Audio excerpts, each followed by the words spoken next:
competitive chess, the weight of a win, draw, or loss is all on one's shoulders. It's easy to feel alone.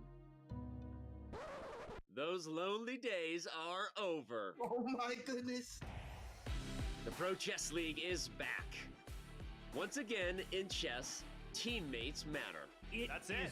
Over. Alice Lee secures victory for the Archbishops. What an incredible performance. Welcome back, PCL. A unique collection of teams, each with their own personality of different colors, shapes, and sizes. There are gnomes and knights, Chessbrahs and bishops, and whatever the heck this is. The PCL is the only place where the best players in the world risk their fate alongside content creators and players from different levels, ages, and perspectives. Unbelievable. And you see Arjun, he shakes his head, but Pranav with a second huge win in a row!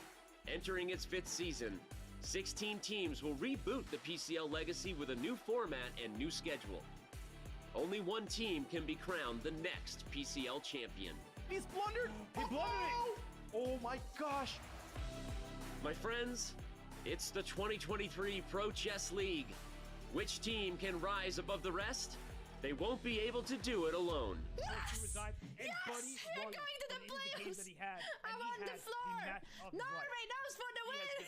GD1 and a tiebreaker.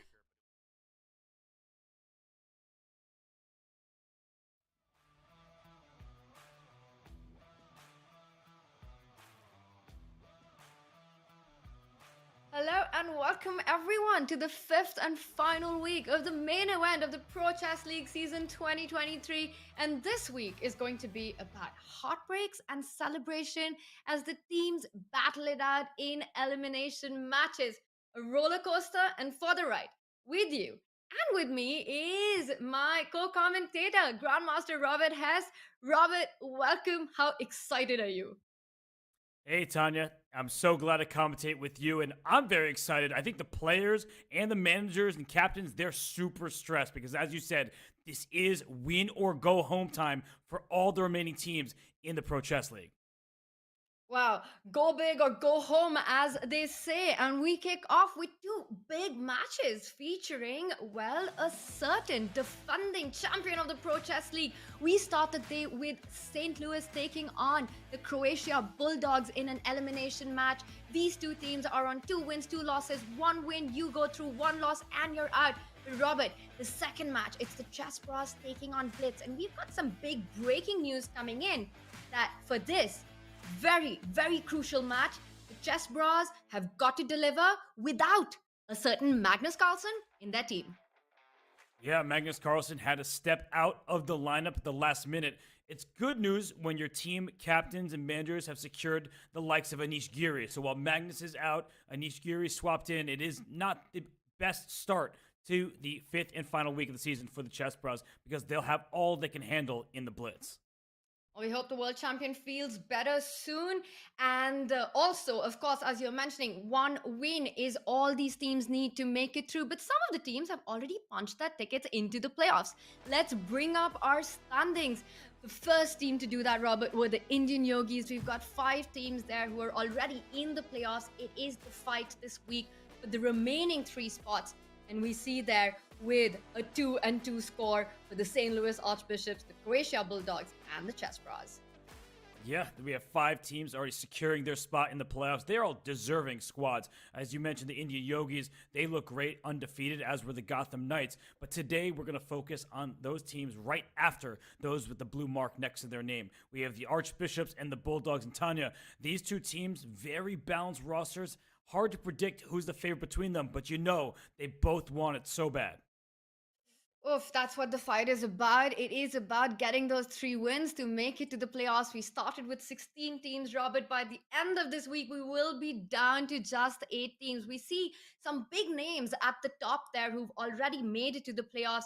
The Yogis, the Gotham Knights. What a performance by Levy's team it's been this season. The Shanghai Tigers as well, with Ju Vengeance scoring some big wins. And of course, the Wizards weaving their magic. Now, while these teams weave their magics, on the flip side, we've also had teams which have been knocked out of the Pro Chess League.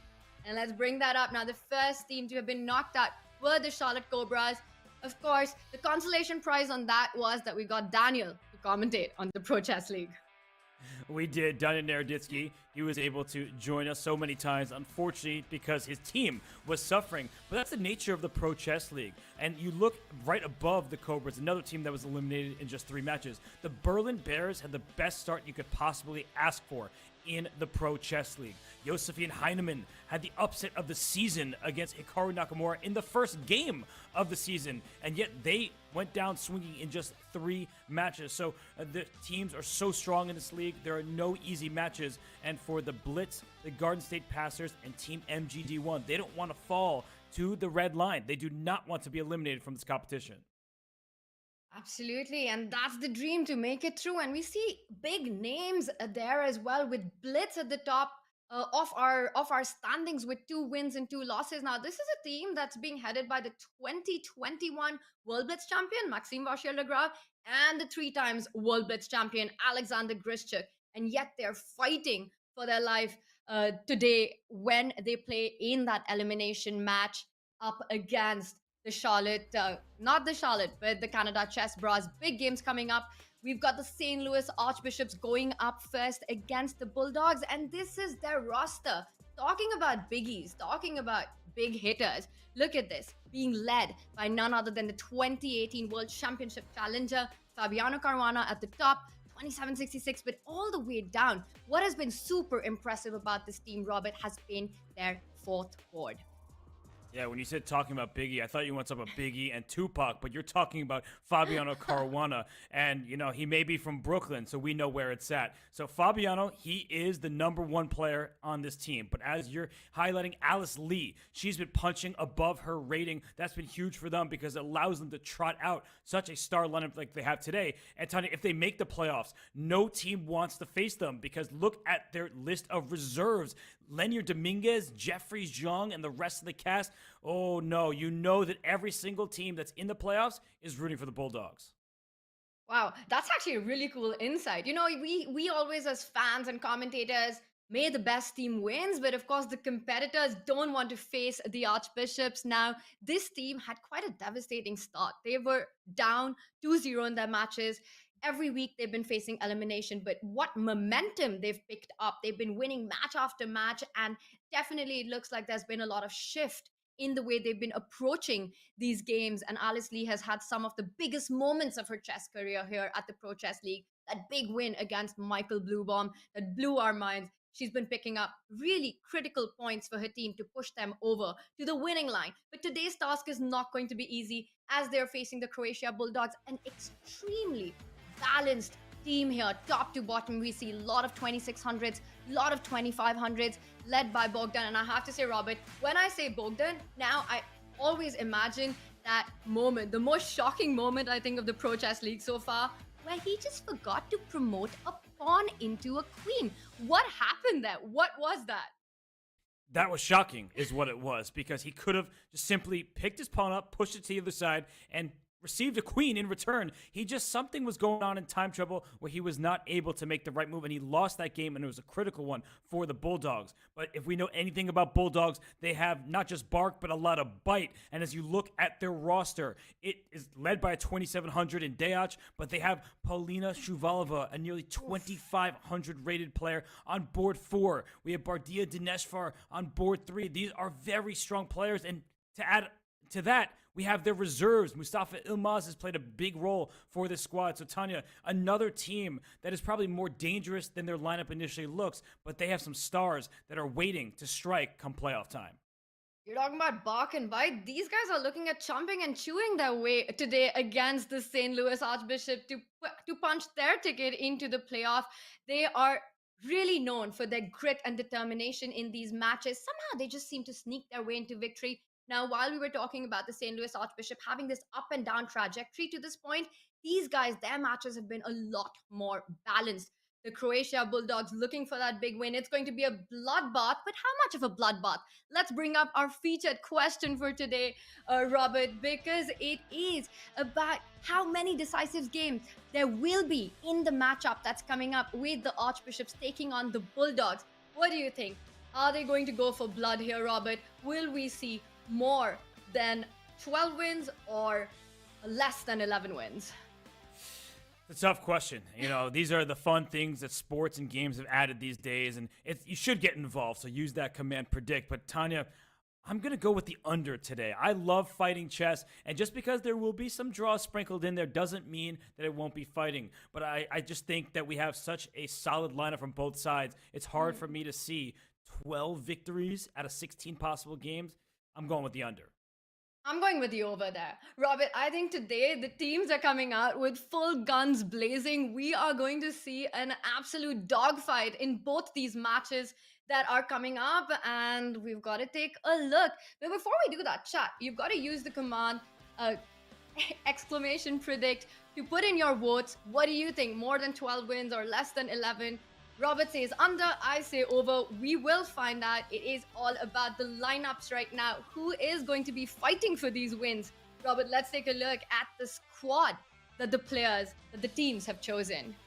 Oh, look at this lineup. You see the top board starting with 2-7. Those are super grandmasters, not just ordinary GMs at the top. They put on their capes and they come to play in Fabiano Caruana and Bogdan Daniel Deac. And Tanya, as we look from board to board, we have to give an even on board 2, about the same rating. A slight nod to the Archbishops on board 3. But on board 4, we've been talking about Alice Lee, but Paulina Shuvalova, she's saying, what about me? I'm 2,500 and I'm board 4 for the Bulldogs? That's scary because we know that she can beat anybody in the Archbishops lineup.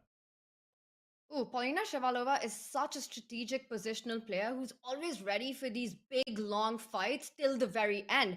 And she's going to definitely try to get as many points. We've often seen the board 4 be very decisive for these teams. Now, the one thing that stands out is how the St. Louis Archbishop has this heavy hitter on board 1, but it just seems the Bulldogs have a more well-rounded, balanced team top to bottom. And often we've seen just having that one player score heavy, including a certain Magnus, it just isn't enough. So every board truly counts today. Also, Robert, notice how these 4 players, the squad that's been chosen by the St. Louis Archbishop, is in fact the same one that they picked in week 3 and week 4. The 2 wins that they had against the Berlin Bears and the Spanish Shrimps. So Fabi sticking to the Fabulous 4. I like the name of that squad, and if it ain't broke, don't fix it. And Tanya, this is the lineups, the round by round situation. You start with the lopsided matchups. I love the first round of the Pro Chess League matches.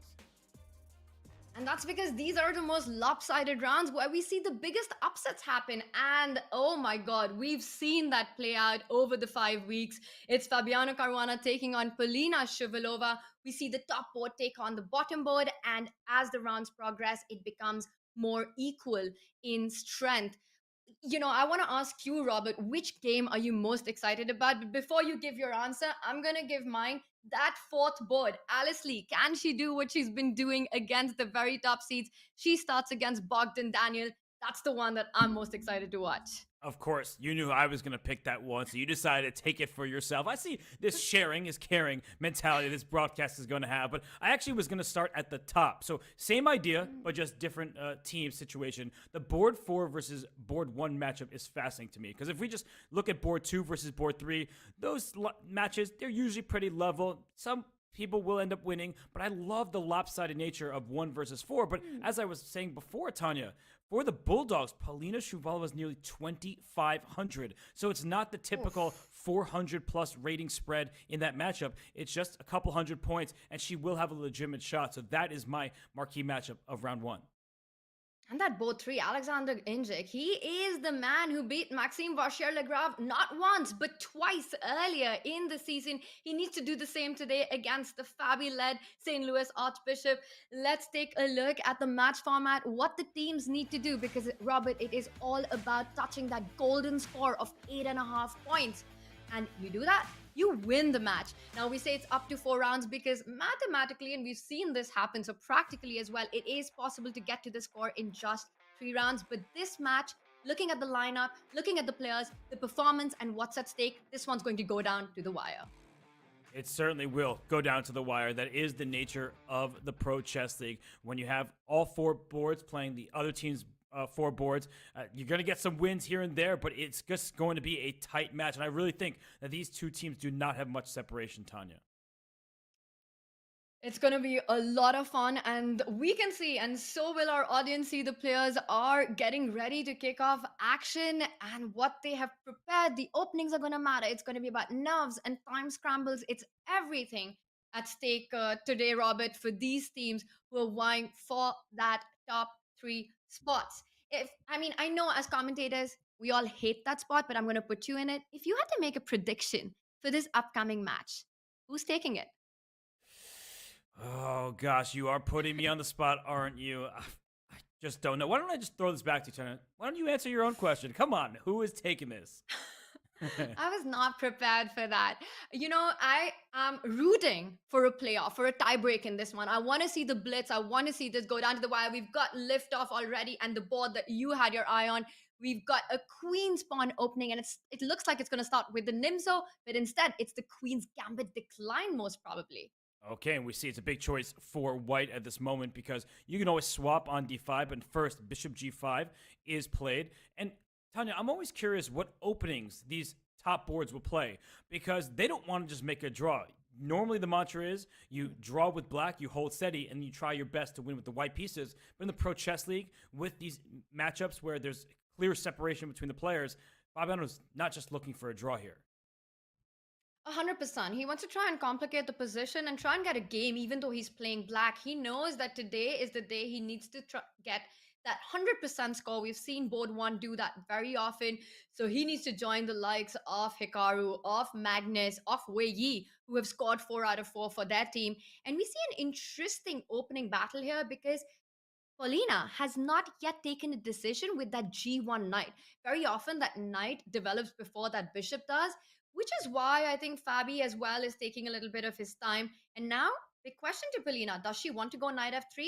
And she does it. So we've got a very classical Queen's Gambit decline opening. Yeah, and Fabiano, he's playing quite quickly at this point. Paulina, she's moving a little more gingerly. She has not spent that much time, but I get the sense where she's just trying to figure out what to do next. And for Fabiano, one of the big questions is, do you play c6? And he answers that. Tanya, I was going to say, you can play for c5. Sometimes you just want to break open the position, even if it hands yourself an isolated pawn. And I think the reason he doesn't want to do that is because he wants to keep the position as alive as possible, not trade off too many pawns, not trade off too many pieces. He's just aiming for a long game against Paulina, who is, well, she's almost 2,500, a very strong player, but Fabi, a big favorite in this one. He wants a long game, and that's the reason he doesn't go for the liquidation in the center. A6, so c6, a6, some quiet moves there by Fabi. Yeah, he's playing checkers while she's playing chess. We got all these pawns on the light squares over here, but it makes sense because you often want to strike with b5, and you may be provoking the move c5, trying to take advantage of some of these weakened dark squares, but anytime c5 is played, black can try to chisel at the pawn structure with b6, maybe even try to play for e5. It's a big decision right now for Paulina. 100%, and that's why she goes into a bit of a thing because also her king is in the center. She needs to find the time to go castle, and she says, now is the moment. I'm not going to fix the center. She keeps it flexible. She goes for short castle, and Fabi finally taking a decision, and he captures, pushes the bishop away. He wants to next develop his own bishop to b7, and then eye that break in the center. In these structures, Robert, we often see black either play for c5 or e5. I think this one, Fabi wants to get c5 in.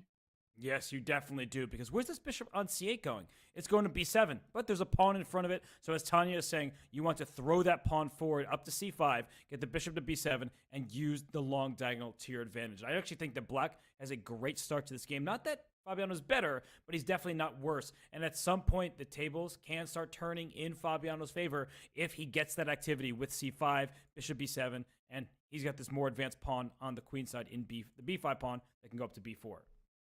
It's happened. It's on the board. As you were talking, c5 has been played. Eventually, the bishop will land on b7. So Fabi getting that activity in. You don't want to capture on c5 because after knight c5, black just ends up putting pressure on the d3 bishop and gains a lot of tempo and momentum to finish development. But if you don't, then you're actually risking getting an isolated queen's pawn on d4.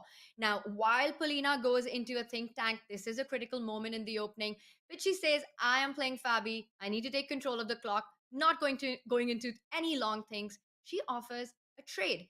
And it looks like if Fabi accepts it, after capturing the bishop on e7, the bishop coming to e4, white should be doing great in that position.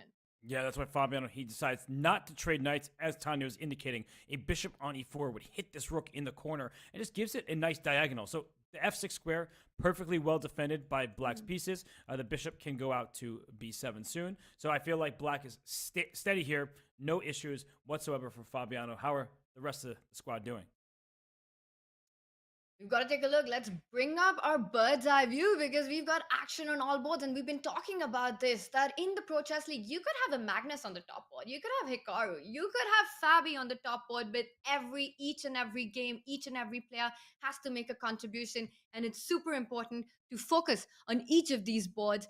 And Robert, I see on the bottom right, Alice Lee against Bogdan. And it looks like that Alice should be pretty pleased with the opening outcome that she's had. I like her bishop on b2, but some questions to be answered. A pawn has been pushed in the center, attacking that knight. Meanwhile, on the bottom left, I see, again, early phases of the opening being played out. It looks like pretty level game going on all around.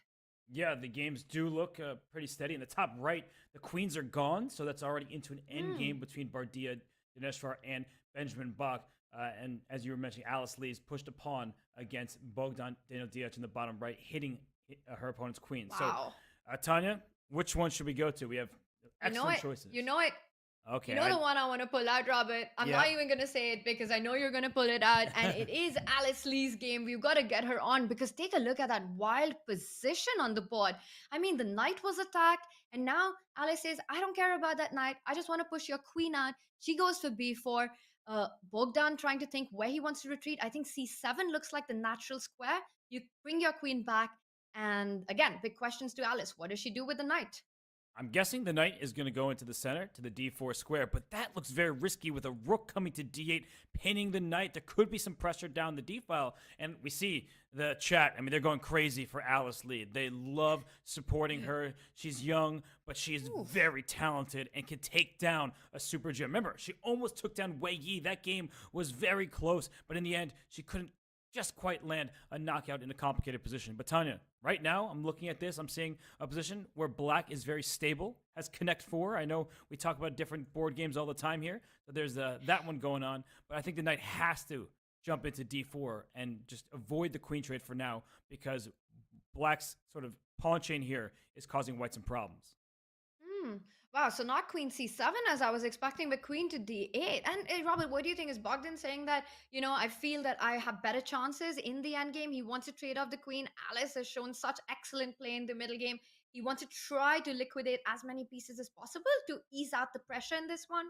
Yeah, and I think that when you push pawns, you're in danger of overextending. There's a big difference in the pawn structure. We see Black's pawn structure towards the center, hitting this knight, whereas White's queenside pawn structure, a quick bishop e6, will go right after this pawn, and she does trade queens and bring her knight up to g5. But Tanya, after h6, this knight is going to be forced back to the rim, and I just get the sense that White's pieces don't have the best footing, whereas when this knight goes back, the bishop hops out here, attacks this pawn. At some point, Black can strike with a5, trying to open the queenside.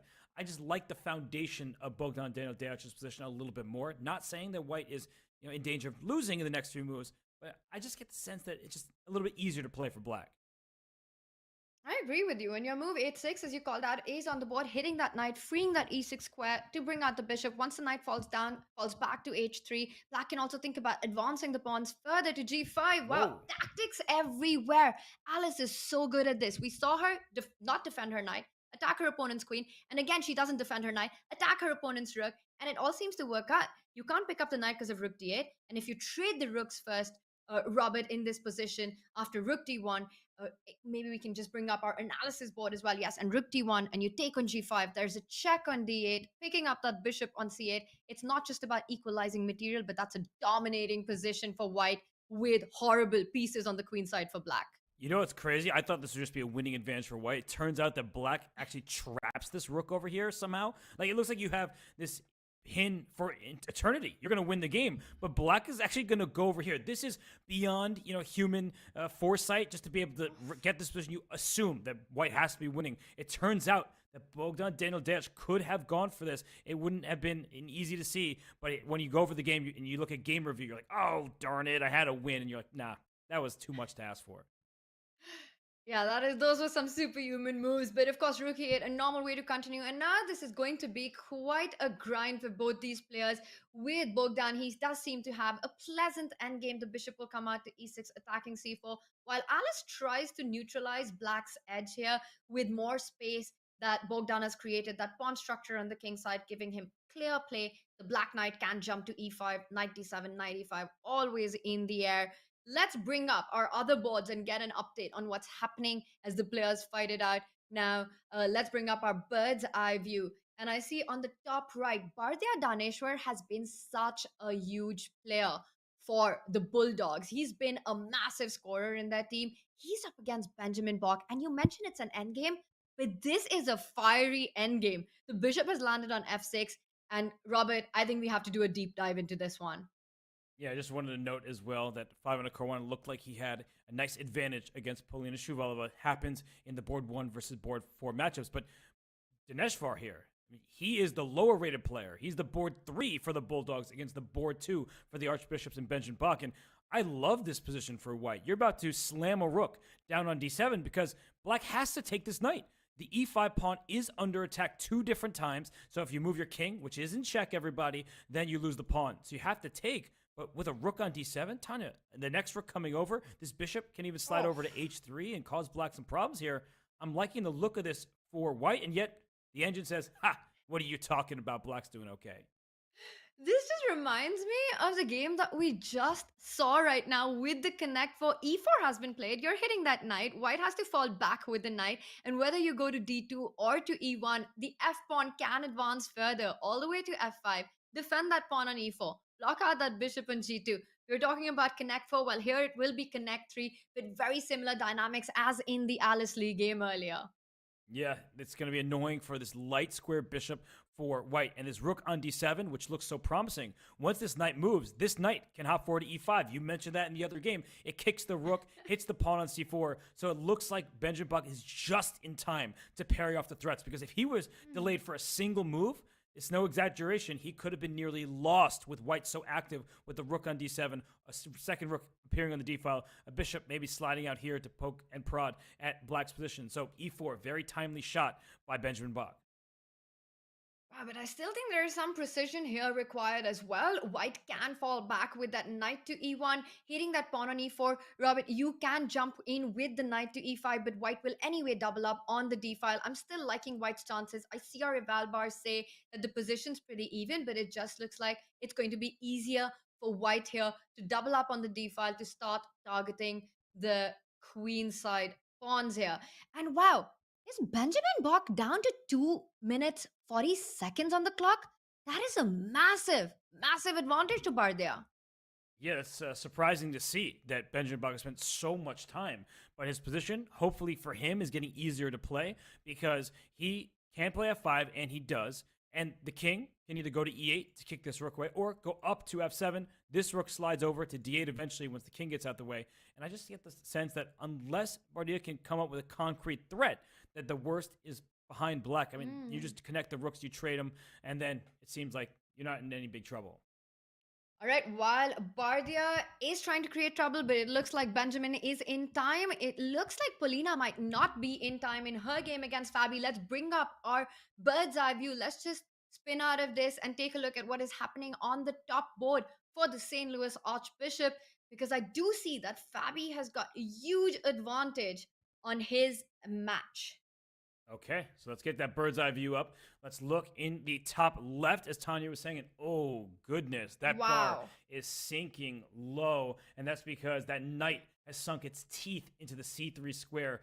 In the top left, we will bring up that board. And by the way, in the bottom right, Alice Lee looks like she's in trouble as well. That's what happens in these board 1, board 4 matchups. But Tanya, you called our attention here. There's a knight on c3 looking promising, but where's the knockout punch coming from? I'm not seeing it, but I'm loving Black's pawn structure. Knight on c3, you pointed out. Also, look at the pawn structure there. We've got a b pawn, which is already a passer. And one of the things that stands out is this potential pin along the a to g8 diagonal. And Fabi immediately takes advantage of that. Plants his bishop on d5. What a nice spot there. Hitting that queen and the knight. A huge x-ray there. The big question here is White in time with the move e4? And Polina says she's got to play it, but I see our eval bar. It seems to say it's not possible. I still don't see. Oh, wow. Oh, my God. What is happening here? What a move. You can't take on b4, Robert, because the bishop on c4 hangs. What calculation? Fabi in beast mode today. Yeah, because the queen has to look at this. How do you stay in touch with the bishop? You go to a2, the knight takes you. You move anywhere else over here or here, you lose the bishop for free. And if you go queen takes b4, after the queens are traded here, I'm gonna put this on the board. It just takes 2 seconds, everybody. Trade queens, rook takes c4. That's an extra piece. That's a pass pawn. That is game over in Fabiano Caruana's favor. So we look at this position. I actually think that Polina, she might resign because she's playing a super GM who's played for a world championship title. She's going to be without a minor piece and without any chances in this game. That might be the knockout blow that I was asking about. It is indeed the one, and we saw the Evalbar say, well done, Fabi. This was the way to go. E4 looks like a blunder, but it was such a natural move by Polina trying to get rid of that bishop. There really wasn't much that could have been done. She moves back the queen to b2. The bishop is snapped up. This, as you mentioned, is game over territory. Fabi, they're looking super strong, super calm. Polina just playing it out. It is a team event. You want to try and keep going, but I don't believe this is going to last more than a couple of moves. No, it's a clean extra knight with a pass pawn to boot. So Fabiano Caruana, he has this win locked up. He took a drink. What kind of cup was that? Did you see that? I love it. That was very fancy schmancy stuff. I don't know what is in the cup. I don't know what kind of cup it is, but I want what he's having. I'll take what I was just gonna say. Hey, that. We're on the we same all page. take what he's taking. Love it. Well, he is. It is seem to be working for him. Whatever he's drinking, he's got a winning position with the black pieces in about 30 moves, beating one of the strongest players here in the Pro Chess League for the fourth board, Polina Shabalova, going down to Fabiano Caruana. Yeah, wow, look at that A-pawn. It just can't be stopped. There's a knight protecting it. Although, there is a trick. The rook is threatening to take here. Well, you can't do it just yet, but the knight is pinned to this rook. Unfortunately, for white, there's a back rank checkmate. So even though this looks fancy, you get to steal a pawn for free, you'll get checkmate. So white has to spend even more time just to get out of it. And I think black could say, let's get out of this pin by going for the back rank and the pass pawn as well there. This looks like black should have this one in the bag. Maybe bring the rook to b4 and to b1 is a better move order, but either way, it looks like Fabiano's taking this, and that's going to be good news for the Archbishops to get out to an early lead. I love it. I love the idea of just put your rook on the b file, take advantage of the back rank weakness that white has, and you're threatening rook b1 to promote the queen. Fabi taking it a bit slow. He just wants to be super precise in this one, but this is definitely going St. Louis Archbishop's way. I'm actually quite surprised at how much time Fabi's taking in this position. It's very instructive for everybody that when you have a winning position, you know you're winning. There's no need to rush, and he does play rook b8. So he's giving up this knight on c3. But if we just can quickly analyze this for a second here, it's a really important thing to note that when you have a pawn on a2, you need to get your rook to that last square to break the blockade down. So after rook takes knight, we're going to analyze this. We might not even have to because Fabiano is showing it. He could... All right, we don't even need the analysis board. He was too fast. So rook b4 at the end. Unfortunately for white, your pawn is too slow because this is not just a check. It's a mate. The king has no luft. It's all war here, and this king is losing the battle. Wow, and only if there was one pawn move in front of the king, then white could have actually advanced her own d-pawn all the way to d7, but that's not a possibility anymore. So Fabi there combining all these tactical ideas to finish the game. Rook b1, and now you take on a1 after d7, you give it...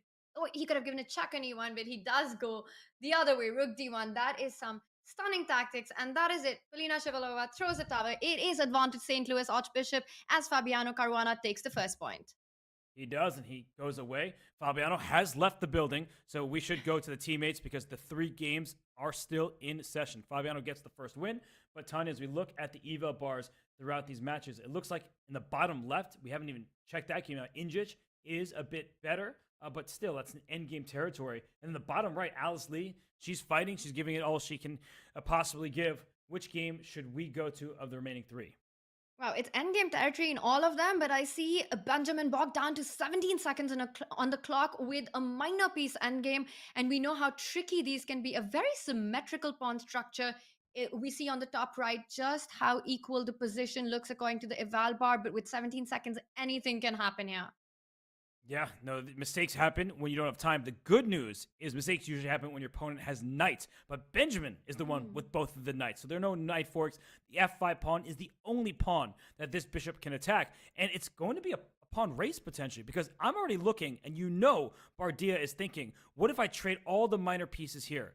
And maybe we can bring up an analysis board and just look at it very quickly, because the king is about to sprint for white. So as we just look at this line, after knight takes knight, knight takes back, bishop takes, I'm already thinking, is the white king just running up the board here? And Tanya, if the king tries to defend, the answer is absolutely. The bar goes up because the king doesn't get to g7 in time. Your king cannot move like a knight, even if you would like it to. So after the swap on c6 in the live board after knight c6, once we trade all these pieces here, Tanya, I think the black king will have to go in the other direction. And this is so hard to calculate when you don't have enough time. And that's exactly what Bardia is thinking. He's gone into a long think here because he is trying to figure out and navigate his way all through these calculations that you pointed out, Robert. Will he go for the king pawn ending? This is a big moment. And as you're pointing out the analysis, white takes the pawn, black takes the pawn. It is a race, but it looks like black might just be in time. It wouldn't matter because you have to be careful where you place the king. It might come up under check when you queen on h8. So d4 might not be a very accurate square. Very important details for Benjamin to take care of with just seconds on the clock. Yeah, and as you said that, I put the king on a better square because that would be right. Because then when we get this mutual promotion, right, simultaneous queening here, the difference is that once this queen happens, it's not check to this king on d4. It's a very important point, and that means black can actually steal this pawn on f4. It's a good call by you, Tanya, and that is what Bardia Dinesvar is calculating. Go for it. That was it's going to happen, Robert. The more time he takes, we're going to see a king pawn ending on this one. I think he's going for it. But if he's calculating it like we just did, that could actually be good for black. So it puts Benjamin on the spot. He needs to find the moves quickly. It's happening. He's traded the bishop for the knight. Yeah, and is he going to go this way? Or is he going to give this fork and try to take the pawn? But then the knight gets a bit trapped over there. Maybe that's... Also, knight a5? Yeah, knight a5 going after the c... We're just going to pawn race no matter which way we look at it. I'm predicting a king pawn ending, and it's happening. The line that we were just looking at, it's going to appear on the board. We see white racing towards the h pawn, black picking up the c pawn. He needs to find the right square for the king. Don't go to d4, Robert. Do not do that. Don't go d4. And for white, critical moment here. If you go to g5, you actually are going to lose the game. That looks like the most natural move, protecting your pawn. We just showed you a simultaneous queening situation where black wins this pawn. But if we can bring up the analysis board ever so quickly, king g5 is a bad move because the black king steps back. And if white has hopes of promoting after c4, h5, I don't just push my pawn. I can do that. But king e6, this is of critical importance. If you push, I go back. If you push again, I stop you in your tracks. I win your pawn. So that is bad news for Bardia Dinesvar. He goes king g6. He realizes that he needs to keep the king out of there. But we just looked at this, Tanya. Black is going to promote, win this pawn. And I just feel like white has no real winning chances at the end of the line. Well, white might be the one to win the f5 pawn first, because after you move your king to d3, actually black queens first. So you do pick up the f4 pawn, and then white has to give a few checks. So this will just fizzle out into checks, and white picking up the f5 pawn, black picking up the f4 pawn. Both players find the right square for the king. This is the line that we were looking at. Black queens first. Robert, you said queen f4 now. Queen h3 check is a possibility. Queen d8 check is a possibility. It looks like black will just not be in time to hide the king anywhere. Yeah, no, this looks like, as you're saying, the queen can give a check and the black king has nowhere to run, but maybe it's just going to dart over here and go after this pawn. So you have to be very, very careful if you are Bardia Dinesvar. Now, he's the one as well as Bach down in some time trouble. But yeah, if he can just take this pawn, it should be an easy draw. This is the wrong remaining pawn in a king and pawn endgame, because I think actually you can take it already. Don't take it now. The king gets back to c2 in time. Just barely. That's nicely pointed out. And you take on f5 and queen f5, king f5. And we see this happen. Wow, these players have calculated it in just seconds. That is some precise endgame play. And now white king will march over to the queen side. When black captures on a2, white's king needs to land on c2. And that is an elementary draw in these positions. The players know it, and they're playing it out to perfection. Right, the king, as long as it gets to these two squares, everybody, c2 or c1, this king has to go back, and then the white king sits in the corner. This is a draw by stalemate. That means it is a still lead for the Archbishops, 1.5 in their favor. Yeah, and I'm just wondering who is happy about this result out of the two of them, because Bardial, he really took his time to go into this king pawn ending, but it looked like he'd calculated all the way through, and Benjamin Bach escapes what could have been a more difficult position to save in seconds. We've got action on still. That bottom left board, it looks like the Bulldogs are going to score on that one. Let's bring that up. The Alexander Inja game, we haven't had a look at it. Wow, this is a complicated endgame. What on earth is happening? It looks like White's king might be getting checkmated. The white king is looking like it's in trouble because how many squares is that? It does have these light squares. So if the black king somehow could jump forward, and that's why taking the knight on h6, bringing the king forward to help deliver that checkmate. And Tanya, I'm doing a quick material count. Black is up 1 pawn. H3 is already in this rook sites. A4 looks like it's some trouble. Do not take this pawn. You will get checkmated after king to f3. Very quick line, king f3. Your king has nowhere to run. If you go this way, still checkmate. Game over. The knight takes away the square. Yeah, if you run the other way, you're still getting mated. The only move is king to g1, and I think you still give checks and then eventually give a check on g2, and that also looks like it should be winning. Some knight g3 that you're pointing out. Why would white get one knight stuck on h6 and the rook stuck on a6 would be a bad idea? He says, I'm not going to let that happen. No, and doesn't, but unfortunately, 2 pawns down. There's still some chances. What white needs to do is get rid of all of these pawns, even if it costs you your knight. That will give you a shot in this game. And the moves, the rook slid over here. I actually think that white is going to hold. But it's so difficult. While you do pick up the g6 pawn, white has to try to give up that knight for the pawn. But even, Robert, if it goes into a rook and knight versus rook, black can still play on forever. But you're right, this looks like it will end in a draw. The last board remaining would be the Alice Lee board. Let's take a quick look at that. The players are playing on seconds. And what? Oh my God, Alice Lee is completely winning. Oh my goodness, not just win, she won, and look at her, the surprise on her face. She can't believe it, but she has taken down Super Grandmaster Bogdan Daniel Deac. This might be the best game of her life as she wins for her Archbishops, and you can see it. There is that smile from Alice Lee. Look how happy she is right now. How does she do this? She did it against Michael Bluebaum. She almost did it against Wei Yi. And now when it matters the most, she takes down the top board of the Croatian Bulldogs. Alice Lee is a superstar. Wow, let's go back in time to see how this happened because we just watched a humongous upset. Alice Lee wins with the white pieces over Bogdan Daniel Deac. She is still smiling. She's trying to gather herself.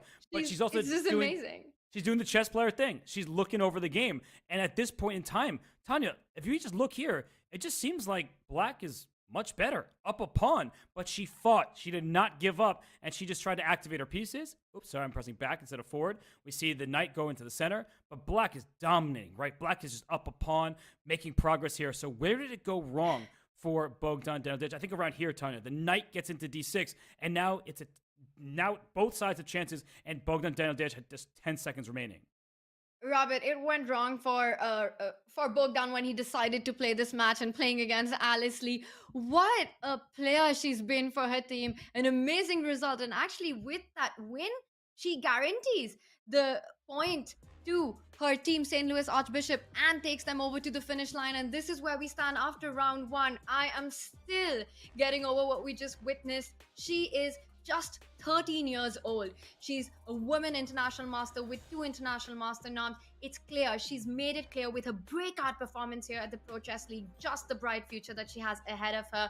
Right now, it looks like the St. Louis Archbishops are the one with the bright future ahead of them with a 3-1 lead over the Croatia Bulldogs. What a round, Robert. I can't believe it. I mean, I'm going to have to go through that game again, but Alice Lee, she is doing some heavy lifting for her team.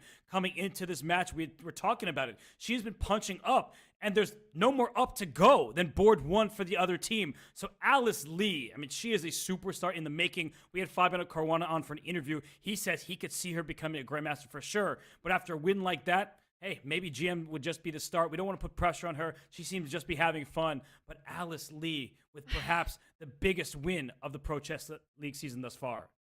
And that too at the most critical moment, the most crucial match for her team, Robert, where she's got 3 big rounds also coming up. So she has to keep up that same energy. It almost feels like she's played her part, but champions never get complacent. And I am sure we've got a lot more coming up with Alice Lee ahead of us. Now, we know that this is the final week for the main season, the main event of the Pro Chess League. But the drama and the action on chess.com never stops because the teams will be back for the Arena Royale on March 24th.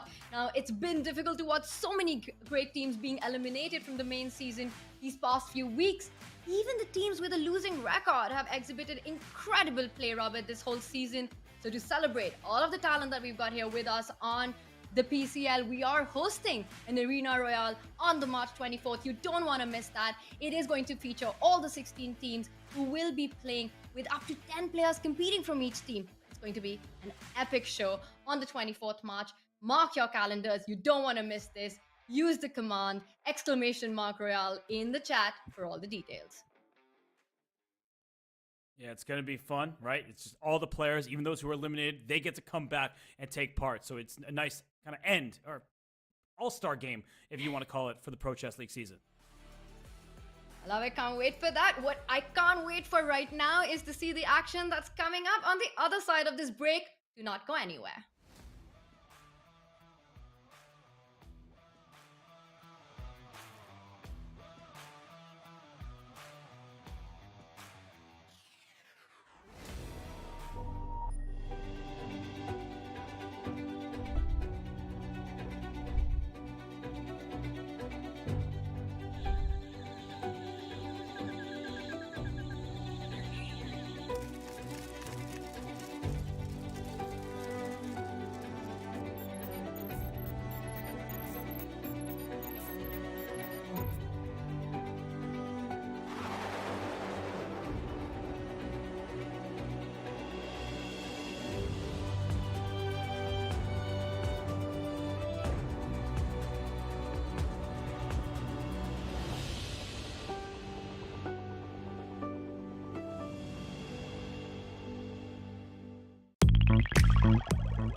In this video series, I cover the entire 1e4, 1e5 spectrum, so all the openings that arises after our 1e4.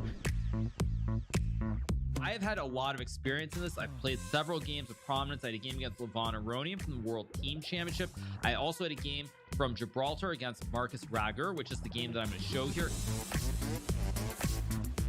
The key here, when this happens, when your opponent finds the resource of playing f4, or you reach this position in your calculations, don't panic.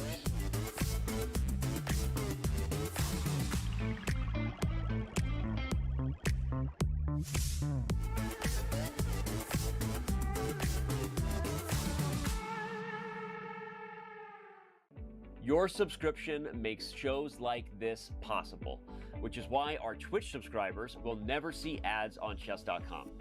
Connect your chess.com account and Twitch account at go.chess.com/connectaccounts, and bang, boom, voila, you're done. 100% ad-free bliss forevermore. Whether you're following our events on site or on stream, type the command connect in the chat, and thank you for helping bring these shows to life.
Alice Lee has been the headliner for the St. Louis Archbishops as they take the lead in their match against the Bulldogs with a 3-1 score. And truly, the star of the round, the hero of the round, is this 13-year-old. What a performance. What a game, Robert, there against the top board of the Bulldogs, taking down Bogdan Daniel Diak. It feels like every second we have to update her biography because in it we see she beat Matthias Bluebaum, rated 2650. We see Alice on screen here. She was just ecstatic. She's trying to remain composed now because she has 3 more chess games to play. But I think we want to take everybody through the finishing touch of her win over Bogdan Daniel Diak because, Tanya, that was actually some great stuff from the youngster. She's playing in her opponent's time trouble. And at this point, after Bogdan Daniel takes the pawn on a3, Tanya, she plays b5, giving up another pawn, but springing free a passer because after pawn takes rook d5, look at this. The knight is pinned and under attack. The bishop is loose. And she just was able to secure victory from here. Just unbelievable stuff. And that also playing on seconds against the Grandmaster, who's rated around 400 points, more than you. Just fearless play there. She has truly been the star of the St. Louis Archbishops for so many matches, and it continues today. Fabiano Caruana might be leading the team from the top, but it is this fourth board, Alice Lee, who really played, and you're playing out the end game, Robert. From such a young player, this shows so much maturity to be able to take this point, not in some tactical skirmish in the middle game, but to outplay your opponent in an end game. Yeah, I mean, just instant replay one more time. Down a pawn here.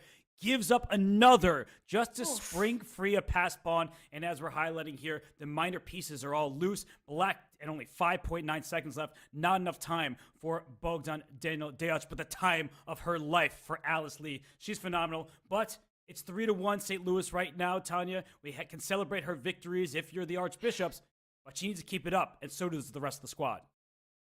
Well, there's definitely work to be done still for the St. Louis Archbishops, and the Bulldogs are going to try to make sure that they don't become successful in doing just that. Let's take a look at the round that's coming up, and we see it's going to be Fabi against Bardia. Now, Bardia has been quite the surprise package there with the Bulldogs scoring some heavy points, so Fabi needs to watch out there. Fabi does start with the white pieces, and we see at the bottom of the board, Alice Lee takes on her second Grandmaster of the day, Alexander Intek. Yeah, it doesn't get easier just because the rating may get a little bit lower. It's hardly getting easier when you're playing Grandmaster after Grandmaster. And for Alice and the Archbishops, they are in a great spot right now. They have a lead. Fabiano gets the job done on the top board. Alice Lee with the upset of the entire Pro Chess League season. But Fabiano, he's back at it. He gets the white pieces against Bardia Dineshvar. And Tanya, we've seen Bardia throughout the season. I mean, he may be sleeping on his move right now, but he has been fully attentive to the chess throughout, and he's had some good performances. He's definitely waking up if he's played the Sicilian, right? He's looking for a strong fight there in the middle game, goes for the very combative opening, and we see there Fabiano taking some sort of a, what is this, some sort of a hybrid Alpin that might go into a French setup. What is even going on here? Well, I think what Fabiano is trying to do is he loves the center, and we see that white has connect 4, pawn all the way up to e5, and f6 is played to try to chip at that pawn center. So a big question for Fabiano. Do you take on f6 now? Do you protect the pawn on e5 with another piece? Because it is under attack by 3 different black pieces here, while white only has 2 defenders. So Fabiano's thinking, Tanya. I'm wondering, is he really super familiar with the position? The answer seems to be yes. But he did take that pause, which makes me wonder if he left his book.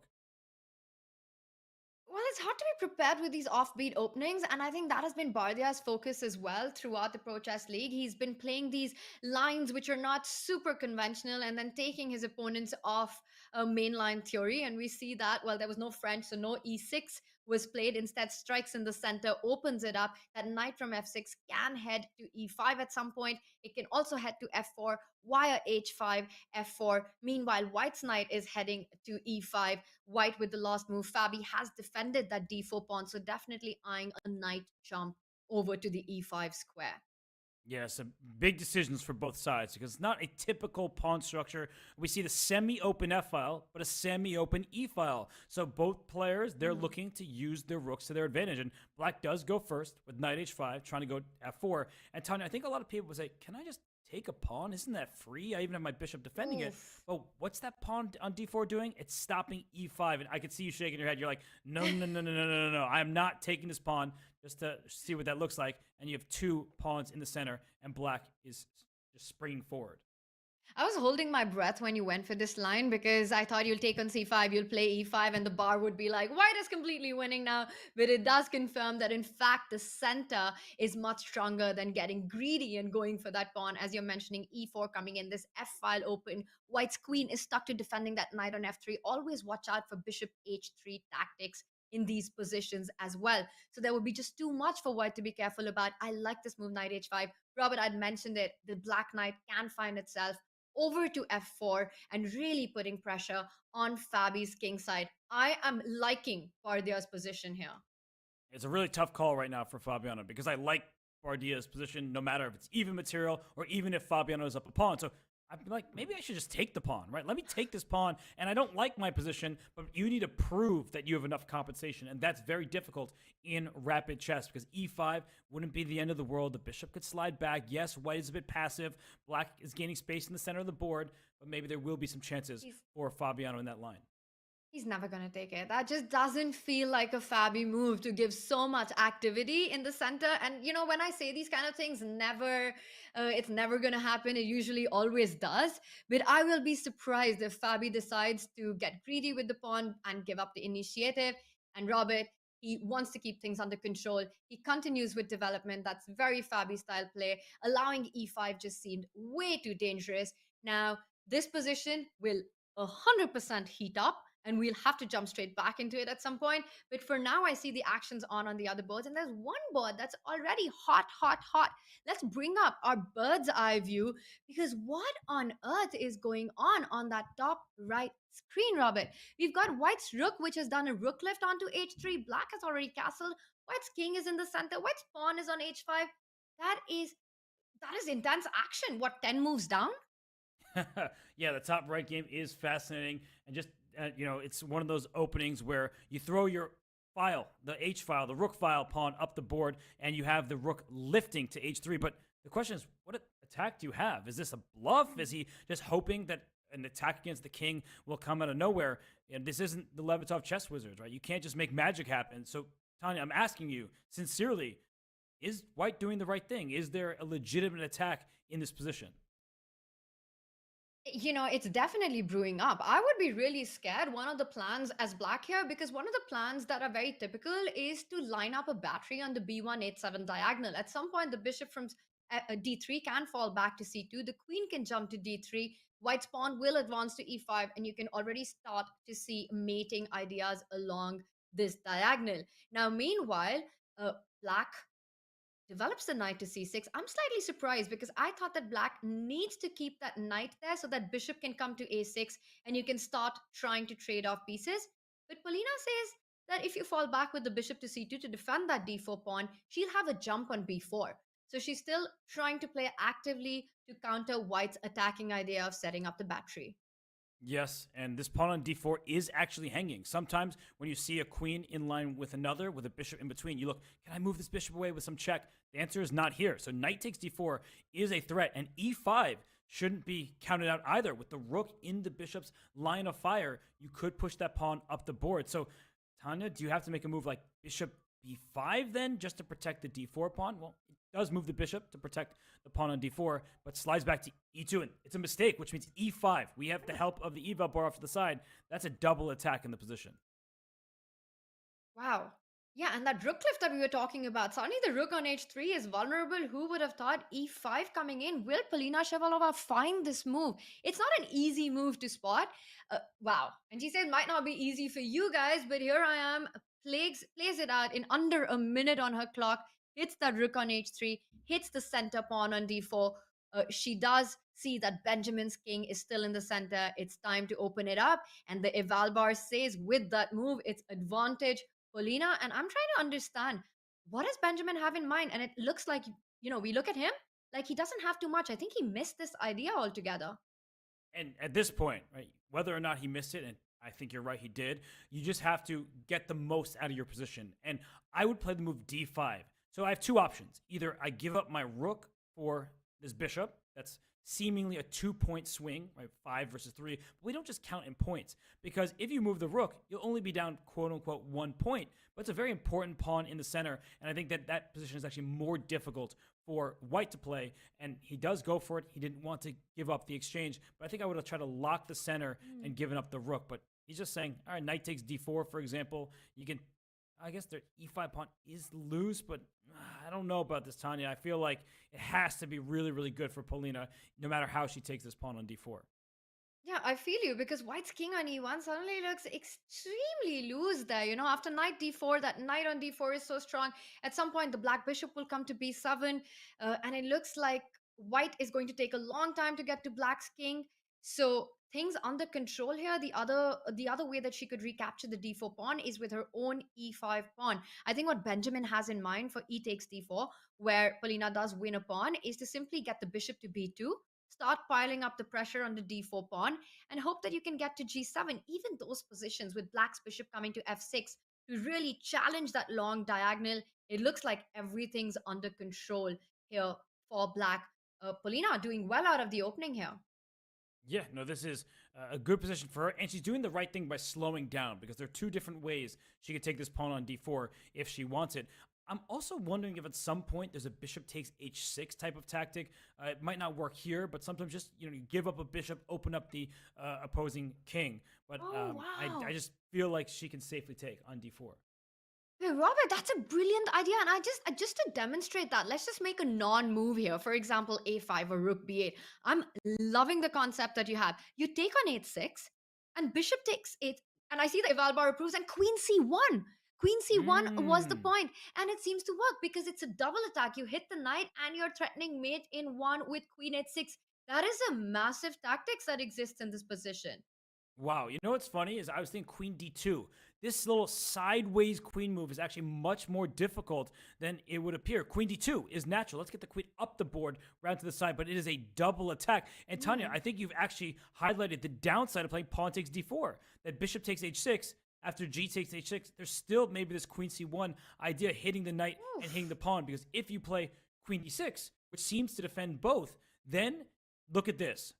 I think rook g6 works. I mean, this is incredible stuff. There's a microwave behind Benjamin Bach. The action would absolutely heat up here, because after you take the rook, queen h6 check, king g8, pawn takes g6, and excuse me, that looks like a checkmate against this black king. You see the bars at plus, it looks like plus 13. It's just game over.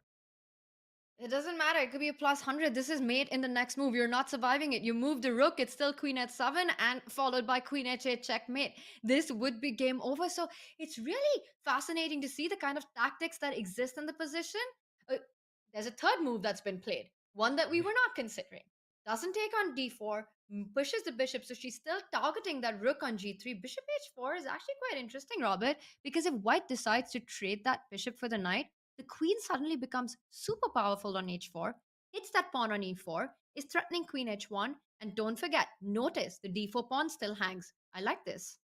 I think bishop h4 is a brilliant move. I see the Evalbar went from better for black to in the middle, but I think it's a great choice by her, because she takes away these bishop takes h6 options. d4 is still loose, as you're mentioning, and if you take on h4 and the queen gets out here, I think you're in some pretty big trouble. So I think this one, both players will start using their time here, but bishop h4 was a good choice by Polina.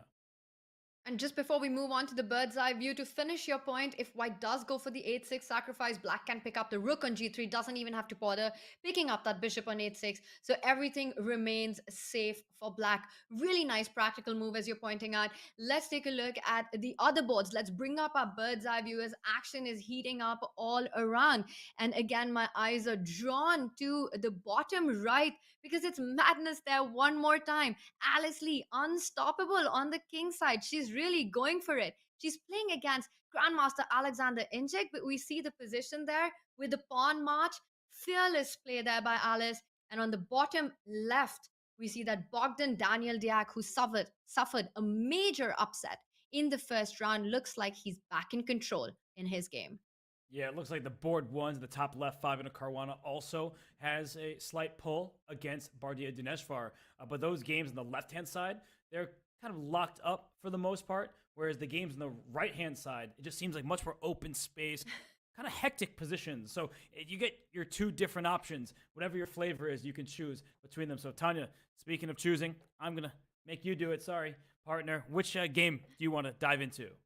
Well, I like being right. So we're going to go for the right side and we're going to pick up the bottom right board there with Alice Lee against Alexander Injik. The position just looks super fun there with Alice's queen in the center. So let's do a deep dive onto that one. It's really heating up. A pawn has been traded on G3, opening up the F file. And the F2 pawn looked very tender. Bishop F5. She defends the pawn on E6.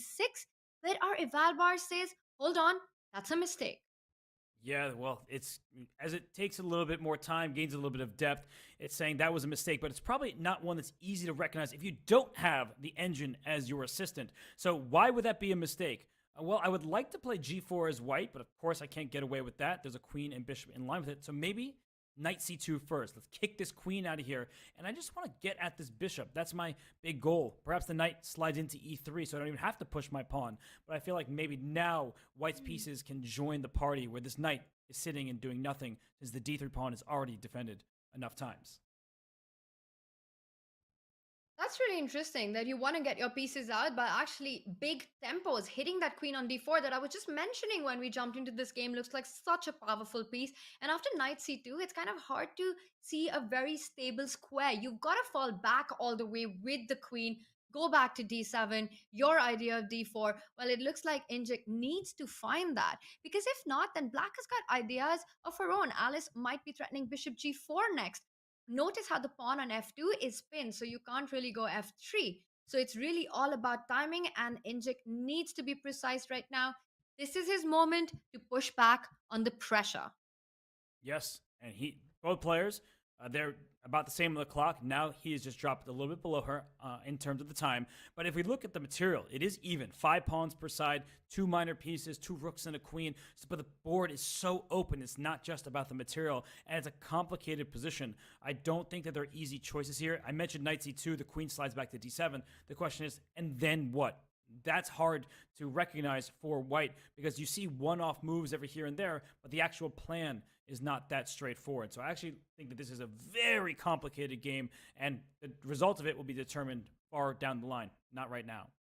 It's also super impressive how Alice has created this complicated dynamics on the board, but also maintains the balance on the clock, which is so easy to lose out on when you're playing against a strong player, to really play good quality chess, but also burn the clock. We see an equal time here, and as our chat is pointing out, in fact, Alice slightly ahead on the clock in a very complex game. So things look like they're in control in this one. Let's bring up our bird's eye view, because I see with our Evalbars, things are getting out of control on some other boards. Let's just zoom out for a moment and quickly take a look at the bird's eye view. Top left there, we see Fabiano Caruana once again with a big advantage. We see Injik's board, but we know that one's a complicated game. And Robert on top right, Benjamin Bach with, wow, still on that position with the rook still hanging. What just happened there? The knights got traded off. It looks like Benjamin's doing well there. Yeah, Benjamin Bach, he has been such a great player for the Archbishops all season long. His position in the top right, that's looking fascinating because some of the bishop is still staring at the rook, even though some moves have been played. And then in the bottom left, Bogdan Daniel Deac. Looks like he's in charge just like Fabiano. And by the way, Bardia Dineshvar under 40 seconds right now against Caruana.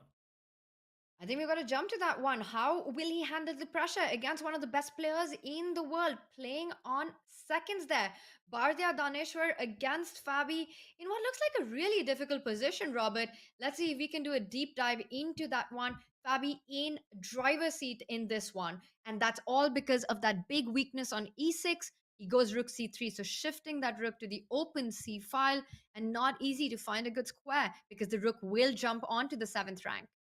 And by the way, this queen, it's on f4, but it's looking like it's running out of squares. I could see a future where knight e5 happens and then a rook to f3, things of that nature. And so knight d8, Tanya, protecting e6, you pointed out as the big weakness in black's position. But there's no activity, right? You have a rook and a queen staring into nothingness over here. The bishop is staring into the rook. The knight is retreating. And of course, Fabi jumps his knight forward to e5. Well, you called it. He plays it, and after knight e5, he keeps all the threats alive. The white rook from c3 can go to c7, it can go to c8, it can also go to f3, hitting that queen on f4. So instead, Bardia slides with the queen, preempting that. He goes queen h4. The only thing that Fabi needs to be careful about is a doubling up on the f file. That f2 pawn can, in certain situations, be extremely tender, but I think it should be easy enough to defend that, Robert. But that's the counterplay that Bardia is looking at. Will he be able to put pressure on f2? That's what he needs to do. And this knight, by the way, can keep hopping. Hit the rook on f6. Try to win this pawn on b6. But I love your move. Rook c8. Just pin this knight back here.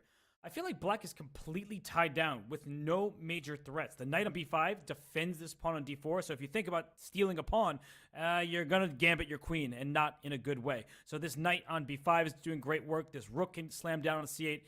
Tanya with 16.4 seconds left playing against Fabiano Caruana in this kind of form. I do not envy the task of Bardia Dineshvar. Barcia just looks so chill about it, though. He's just leaning back on his chair like he just doesn't care, and he's absolutely doing fine. I mean, that just shows the kind of nerves and the control that he has, but that's exactly what you need in this Pro Chess League format. But things are getting more difficult. Fabi plays a prophylactic move. He defends that f2 pawn with the move rook f1 before taking action on the c file, and Bardia plays bishop f8. Now your move, rook to c8. With the last move, Bardia wanted to activate his bishop, perhaps eyeing that b4 square, or trying to at least keep the d6 square under control so that white's knight cannot jump over with knight d6. Things are getting more difficult. We see the eval bar screaming, and g3 in the air. Is that game over? I think it is. I think you just fork the rook and the queen, because a queen trade will be an immediate win for Fabiano. Yeah, rook e4. I think you can even just take this queen over on h4 and then have knight c7 ideas at the end. There's just too much going on down on the back rank. So maybe knight c7 to start with, don't even push the pawn, is good enough. But he plays g3, and I guess rook e4. Goodness, he's going for the f-file. Knight c7 just gets this rook. Get this rook. The rook is trapped. The rook on e8 is just trapped. Yeah, he can just go for that. Yeah, this is just game over for black now. Knight c7, and Fabi doing that thing that he did against Polina, where he knows it's winning, but he slows down just a little bit. You mentioned this is such an instructive strategy. When you know you're winning, don't blitz out your moves. He wants to be precise, and he wants to wrap it up. He does it in style. The move that you mentioned, and that is it. Wrapping it up on the spot with knight c7, wins the material. Fabi, once again, taking that point for his team. But of course, we've got action on the other boards. Let's quickly bring up bird's eye view. This was a devastating loss for Bardia in grand style by Fabi. But look at the bottom boards down there. Bogdan Daniel Dejac in the bottom left with a huge advantage against Nicholas Theodorou. And then in the bottom right, it looks like Alexander Injic. He is trying to do what Bogdan Daniel could not. And he has a sky-high advantage against Alice Lee. So unfortunately for the Archbishops, they have a big lead. But those two boards are going the Bulldogs' way. In the top right, Tanya, that one looks like anyone's contest as Bach once again in time trouble. And not only that, I mean, you look at the eval bar, it says it's even, but the position's crazy. We've got to rush to that one because Benjamin Bach with just seconds on the clock. The queens have been traded off. What on earth is happening? It looks like Polina has everything under control. Let's bring up that board, Robert. Yeah, I mean, look at this position. What's going on? This pawn on b6 is loose. This king on e1 is almost checkmated. Like, if this rook were to take the pawn, the bishop slides into c3. That king has nowhere to go because the other bishop takes away the f1 square. So I feel like if you are Polina, you want to make use of the fact that Benjamin's in some time trouble, but it's not easy to figure out a plan for black because these bishops, got to give them credit, they're taking away key squares from the rooks. Doubling on the d file doesn't seem to do all that much. This is blunder territory. It's so easy that in an even position, you just get checkmated in one. You've got to make sure that the king on e1 doesn't get into any more trouble, because that won't be trouble. That will be game over. b5 has been played, so the b6 pawn is now defended. White can continue pursuing that pawn with moves like rook b7, targeting, trying to trade off pieces as much as possible. It's on the board. Yeah, but this rook is coming over to a8 to get this pawn over here. So it feels like they might trade off the pawns, and if everything gets traded over here, I do think we are seeing liquidation and what looks likely to be a split of the point. So Tanya, I mean, this one, it's been a hard-fought game. Both sides had their chances, but now I think we will likely see peace, though there is a possibility for this bishop to get to g6. If this bishop gets here, that black king in the corner could be in huge danger. So I don't know how you get there. And well, the answer is not. You're not. trade. So a trade, which means that I think we can go on over to a new game. Yeah, the trade is essentially a draw for any chances. Those pieces had to be kept alive, but black had tricks of her own, and we see lots of checks here. Eventually, the a1 square is under control. The rooks will be traded off. This will be fizzled out. h5 pawn can be picked up, but it won't be enough. The white's king will be super active. King c2 will target the e4 pawn. Robert, this is going to, and I think we can say that this is very close to draw territory. Let's bring up our bird's eye view. Yeah, because Tanya, all of a sudden, the boards are going wrong for the Bulldogs. In the bottom left, it looks like Nicholas Theodoro has fought well. He's holding on, but Alice Lee in the bottom right. I don't know how she does it, but she actually is the one with a huge advantage. Let's dive right into that game because Alice Lee is about to dive into the white king side and deliver checkmate on h1. And the rook is hanging. She's taking a free rook. That's it. Oh my gosh. And that's an extra piece. That's an extra piece for black. Alice Lee is completely winning. She's up on the clock as well. Oh Queen e6 my attacks the goodness. rook. Queen h3. This is game. You could force a queen trade if you want it and just go into an endgame up a full You bishop. could go rook d8. And look at Injich. You look at him. He's just like, how did this happen? And the answer is because you're playing Shocked. Alice Lee. And she is on a mission right now. Tanya, I can hardly believe it. But if she starts 2-0 against this Grandmaster lineup from the Bulldogs, my goodness. Alexander Injik is in disbelief that he doesn't know what to do. He is smiling even though his position is crumbling there. He doesn't know what to do here on the inside. He knows that this has all fallen apart. What a moment. But Alice needs to finish this off, Robert. She needs to finish this off, and she needs to do it quick. Oh my gosh. She's down under a minute, so that is the nerve-wracking part for her. She knows she's winning. She's going for her tactic. I like Queen it. h3. I like it. If Queen f1 comes, there's Rook d1, distracting the queen. And that because there's a pin on the first rank. We don't see that because the king slid up to h2. But I feel like it's now time to bring that queen over. Who cares about a bishop? You're going to deliver checkmate. You're going for the king. I love this idea. You could go queen g4 or queen f5. You give up that bishop. You give a check. You drive the king back, and then the idea. And she does it. How is she so good? She is finding all the best moves. Robert, this is incredible play. And Alexander Injik cannot believe what is happening to him. It's over. And, you know, he's kind of looks like he's maybe smiling a little bit, just probably to avoid some tears. But I think there'll be happy tears coming from Alice Lee. I mean, she beat Bogdan Daniel Dech 2,700, and now she's on the verge of taking down another super strong grandmaster. So how does she end this game? She goes queen h5 check. You have to trade queens. And we talked about this before, Tanya. It's a full extra piece for black. I think this should be sufficient. Although, Injich, playing this smartly, he's trying to grab these pawns. There's a little work to be done. An f3 pawn, you can't, I mean, you could defend it with the rook, but then you lose the b5 pawn. It's still completely winning, but needs to show a little bit of good technique. I'm a little worried, Robert, about Alice's clock right now. She goes c4. I like this move. It does create a passer, but this means you trade off one more pawn. White can go rook c7, start targeting that passed c4 pawn, and it looks like Alice has to give up one of the two pawns. Not easy to decide which one. Yeah, and by the way, it looks like Deoch did in fact win the game, and Shuvalva and Buck, they drew as we expected. So that leaves just this game in the round, and Alice Lee trying to get it done here. e7, that pawn is one square away from promotion. The king is trying to help out, so she gives away this c pawn, but unfortunately, this h-pawn and the bishop, they do not match the h1 square. So this means that in the long term, if the rooks get traded, there could be drawing chances for white. And I think Alexander senses that he has chances here. He isn't going for the pawns. He's trying to get more in this position. As unbelievable as that sounds, he now picks up the c2 pawn. He will go for the f3 pawn next. Rook c3, as you pointed out, very important that the h1 square is of the wrong color. The king will step back to h5 to g4. White will pick up the g4 pawn, the f3 pawn in the end. And this looks like it's getting close to white defending this one. Yeah, actually, this looks much more likely to be a draw to my eyes than for it to be a win for black. Rook h5 or rook f5. The king comes up to g4. And because of this h-pawn, it leads me to believe that it's not going to be a win for black. But don't take right away, because h5 check would distract the king away from the rook. So there is a trap set by Alice Lee. I can't believe it. That is so tricky. That is so sneaky. So easy to fall into this in seconds. If you pick up that pawn, you lose on the spot. And now you can offer a trade with rook f4. It comes down to that h1 square being the wrong color. It's the wrong color to black's bishop. And this is what will decide white's fate. Alice's only chance is to keep the rooks alive. She does it. She's still playing for the win. Yeah, she's going to try to pile up pressure on this f2 pawn, and she is going to get it. I just don't know how you do anything from there. Like, where's the king going? It's cut off along the f-file, so maybe she'll walk her king around. But this looks like it's a fortress for white. Down to 10 seconds. She's got to be a little careful. And the entire round result depends on this game. Currently, it is 1.5 to 1.5. So this is the decider board.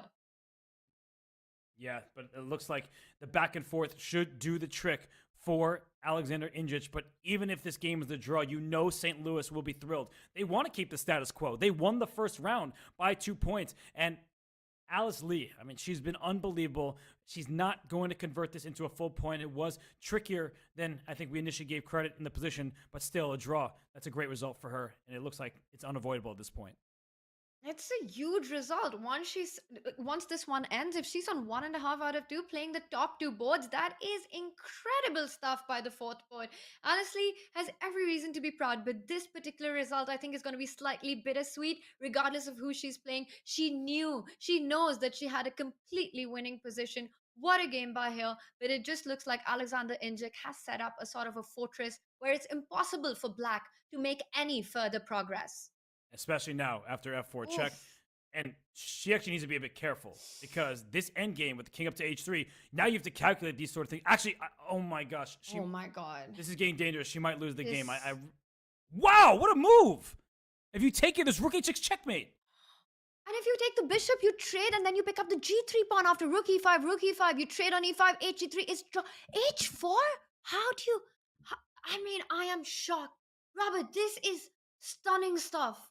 And yeah, rook e5 and you trade on g3. She finds the forcing draw line. Amazing play oh there my by goodness. Alice. Oh my goodness. Look at this. By the way, I'm going to turn on the actual moves here.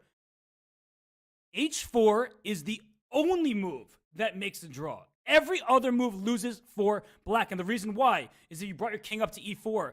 Once this trade happens in the center of the board, the white king just grabs this pawn on h5, and then we start this endgame. Learn your king and pawn endgames, opposition. The king goes to the side, and then the white king goes forward. This pawn is going to be able to get to the other side. This you can do in any sort of chess lesson. But h4, out of nowhere, Tanya, the only move that allowed her to survive this game. I mean, Robert, we've got to have this. Let's just take this in. She found this in seconds. She literally played this in 2 seconds. It's the only move that survives forcing a trade on the spot. After h4, white can't capture the h4 pawn with the g pawn because then the f4 pawn falls. And as you're pointing out, king h4 would be a huge blunder, a mate in 1. After h4, g4 is not a possibility because f4 pawn falls. You take on e5. We saw how the game ended. I mean, h4 is a stunning move to find in just seconds on the clock. That just shows the kind of champion and how powerful a player she really is. Just amazing stuff here. I'm in shock. Yeah, it's really good play from her. She didn't convert this advantage into a win. At some point, she did have a decisive edge. Time trouble was not her friend in this game, but credit actually to Alexander Ingic, who fought very hard. And he's actually keeping the Croatia Bulldogs in the match because if he had lost, then St. Louis would have taken the round 2.5 to 1.5. But Fabiano Caruana, he gets the job done for the Archbishops, and Bogdan Daniel Deac gets the job done for the Bulldogs. The other 2 games were hard-fought draws. Just unreal stuff. I'm still getting over h4, and we saw Alice Lee at the end of that game, where really it was clear that she wasn't super excited about how it ended. She was completely winning that one, but in the end, it got tricky as well. And Robert, one of the hardest things in chess is shifting your mind space, understanding that the win has slipped out of your hand and now you need to get things under control. And at 13, for Alice Lee to recognize that moment, to be super precise of all of that, and to find this move h4, I think for me this has been truly inspirational to watch. And we see that with that result, a 2-2 game, St. Louis Archbishop manages to hold this one and continue their lead in the match with 5-3. Yeah, big lead. 2 points is a lot in the Pro Chess League, but comebacks, of course, happen. But as we look at the individual scorers, The top 2 boards for Croatia have 1 out of 2, but for the Archbishops, it's 2 out of 2 for Caruana. And then all the way down on board 4, Alice Lee with 1.5 out of 2. You don't expect that from a board 4, but you sure love it. So Alice Lee has more points than anyone on the Bulldogs. She has been taking down the top 2 boards for Croatia. Robert, the women players have been fantastic in the Pro Chess League so far, and Alice Lee at 13 has been at the front of all of that. But of course, the action does continue in women's chess. The women's candidate finally comes to a head on Tuesday, that is March 28th, after taking down 6 of the strongest women in the game. Lei Ting-jae and Tan Zhongyi now are vying for a seat across from reigning women's world champion Zhu Wenjun. And we will be bringing you live camera feeds and match commentary by Katie and Alexander Kostanich. Wow, that's going to be a lot of fun to watch, Robert. A big moment there in that match, and it will all happen right here at twitch.tv/chess. Use the command !candidate for all the details. Can't wait, because it's been a long time coming. Super excited to see those players challenge each other for the right to take on Zhu Wenjun. I will definitely be following all of the action, Tanya. It's just around the corner. It's going to be a lot of fun. There's so much chess happening. We've got the Pro Chess League. We'll have the Women's Candidate. We'll have the Champions Chess Tour back as well. But for now, it will be round 3 as the Bulldogs will aim at equalizing the score. Currently, they are behind by 2 games. Big action coming up. Don't go anywhere. Robert and I will be right back.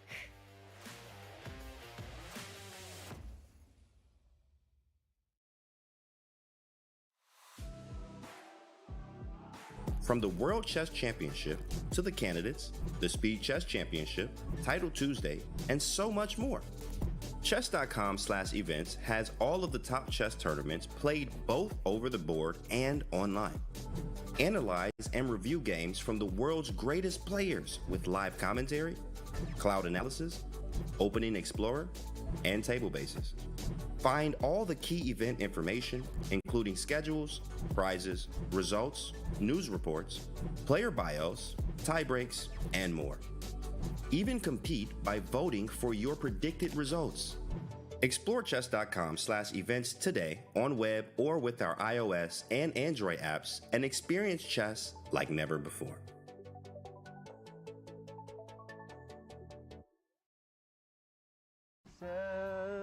Celebrate one sign. Come on, we got one sign. It's Chessable and chess.com. Oh no, hey officer. Hi. Sir, I have talked to you about this many times. No, now it's okay. No, we're you one. may not be advertising chess.com and Chessable together at the same time. I told you there was one sign. Sir, you may not be advertising chess.com and Chessable at the same time. No. Please give me the sign. I Sir, don't want to give please it to hand you. me the sign. I'm an Not officer this of time. law. Okay, Not to the this car. time. No, you can't do this to me. We're one company. Tell the world, everybody. Your hands behind your back. You have the right to move 1 square at a time. If it is your very first move, you may move 2 squares at a time. I can't go backward. You have the right, when you have reached the 8th rank, to consult with a promotional officer about your future. I want to be a queen. Please come with me to the back of the car. I Let's want go. to be a queen. I can't go backward. I can't move backward.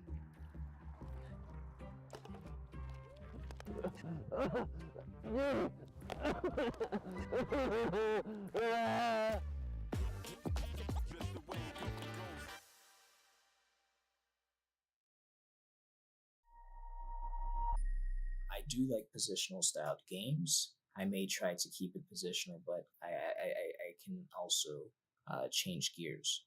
And I think that's very important in terms of, anyone trying to develop their chess game.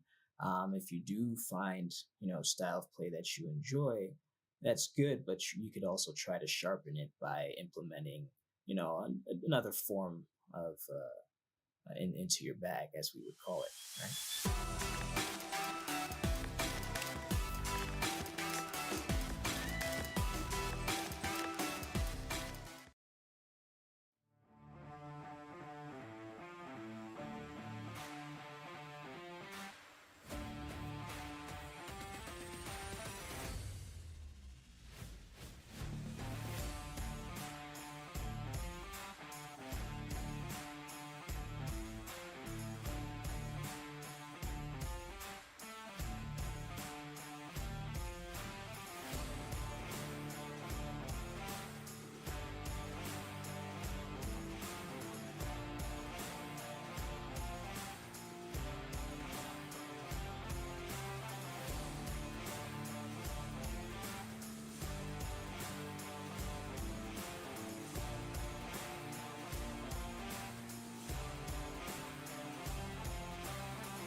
And we're back, and we've had such exciting action. There's been a bloodbath of a match so far. We're halfway through. We've got 2 more rounds coming up now.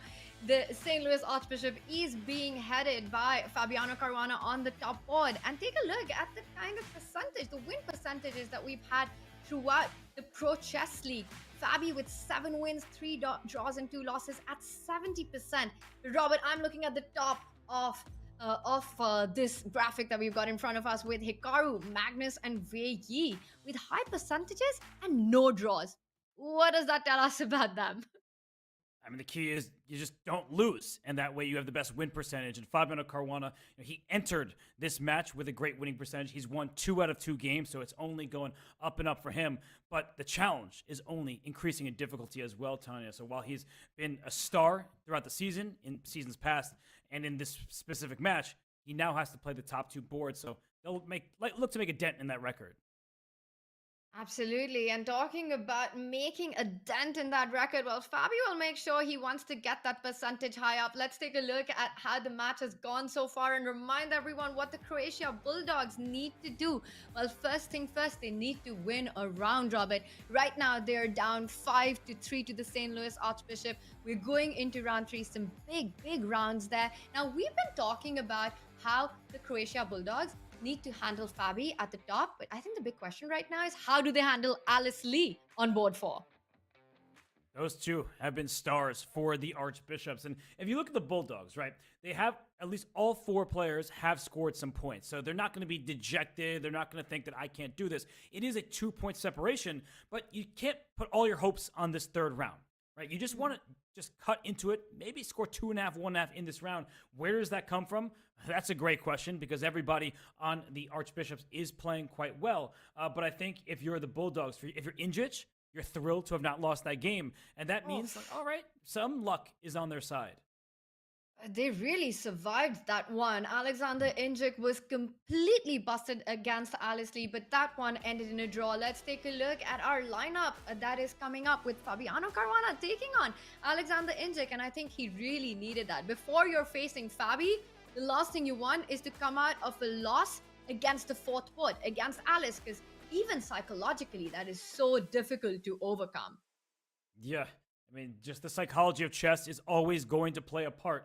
And it's preparation, it's psychology, it's just being in the moment. And right now, in this moment, Tanya, as I look at the lineups here, you get the top 2 boards for the Bulldogs getting the white pieces. That's great news. But the players from the Archbishops, they're super solid with black. And then for the Archbishops, down on the lower 2 boards, Theodoru and Alice Lee get white. We know what they're capable of, and they're having, in particular, Alice Lee having a great day, and Theodora would love to make use of those white pieces. He's got to do just that. With the white pieces, they have to try and strike. But meanwhile, it is up to the Croatia Bulldogs to try to create their chances even on the bottom boards.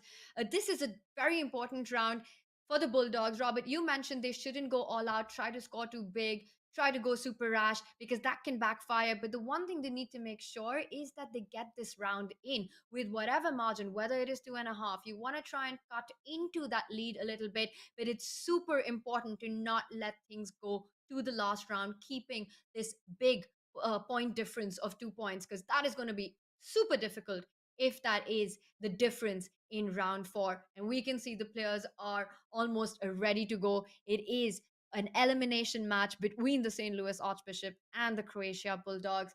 Robert, what do you think? Are you expecting Alice Lee to bring out the fireworks one more time? Well, I don't know what fireworks she'll bring, but I know that we have the microwave in the background. It is Benjamin Bach taking on Bogdan Daniel Deoch. And, well, I guess sort of the question that is being asked is, what does a team need to do in order to come back from a 2-point deficit? And I think that there is no rush. That sounds kind of counterintuitive. You only have 2 rounds left. You're down by 2 full points. You need to go. But I think when you go all in, Tanya, that's when you just lose the match right away, because you can't play chess specifically for a result unless that is strictly required. It's not required until the 4th round. So I think if you're Bogdan Daniel Deoch, you just play a calm game like he's doing. You try to get an advantage. And Benjamin Bach has been playing quite slowly. Try to use the clock against him. Wow, and we see Benjamin, he is going into a little bit of a think here already after knight to d2. I'm slightly surprised because it's very early days in the opening, and he finally does develop the bishop to g4. And I think part of it was him perhaps taking the decision which side does he want to castle. Is Benjamin actually considering going for queenside castling in this position? Sometimes you do that, right? You just go to the other direction. And with the bishop on h5 now, I'm a little bit worried that that bishop gets caught on g6 and is staring into pawns, doesn't have a great future. But Bogdan Daniel Deac says, let me just bring the knight back to f1. I'm going to do the same thing with my knight coming to g3, and I have not committed my pawn to g4. I could be overextended if I do that, especially, Tanya, as you point out, the black king likely to go queenside. I think so. I think we're going to see an opposite side castling most likely in this game. Well, it depends if Bogdan Daniel decides to go with the kingside castle or keep things safe, because he also has the option to get the king to safety over to the queen side. But right now, Black needs to watch out for threats of knight g3 and maybe even take a decision. Do you want to trade that knight on f3 with the bishop or fall back to g6? I'm loving what we're seeing, Robert. It's a queenside castle.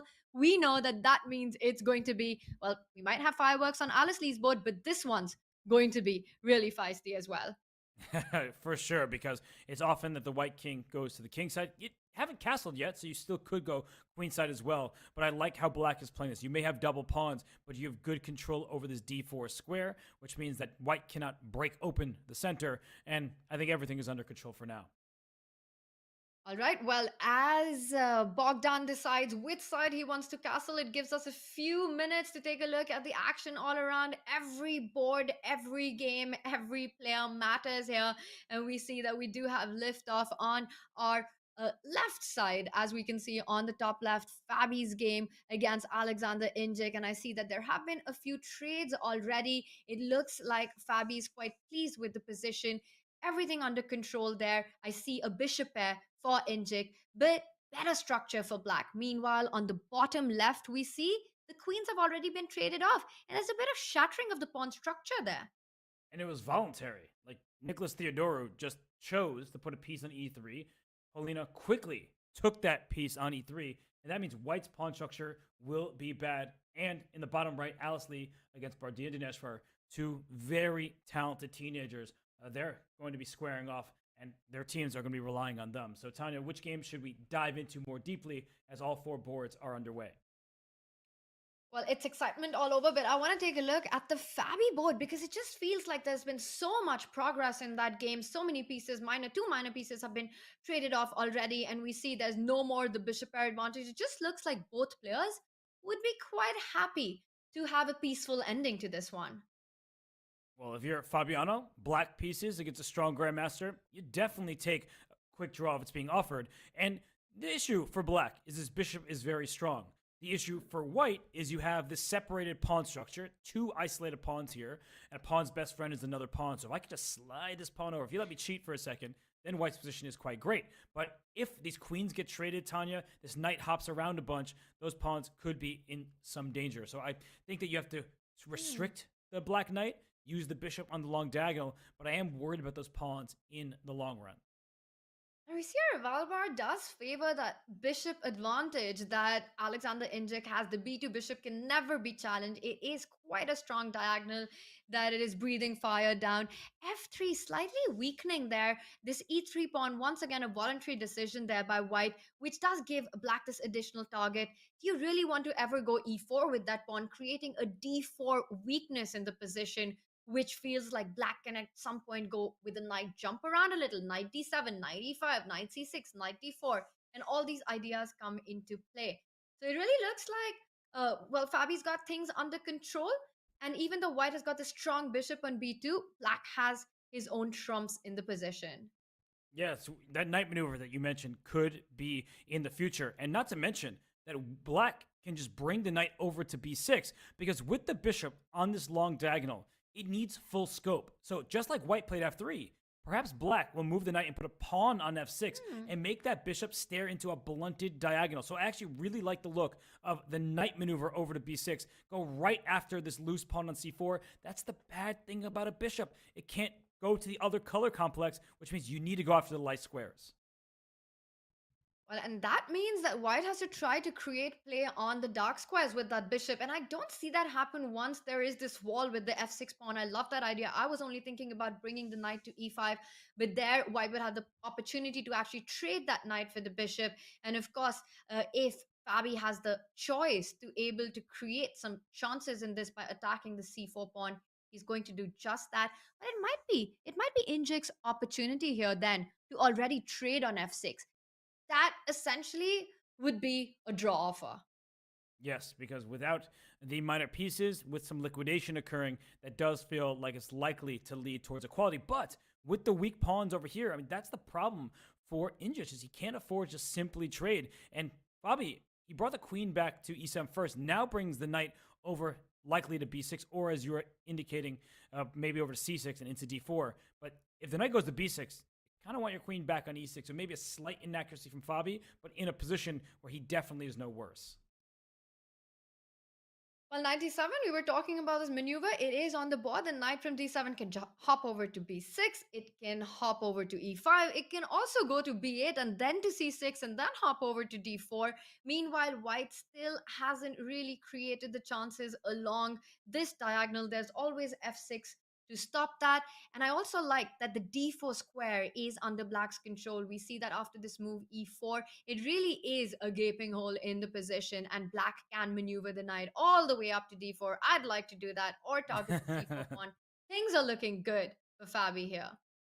Yes, no, Fabi, he's doing well for the Archbishops. 2 out of 2 scored thus far here in game 3, really having no issues. He goes home. He went to the other home, right? He said the other knight's home is my home as well. But this rook on d5, it's more menacing at first glance than it actually is in practice, because where's it going? The answer is nowhere. And maybe this knight will just kick it out by going to b4. So the knight went from f6 now to c6. And I think that's a huge improvement from where the knight can go to. But this can get really tricky depending on where the knight jumps, whether it goes to b4, and you could get this very asymmetrical, very unbalanced pawn structure if there's a trade, or the other option is to jump to d4. But you've got to be careful you don't end up losing a pawn there.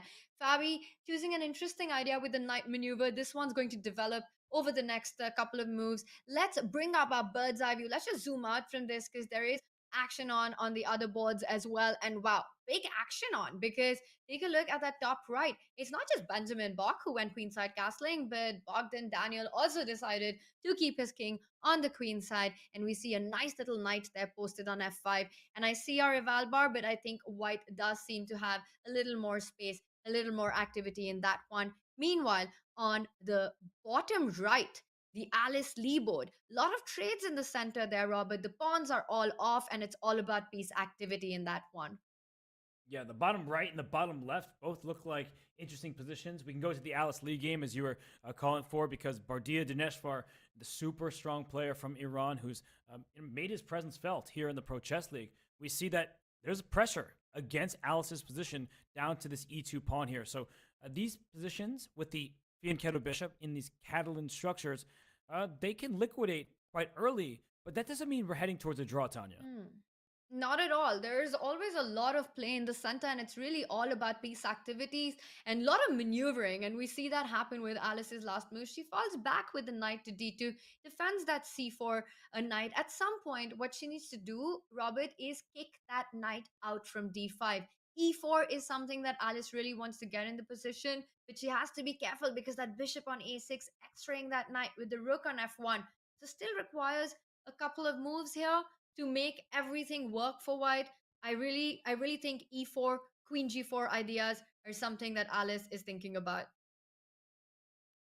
These moves are the ones you want to play. e4 right now may be critical, but you're highlighting it. The rook on f1 is hanging behind that knight on c4. You could be walking into some uncomfortable pins. So what else can you do for Alice? Whoa. She takes on d5, giving up her fianchettoed bishop, but maybe she's looking at this queen here on c7, saying the rook usually wins the showdown, and if you take with this pawn here, then you have isolated pawn in the center, and the knight just hops back here. So, I don't know, Tanya. It was a big decision by Alice, but I think she was feeling the pressure in the position. I mean, that's a really committal decision. We don't often see the fianchettoed bishop on g2 being given up for the knight there. That is, like you said, really a massive decision on the board.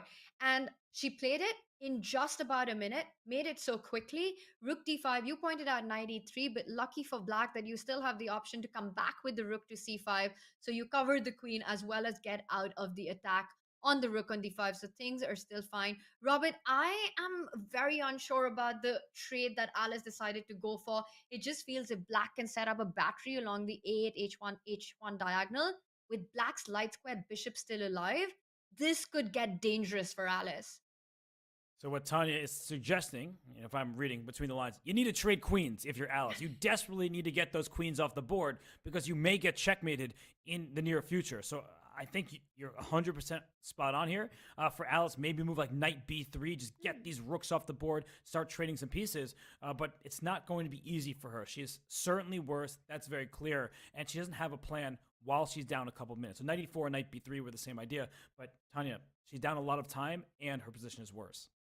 I really like what you pointed out. You hit the rook, you try to trade queens, but is black forced to trade queens? Black can actually sidestep with the queen. I was going to say, well, a7 is quite an ugly square, and you don't want to allow white's queen to jump into c6 as well, putting so much pressure. So it might be time to place the queen on b7 and try and hope that someday you can again rearrange these pieces, because once the queens are traded off, like you pointed out, queen c1, rook c1, yes, the e2 pawn is hanging. But Robert, with the rook jumping onto the 7th rank, black's knight on d7, black's bishop on e7, it just feels like it's a lot of counterplay for white. But Bhartia is going for it. Is he going to pick up the e2 pawn? I think he is, and he does, and he has rook d8 at the end. His claim is, I may be a bit tied down for the moment, but once I defend my knight, my bishop will be free to move. So the rook does land on c7, but a simple rook to d8, and black is up a pawn. Black has the bishop pair. Black has the safer king. Black has the lead on the clock. I think you know where I'm going with this, Tanya. I think Bhartia Dineshvar just showing off his class by just saying, a pawn is hanging. I can now take it. I am not afraid. And it's on the board. When I was looking at this line, pointing it out, I completely missed this defense that black has with rook to d8, because otherwise black just ends up losing a piece on the 7th rank with the knight and bishop lined up. But Bhartia, seeing a move ahead there, has an extra pawn, and it does look that Alice has a lot of piece activity, but she has got just a couple of moves to try and make something out of that. I like that move, knight c4. What that does is make sure that the d7 knight is stuck to defending that b6 pawn. You're also eyeing a knight jump on d6, but I would still be a little afraid with the rook coming to d1, a bishop f3, a little move by black, taking control of that long diagonal and really boxing up white's king in a potential checkmating pattern.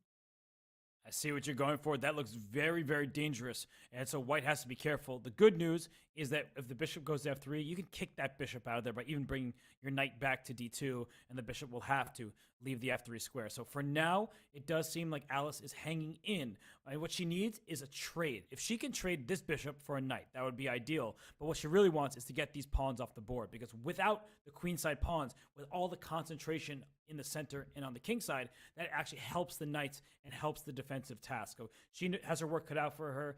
Bhartia Dineshvar up on time, up a pawn, but it's not going to be easy from here.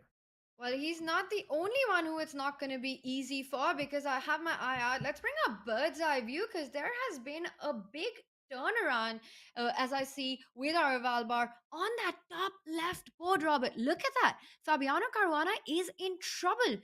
And wow, what is this position? White has managed to plant a rook on d6. There's a pawn on e5. Sure, Fabi got his nice knight to a nice little spot on b4, but it's not really doing anything there. That's a knight with all bark and no bite currently. And it looks like Fabi needs to be up for a huge defensive task here. And he's also down 2 minutes on the clock with a worse position, limited activity. The knight on b4, as you're saying, it's out. Great, it's advanced, it's not threatening anything, and it can't go anywhere. The knight is not actually helping as much as it would appear. And for white, this rook on d6, excellently placed piece. Pawn on e5. This queen can maybe go back to b1 and use the light squares, or it can slide to d2 right now. So if you take pawn takes, that looks very scary, as white has a far advanced pass pawn and a bishop on an open diagonal. It's happening, and he's now going to pick it up with the e pawn. That is a huge passer. That is not a pawn. That is a big, big pawn. Now that combined with threats along the long diagonal, and Fabi's queen stuck on d7, and we see that little shift in Fabi. He knows that this is a tensed position for him. Yeah, this queen takes f4, but that was a mistake apparently. So Alexander Injic, he rushed both because he had 5 minutes on the clock and in the position. Let's bring up an analysis board because that's a very instructive moment for players. That just a couple turns ago, after pawn takes d6, the queen is blockading. This queen cannot move. So let's say white had pushed this pawn to h4 right away instead of taking on f4 first. This pawn's not actually hanging because the pawn goes up to d7 and now it's going up to d8. I am getting a new queen. The best you can do is give your knight up for that piece. But in the ensuing position, white is up a bishop and delivering checkmate. I'm not even sure if it matters which square I go to, but let's go here. Checkmate is next. Good game. So I think that Injic, Tanya, he rushed it by taking on f4 because when he did that, that allowed the black queen to take on a4. There is no d7 and there are threats along the first rank. Wow, that's a super point that you make. And it just goes on to show that how the f4 pawn was hanging. You could have picked it up at any point, but you could have improved your position further. But now we have a similar position, but Fabi has an a pawn, which gives him a lot of counterplay. Earlier in the analysis that you showed, if h4 was played earlier before taking on f4, things would have been very different. Now this a pawn is going to give Fabi the counterplay that he needs, but it's still very difficult. The black king is exposed, goes to f8. But Robert, it looks like a4, a3 coming in. Fabi might be able to save this without too much trouble. Yeah, that's an annoying pawn to deal with. The good news for Injic is even if it gets to a2, the bishop, being the long-range piece it is, it covers the promotion square while putting pressure towards the black king. But this knight, it's free to move. It can go to d8, maybe to f7 at some point to go after this pawn. And how does white actually make progress? Like, if black is playing to do nothing, and the question was answered there with g5, but I was going to say, if black was playing to do nothing, what's white's plan? But you just said g6. g6? Oh, and it's queen h5. Queen h8. It's coming in. You've got to watch out. Is queen h5 possible? You give up the d6 pawn, but you win the g7 pawn. But it could be another moment of, do you need to do it right now? Let's bring up that analysis board because queen h5, that's the automatic move. That's the, I simply must go for queen h5, queen h8. But the eval bar says, not so fast. After queen takes d6, queen check. You take on g7 with check. You have a new passed pawn. But somehow, Tanya, the king is escaping. And because there's, that's the wrong arrow. Because there's so many checks against the white king in various directions, I guess that's why black is staying in the game. So Injic, he rushed once. He should not rush again. I don't know what the best move is, Tanya, but apparently queen h5. Oh, and he played it. So it's the second time he has rushed a queen move, and we see the eval bar drop. Queen takes d6, keeps black in the game. But it was so natural to go for queen h5. You pointed it out yourself. It is the most human move in the position. And queen h5, you've got this position. It still looks very scary, but also for the white king, Fabi having enough counterplay with that a3 pawn and that queen g3 check would be a pipette on the spot. Queen g3, queen f3, and the g6 pawn just doesn't have enough time to advance. If you give a check on h8, the king moves forward, g7, and then black follows that up with checks, and that would end in a draw on the spot. Tanya, I actually think black could win this game. I know that seems What? ridiculous. And the reason why is queen g3 is a threat, and this knight is going to go back to e7 at some point. So if white is not careful right now, you could find yourself in trouble if you're so singularly focused, if you tunnel on pushing this pawn. So I'm worried for Injic, but Croatia, I mean, they really need him to get at minimum a half point in this game. He cannot afford to let it slip, and he is slipping about to be 2 minutes on the clock. This is where mistakes happen when you're in the mindset of, I should be winning. Where's the win? And you don't play the board that you currently have. Well, he can't burn the clock too much. He can take a few seconds because it's an important moment. That is a smart move, Robert, there, because it defends that f3 pawn. So sure, you can jump in with a check on g3, but that's the only check that you're getting. And if you go for this bishop on c3, then white intends to advance the g7 pawn and queen next. You have knight e7 there. So what's going on after queen c2, queen c3? I'm telling you, white needs to find a forced draw, and it might be available. I think we are going to see queen c2 takes bishop, the pawn goes up, and once the knight returns, we will get a promotion. I think there are enough checks against the black king, but if there are not, then this pawn is just about to promote. Black will be a pawn ahead. Tanya, this is scary territory if you're injured. He's dropping to a minute and a half, and suddenly things have gone wrong in every single way. And look at his face. He's shaking his head right now. Yeah, he knows it. He knows that he's let this slip. And you're absolutely right. For the Bulldogs, this is such an important board. He at least needs to save half a point. Also, once again, getting that mind shift that you were completely winning and now you have to find the precise way to hold this game is so easy to go wrong. He doesn't seem happy with any move that he's making right now. King h3, he shakes his head. Fabi quickly picks up that knight on c3. Sorry, the bishop on c3. The knight will jump to e7 to defend the pawn from queening on g8. So you need to force a draw if you're injured. But this is bad news for the Bulldogs, but there's good news. So if we are able to get towards the bird's eye view, because this one, it looks like Indrich can force a draw. That is the expectation. But look at this, Tanya. In the top right, it's all Bogdan Daniel Dash. In the bottom left, Paulina Shuvalova is delivering, or on the verge of delivering, a huge upset over Theodoru with the black pieces. And then in the bottom right, Bardia Dinesvar is winning with the black pieces. So it looks like it might be a 3.5 round for the Bulldogs, and they'll take the lead. Wow, the Bulldogs are dominating on every single board here, Robert. Which one do you want to jump to? I see on the top right, knight g6. That's not a focus. Black's knight can recapture on g6. Yeah, I'll just make a quick point. Then the bottom left, it looks like those pawns. There are too many passed pawns for black, and that is why she will be able to win this game. So let's go to that game in the top right between Benjamin Bach and Bogdan Daniel, just because I think that's more up for grabs. And look at the eval bar. It's in white's favor, but look at the clock. Both sides in some time trouble. Wow. And that's an extra pawn for white. That is a very, very healthy extra pawn for white. E4, it is a passer, but it is opposite color bishops. And these are notorious positions. If all the pieces, the heavy pieces get traded, it ends in a draw. But it looks like white's the one who's putting the pressure, is bringing in the attack. In opposite color bishop, it's not just about extra material, but the side that is more active. And it looks like Benjamin Bach is in trouble. He's got to defend not only against the extra pawn, but white's attack as well. Yeah, no, this is going to be an annoying defense for Benjamin Bach, but he's got the perfect setup, right? The queen and the rook defend everything. He goes back and forth, back and forth. Let's trade a rook. Let's trade the queens. If you can get the major pieces off the board, you're much more likely to draw. That doesn't mean you certainly will draw, but it is much more likely. And so Benjamin Bach, look at him. He's going back and forth. Let's trade. And if you're Deach, you avoid that trade at all costs for now. He's doing everything to try and trade off the major pieces because that would make life so much easier. And as you're pointing out, white is targeting, trying to get to that c7 pawn. Eventually with the rooks, if they could be only doubled up, the rook and the queen on the 7th rank. But Benjamin Bach says no, he's got things under control. I don't think this is going to be easy to convert. And Bogdan Daniel is down to 6 seconds on the clock.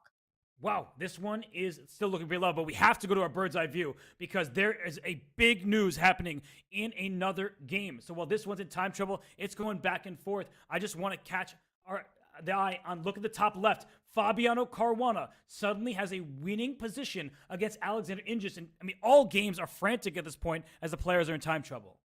Let's go to Fabi's board. We've got to head there. And you call this, that you think Fabi's the one who's going to take this point. And you call it at a moment when Fabi was in huge trouble. White has played the move G7.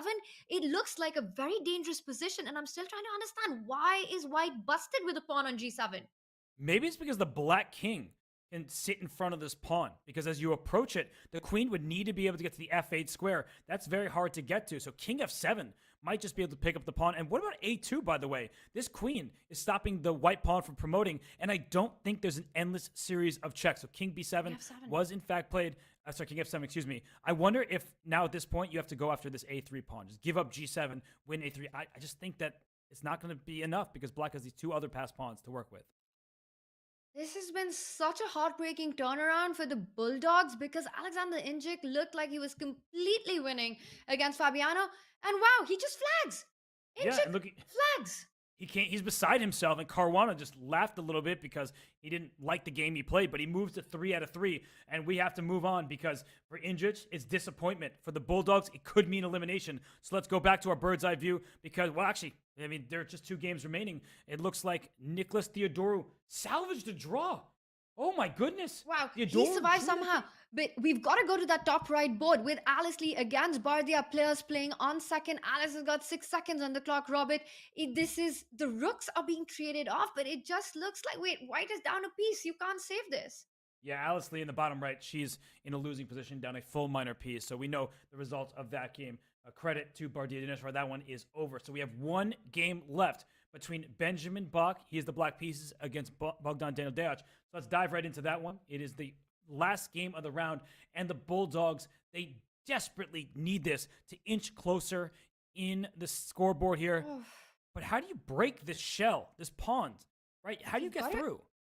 You've got to start pushing that e-pawn. You bring back your queen, you go e5, and the dream is to advance it as much as you can. But he's gone for queen f6. So watch out now. If the queen moves and loses control of c6, white could have jumped in with queen c6, given a check, and then advanced the e-pawn.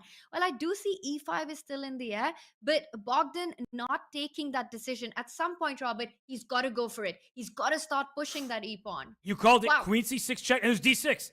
That looks he like... allowed it. Oh, with this pawn's hanging too. Everything's hanging in a position. Over. Oh That's my it. goodness! And every pawn is dropped for black.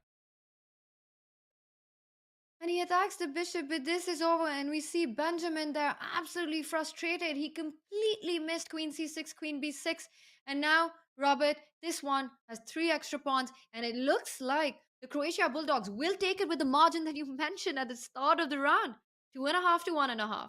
It could have been more. They could have stolen this round and the match lead, but this one is going their way. It is a clear win at this point. The bishop is hanging. That's checkmate back there. You could probably even trade queens at this point and win the game, and that's what he does. It's simple now. Well, if it was just 2 pawns, then black saves it. But with 3 extra pawns, that is absolutely lost because a black's bishop and king cannot control and stop the advance for too long, as you're pointing out. Eventually, the a pawn will get forward. Right now, the b5 pawn is hanging, so you've just got to be a little careful on how you actually push these pawns. So bring the king back and then push the a pawn. So that's what he does. He recognizes his initial mistake. Now his a pawn can go forward. b5 pawn is protected. And that is sufficient because you are just going to push them all. Don't stop. Don't stop because you're down to seconds as well. Just make sure you don't flag. He hits the bishop. And now the thing is, if you play a move like b6, you give black a lot of control on the light square. So you want to also push the right pawn. I like that move, king d8, stopping black's king from moving anywhere. And almost looks like a zugzwang here for a black. Now you can go a6 and you can potentially queen. Oh, but watch out! A6, king a8, and queen, and that was a stalemate. That would have been a disaster. Don't do it now. King 8. Why not king 8? Gotta try king 8.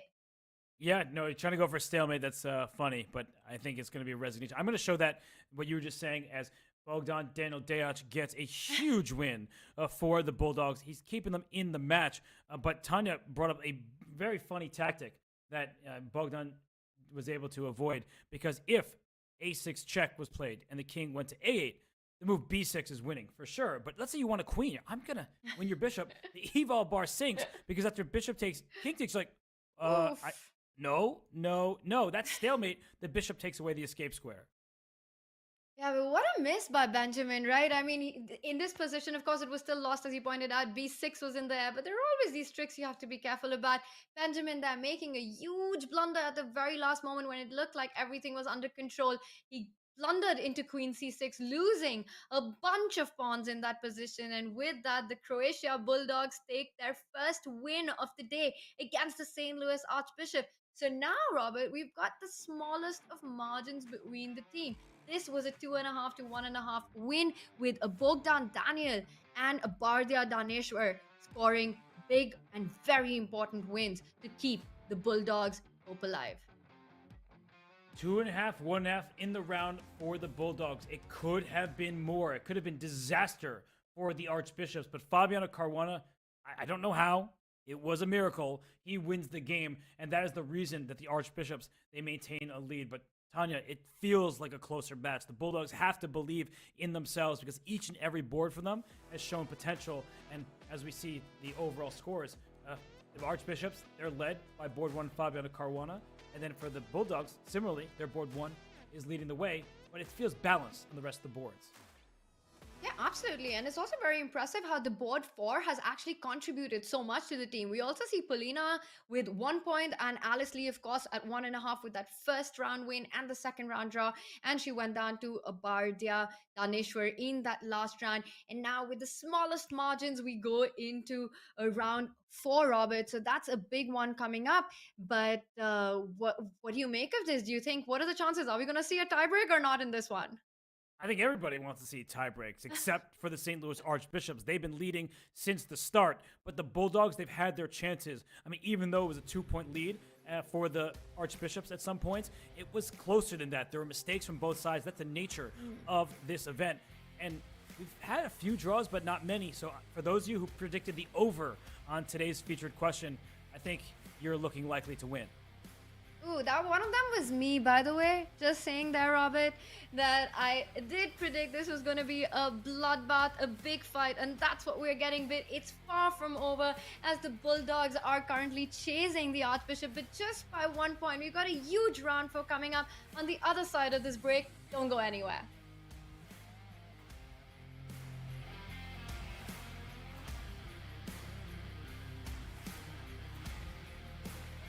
Three puzzles here. It's chess, yeah?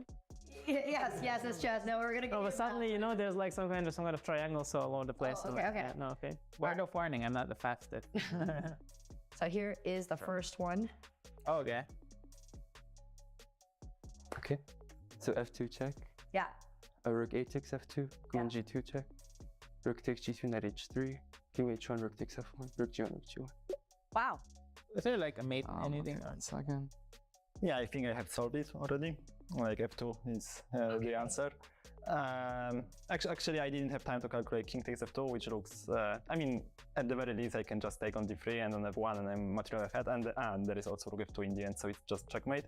But of course, the point is after rook, doesn't matter which rook takes on f2, then there is queen g2 check, followed by knight h3 check, and rook takes f1 checkmate. Or rook g1, rook takes g1 checkmate. I mean. Okay. Okay, I did more 10 seconds. Currently blind. All right. Your 10 seconds is up. Harder than the. Yeah. I just got it while I was singing briefly. Yeah, so it's obviously f2, and then queen g2, knight h3, and rook f1. Wow. Okay. So you're. I mean, there's also rook f takes g2, but same thing. Yeah. Yeah. I mean, rook f takes f2, queen g2, rook g2, knight h3, king h1, and then rook g1 spade. But yeah. Black to play and win or what? Yes. Black to play away. No, I think I got it right. I mean, takes. I don't know. I didn't find the mate. So dumb. Oh, you're good. You're good. I'll make a move. 92, yeah. Unfortunately, the move is not 92. Yeah, same thing. I can go find mate. F2. Rook takes F2. I need the warm up. Can we start again? That was the warm position. Yeah, I need the warm up. If it was a game, I'll go 92 takes g3 and then I see. But I think it's just perpetual there now. Or I don't think it's a mate. Yeah, no, I don't. All good. The correct move is actually F2. Yeah, rook bf2. And then. Oh wow, like that. Somehow it's an unusual pattern, but it's really cool. No. Exactly. Yeah. It's so easy.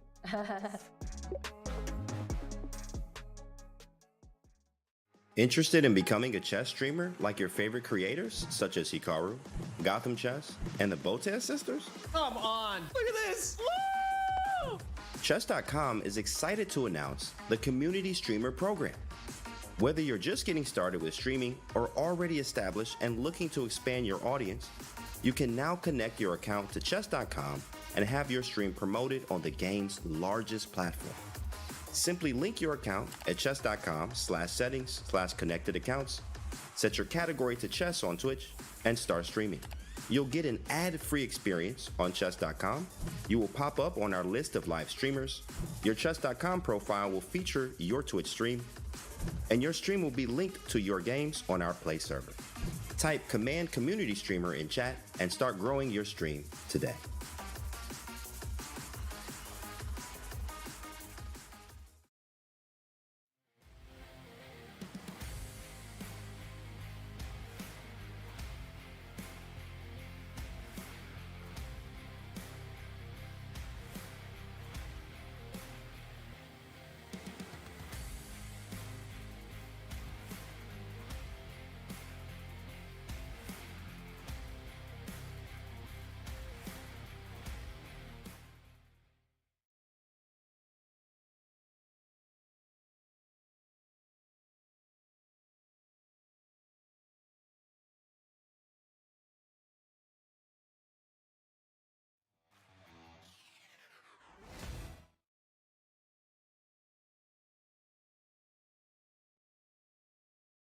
The defending champions, the 3 times champion of the Pro Chess League, the St. Louis Archbishops, had a devastating start, but now they are leading this final match, which is an elimination match. They need to win to make it to the playoffs of this season.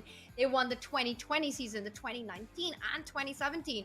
2 of the seasons were headed by Fabiano Caruana is back for the 23 season as well, but it hasn't gone well, at least not the way they would have wanted, Robert, from the start. But they've had 2 back-to-back match wins and currently leading against the Bulldogs. And Fabi has played a fabulous role. Oh, he certainly has. He's 3 out of 3 today. It's surprising to many that they would need to win just to get into the playoffs. That's been their season. It started on the downward swing, 0-2, but they've won 2 straight matches. They currently have a 1-point lead here, Tanya. So now the answer is, with their season on the line, down to the wire, the final round of action, will they be able to get the job done, make it 3 wins in a row, and make the playoffs? It's so difficult, Robert, to get our head around the fact that St. Louis Archbishops have been staring at elimination the last 2 weeks and this week as well. They needed to win every match. They won 2 back-to-back matches. This is the 3rd one, currently leading with just the smallest of margins against the Bulldogs. Anything can happen to force a tiebreak to go into a playoff. The Bulldogs need a 2.5 to 1.5 win, but if they win with a bigger margin than that, then actually with a 3-1 win, the Bulldogs will eliminate the Archbishops. We've got a big round 4 coming up, and this is the most equally matched round of the Pro Chess League, where board 1 plays against board 1. And we look at this, and Robert, here in this particular matchup, we see Fabi. Sure, he's that heavy hitter, he is the big name at the top, but actually the Bulldogs in the other 3 boards have a huge rating advantage. Well, I'm looking at these lineups and I'm thinking, where do the points come from? Because you need to score 1 extra point if you are the Bulldogs. I'm looking down at boards 3 and 4. You have the white pieces. Bardia Dinesvar against Nicholas Theodore. Theodore is a very strong grandmaster. He medaled. He won an individual medal at the Olympiad. That says a lot about his skill. Not to mention, he's one of the top-rated Blitz and Bullet players on site. But then on board 4, Polina Shuvala, she gets the white pieces against Alice Lee. Alice Lee is amazing. There's nobody in the world that's going to deny that. But what Polina might deny her is that last round victory. Polina is fantastic. She's already at that GM level. Alice still has a little bit of work to get there. She's showing that she can punch up. She can win these big games. But that, I think, is a critical game for the Bulldogs as we get set, as Fabiano Caruana gets the white pieces and needs to make his first move here. 100%, and that board 4 is where there's maximum rating difference as well. Not that Alice Lee cares about rating differences, but as you pointed out, Polina is almost 2,500 for all practical reasons, almost a grandmaster, and we see our players are ready to go. Very important, the last 2 boards, the board 3 and board 4 with the white pieces for the Bulldogs. They need to try to get those points in, and Fabi starts with the English opening, 1c4 on the board. Yeah, he goes for the English. Not something you see every day from Fabiano, but it makes it harder to prepare for. And we see e6 from Bogdan Dendech. He's likely going to strike with d5. But in those situations, white will often take and push the pawn to d4. And he goes right away. He could have created an isolated pawn. Instead, he wants to strike in the center. And Tanya, these are confusing positions with all this pawn tension. Oh, 100%. And he decides to trade off, so not keeping the tension alive for too long. Then he takes off the bishop. I was quite surprised that Fabi took about 30 seconds to make that first move c4. It almost seemed as if he's forgotten that the clocks have started. Yeah, I think Fabi, just was relaxing a little bit too much. But now that he has recognized that he needs to make moves, he's doing them quickly. He's playing a very natural opening. Just look at this tension. He's waiting for his opponent, Deach, to move the bishop, and then he'll take on c5. You don't want to allow the bishop out in one turn, and that's why for black, you might think about a move like bishop e6, developing the light square bishop first. He goes all the way to g4, and wow, look at how quickly Fabiano played bishop e2. Tanya, I think he knows what he's doing. 100%. That speed, bishop e2, is not a move that you make too quickly, but it was also necessary because there was so much pressure on d4. As you pointed out, Fabi doesn't want to take on c5 just yet, welcoming the dark squared bishop for black to develop with a nice square on c5 with a tempo by recapturing. So he's delaying that as much as possible. We see that Bogdan Daniel is also up to the task of knowing what he's doing. He keeps delaying that development of that bishop on f8. It's really about who blinks first, with that d4 and the c5 pawns staring at each other. Well, I just watched Fabiano blink a few times, but I don't think he's going to take on c5. I think he'll play h3, make quiet move. Maybe he'll play b3 at some moment because the bishop does want to go and develop. But bishop d2, that's not really doing anything. You're staring into your own pieces. So both sides are trying to figure out this tension, and b3 is useful because later in the game, you might want to fianchetto, especially if you do eventually take on c5. It opens up the long diagonal. Yeah, lots to think about, and the way the center gets fixed, if black trades on d4 and then white, what does he recapture with? Whether white ends up picking up on c5 and the d5, we get an isolated queen pawn. So really the central pawn structure will determine the characteristic of the middle game that we've got, where each side plays for the attack and for the counterplay. So while these players have a think on how they want to sort out the central tension that we're looking at, we've got liftoff on the other boards as well. Let's zoom out and see the opening action on our bird's eye view as the games are well into the opening phase. And I see our top right board we've been talking about pawn structures and centers. That is quite a fixed pawn structure with white advancing the pawn to d5. Currently the knight is hit. He's moved to b4. Meanwhile, on the bottom left, again, a lot of flexibility in the center with a face-off. And wow, knight e4, what is that move, Robert? What just happened? I was about to talk about the other games. I think we have to go right into the board 3 matchup between Bardia Dinestra and Nicholas Theodorou, because that's a knight sacrifice in the center this early in the game. So Theodorou says, here, take my knight. And, well, Dinestra hasn't taken it yet. You've got to do a deep dive on the Nicholas Theodorou Bardia position. Knight e4 was the last move played. Let's have that up, and we see the knight on e4 is hanging. Robert, you're doing a replay of the action, and just in this position, he calmly snaps up the pawn on e4. But the knight is under attack and can be captured. So let's bring up an analysis board, because it seems like it's not an easy decision. But what other moves do you have? You've given up a pawn, and the point is after pawn takes d4, the queen hits this knight. So the pawn hits this bishop, and you could take on d4. But after queen takes e4, this is the big question, Tanya. Black is up a pawn, but this queen is in the center. It's actually in some loose territory. But whoa, I just noticed that Bardia did not go for this line. He was worried that in a position like this, that black would be up a pawn. He wasn't finding the clear compensation. But instead, he goes like this, knight d5, and after queen d8, I think it's even less compensation. I agree with you. I'm trying to understand this whole thing. Knight d5 was also tempting. You hit the queen, but the queen falls back, and that knight on d5 is not stable at all. Black can actually kick that knight out at any moment with a move like c6. And you were talking about finding compensation. I am with you, Robert. It's harder to see the compensation in this line rather than the trading one that you were showing with capturing the knight on e4 and opening up the center. Yeah, the center is closed, and black has an extra pawn, so taking on e5. I like your point about c6. I might throw that in right now, because where does that knight actually go? If it goes back to c3, thank you very much. I'll take it and shatter your pawn structure. If you go forward to f6, well, I'll take you there too, and then I will open up my bishop on g7. But okay, Nicholas says, I don't need to get fancy. I'm up a pawn. I can move my knight now that it's under attack. It's a clear extra pawn for black. So Theodorou has won the opening battle, and Tanya, that's really bad news for the Bulldogs. 100%, and that also, this is one of the boards where the Bulldogs start with the white pieces. So this was where they really had to try to strike, or at least get the maximum chances they could out of the opening. But it looks like instead it's going to be one where Bardia will be on the defense. He needs to save a position where he's down a pawn, create his chances. Not seeing where, although Robert, that said, there are still a lot of pieces. White's rook can jump to d1, create play along the center with rook on d1, the rook on e1, the e5 pawn constantly on the target, and black still not fully developed. A little bit of initiative does exist. Still a healthy pawn.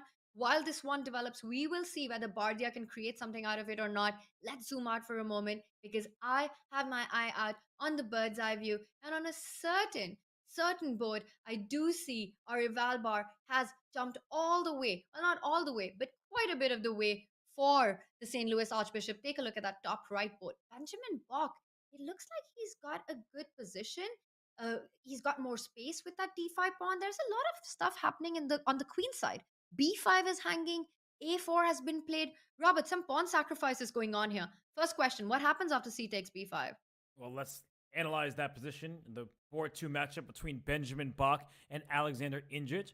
So if we see the pawn was captured on b5. So let's do a quick instant replay. This was the position. Things were getting wild. And then Black says, yeah, I don't care that my pawn's under attack. Let me push to a4. And after pawn takes, knight c7, now b5 and d5 are under attack from Black's knights. And he goes, I'll take you there too. Thank you very much. And after knight takes d5, Tanya, right now, white is up a pawn, but black actually is the one with an extra pawn towards the center, actually an extra 2 pawns. So these are white's 3 pawns compared to 2. That's how I like to analyze positions. It's not just quickly counting, okay, white has 7, black has 6. It's not that simple in chess. You want to look where the pawns are. So essentially, like, black is up 2 pawns on the C and D files. White is up 3 pawns on the queenside flank over here. But who does this benefit? Are these pawns going to get rolling up the board later? Of course, the queen is under attack right now. Or are black's pawns actually more powerful and restricting the white pieces? I think it's going to be all about quality over quantity, coming to your point of which pawns get rolling first. If white is able to advance on the queen side, those pawns will be unstoppable. Meanwhile, black also has to figure out, because it's not easy to get the d pawn rolling with the d file open. Let's say white falls back with the queen. Queen c2 looks like a natural move that comes to mind. You're just trying to just line up the battery, as well as you can go bishop a2 next. You defend your a4 pawn and develop your rook to d1. You were asking who does this benefit? I do like white's position. It looks like white can build up pressure on the d file. White's got this bishop pair. It's an open game. Just looks like more targets here for Benjamin Bach to attack. The move that you said throughout all that I really liked the most was bishop a2, because at first glance, you're like, I'm going for checkmate. I'm going to be stubborn. There's a knight on f6. You're not getting checkmate. Come on. So bishop a2, redirecting to a new diagonal. I think that's a very powerful idea. You mentioned rook d1. I like that as a starting move because you're already threatening to win a pawn on e5 as the d pawn will be pinned to the queen behind it. But there are also ideas of just getting the pawns going. And this is not an easy move. So rook d1 played first, but I actually want to bring up the analysis board because I actually think this is a really key learning moment for people. So if we can analyze a variation here, that white can sacrifice a pawn right now with the move a5. And the reason I'm going to give up this pawn is that the rook takes a5, I'm going to play a4. And then I'm going to bring my bishop to c3 and keep pushing my pawns up the side of the board. I'm trying to get a queen. I know there are many pieces on the board, but that's what I want. And if you don't play a5, and it looks like he hasn't, he instead went knight to c3, which is a perfectly good move. But look at black. All of a sudden, it's black who's going forward. What is b5? Ooh, okay. Blunder. That's because what it is. 8-7. Robert, you just mentioned it's not about the attack, and it wasn't until the f6 knight is just overloaded voluntarily with that move d5. Blunder alert. Knight d5. You saw Indrich's face. He's just beside himself, right? He just cannot believe what's happened in these last few rounds, right? Against Alice Lee, he had a huge advantage, and then she took control. He did salvage that point. It's Fabiano. He had a huge advantage, was on the verge of winning. He let that slip and gave Fabiano a win. And now, let's just go back. I mean, at this point in time, you're going to see the eval bar saying black is, right in this thing. Maybe bishop e6 first to protect the square. But Tanya, he rushed it. He went d5, and that was a critical blunder. And you know what? You're not only going to lose the d5 pawn, but I think you also lose the e5 pawn because there's just no good way to defend it. That knight on f6 can't fall back. 8-7 always hanging. White can simply gobble up this third free pawn, pick up e5, pick up c5. Everything's falling apart. And we see it on Alexander. He knows that was a big miss, and this is the kind of blunder that there's no coming back from. No, there isn't. And the one thing that Benjamin needs to do is avoid getting back rank checkmated. He trades rooks. Don't play a move like queen takes c5. There will be a mate down here. So even the move bishop a2 just to get your rook in contact on the first rank, that makes sense. h3 at any moment, perfectly reasonable. So yeah, this one is now just over. I mean, we typically don't like to call games before they finish, but now white is up a bunch of pawns. Black's remaining pawns are weak, and yeah, the bishop pair is also an advantage for white. Everything looks like it is working for white in this one, but let's zoom out while Benjamin Bach tries to convert this into the full point. Things are going the St. Louis Archbishops way in that one. But what about the other board? It looks like on that bottom left, Nicholas Theodoru also has everything under control with the black pieces. What is white's queen doing on a7? The end of the board. Sure, it's gobbled up a pawn there, but it looks like it's getting trapped at some point with knight b5, rook a8, all these ideas. This could be very dangerous for Bardia. And if Theodora wins and Bach wins, that's the bottom left and bottom right. If those two results go their way, the match is over. Remember, St. Louis entered the round up a full point, 6.5, 5.5. You need 8.5 points to win. So those two victories, if St. Louis can get them, will lead them to the playoffs. And meanwhile, in the bottom right, Alice Lee, it looks like she's down a pawn, but has the bishop pair, gives her chances. In the top left, Fabiano Caruana, Bogdan Daniel Deac. That looks like a super grandmaster slugfest, just equal for now. But I think we should go to the bottom left game between Bardia Dineshvar and Nicholas Theodora because, as you said, the queen is almost trapped over here, and b4 was just played by white. So, Tanya, the question, can you play rook 8 and win the queen?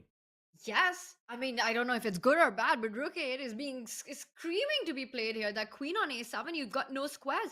You've got to sacrifice it for the rook and the knight. But is that going to be enough, Robert? I don't think so.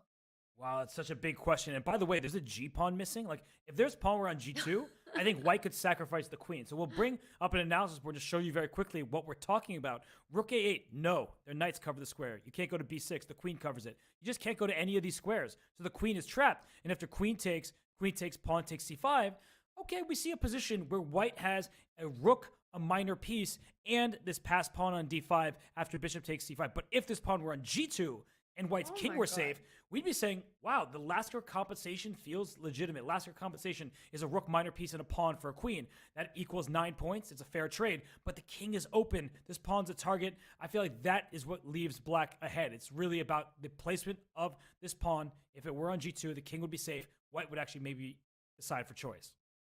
I have to admit, I didn't even realize that white was missing a pawn on G2. It's so easy to just feel that that pawn has got to be there. Where would the G2 pawn even disappear? Is that even a possibility? And then when you mention it, that just changes everything on the board.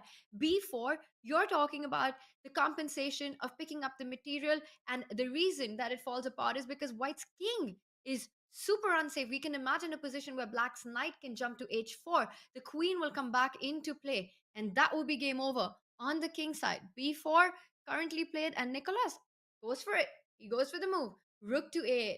It was also a necessity in that position. And now we're going to see this play out. Robert, you called it. Bishop c5. You can come back with the queen. You can go bishop e5. I like this move. You defend that knight. You're eyeing that h2 pawn. Move the rook next. Rook comes to e8. Free up that knight. And, well, Bardia says, not going to allow you to do that. And at best now, white has chances to make a draw. There is this passed D pawn. That's really what's keeping white in the game. You could take on A2, but then that pawn starts rolling. Like, let's get that pawn going. Maybe it's a little bit too soon, of course. The bishop is hanging, but you just need to get it going, and it's getting there in the near future. So there's still a lot of work to be done here. Well, the rook on d8 at least fights against the d pawn. If you go d6, black can fall back with the queen to e6, put pressure on the d6 pawn, and also find itself at a good square to put pressure on black on white's king side as well. So that's what Nicholas is relying on with his last move. Well, rook d5 is not a threat. Watch out. Do not pick that pawn up on d5 because knight f6 is devious. Yes, and I just want to point out for people who try to envision what defensive configuration you want. What white wants is to trade these pieces that I'm going to highlight. Just, you can lose your D pawn, but as long as all these pieces come off, the queen will not beat the rook and bishop, as the bishop will just slide back and forth. The rook can go up and down. There's just really no way to win. So that is something that Bardia is looking for. But while this one is looking relatively balanced and both sides have some dynamic play to them, maybe we should zoom out for a second because I see Benjamin Bach once again in big time trouble. He has a big advantage, but he does not have much time to work with. And then the bottom right, it looks like Polina Shuvalova is much better against Alice Lee. So the Bulldogs need every point right now because their back is against the wall.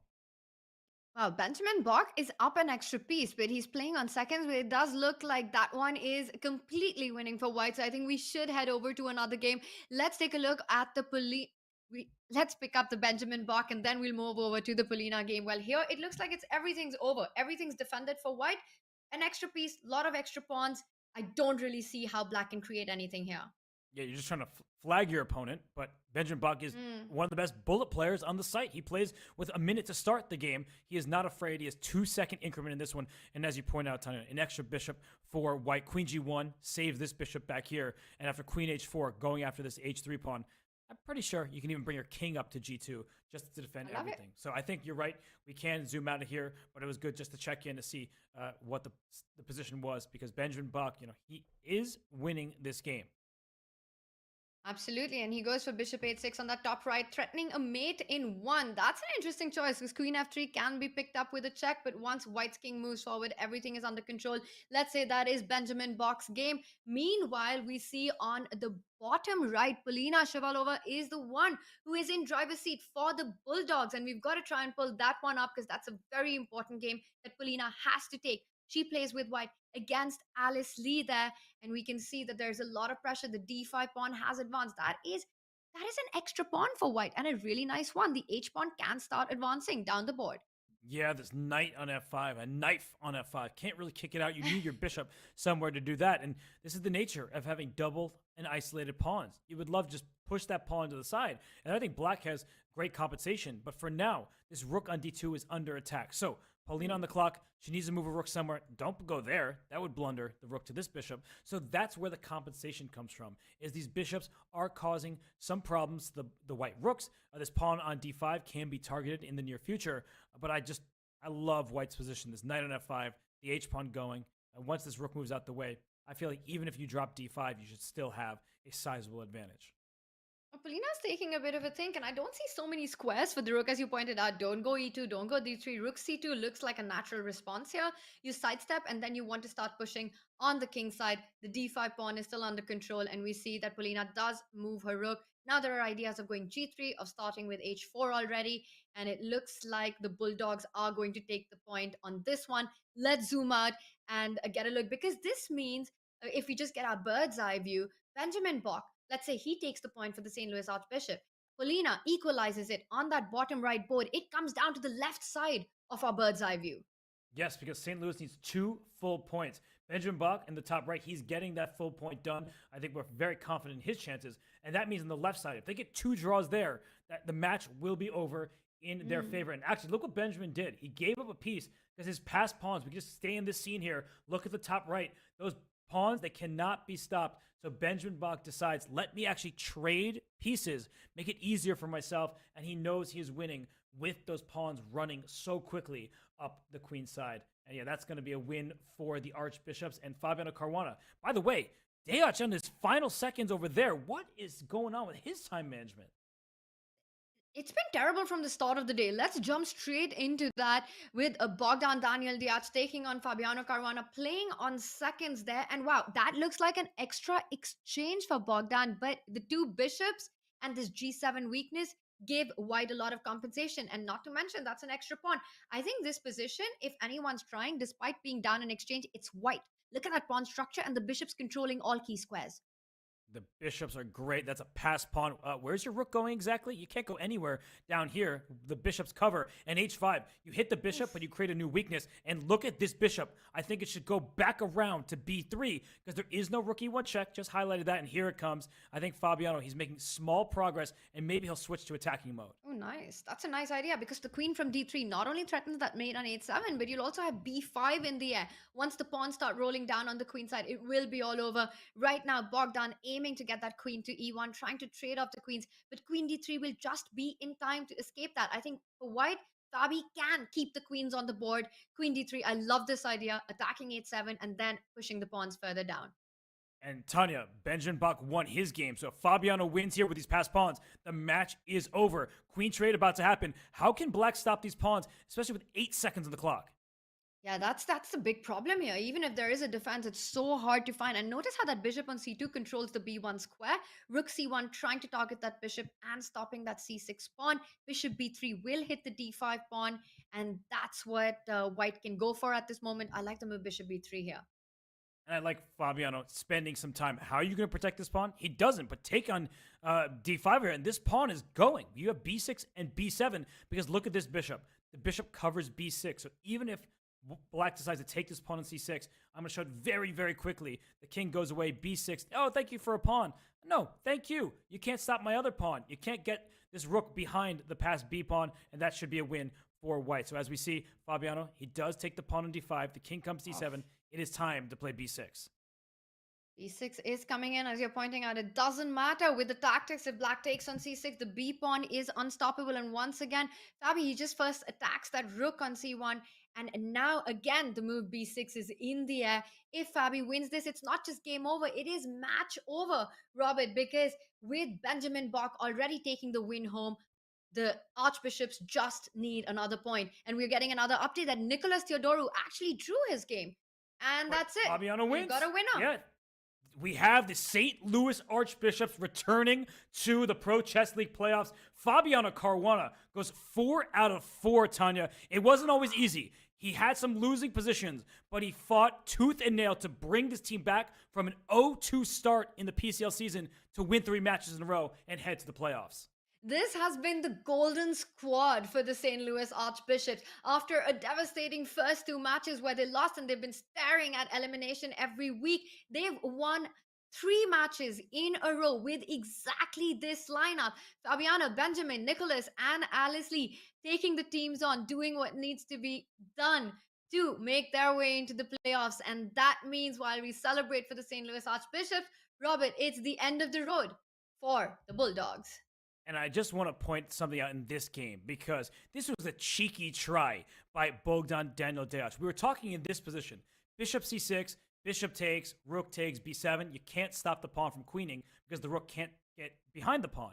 But he was anticipating or hoping for, maybe praying for, a pre-move. Because after rook takes c6, if you have pre-move bishop takes c6, now the black bishop gets here and stops the pawn. So it was a last-ditch effort from a losing position, but I like that move, rook takes c6, and I like seeing Fabiano not pre-moving. He had plenty of time, and that secured match victory and the playoffs. Here, the Archbishops come.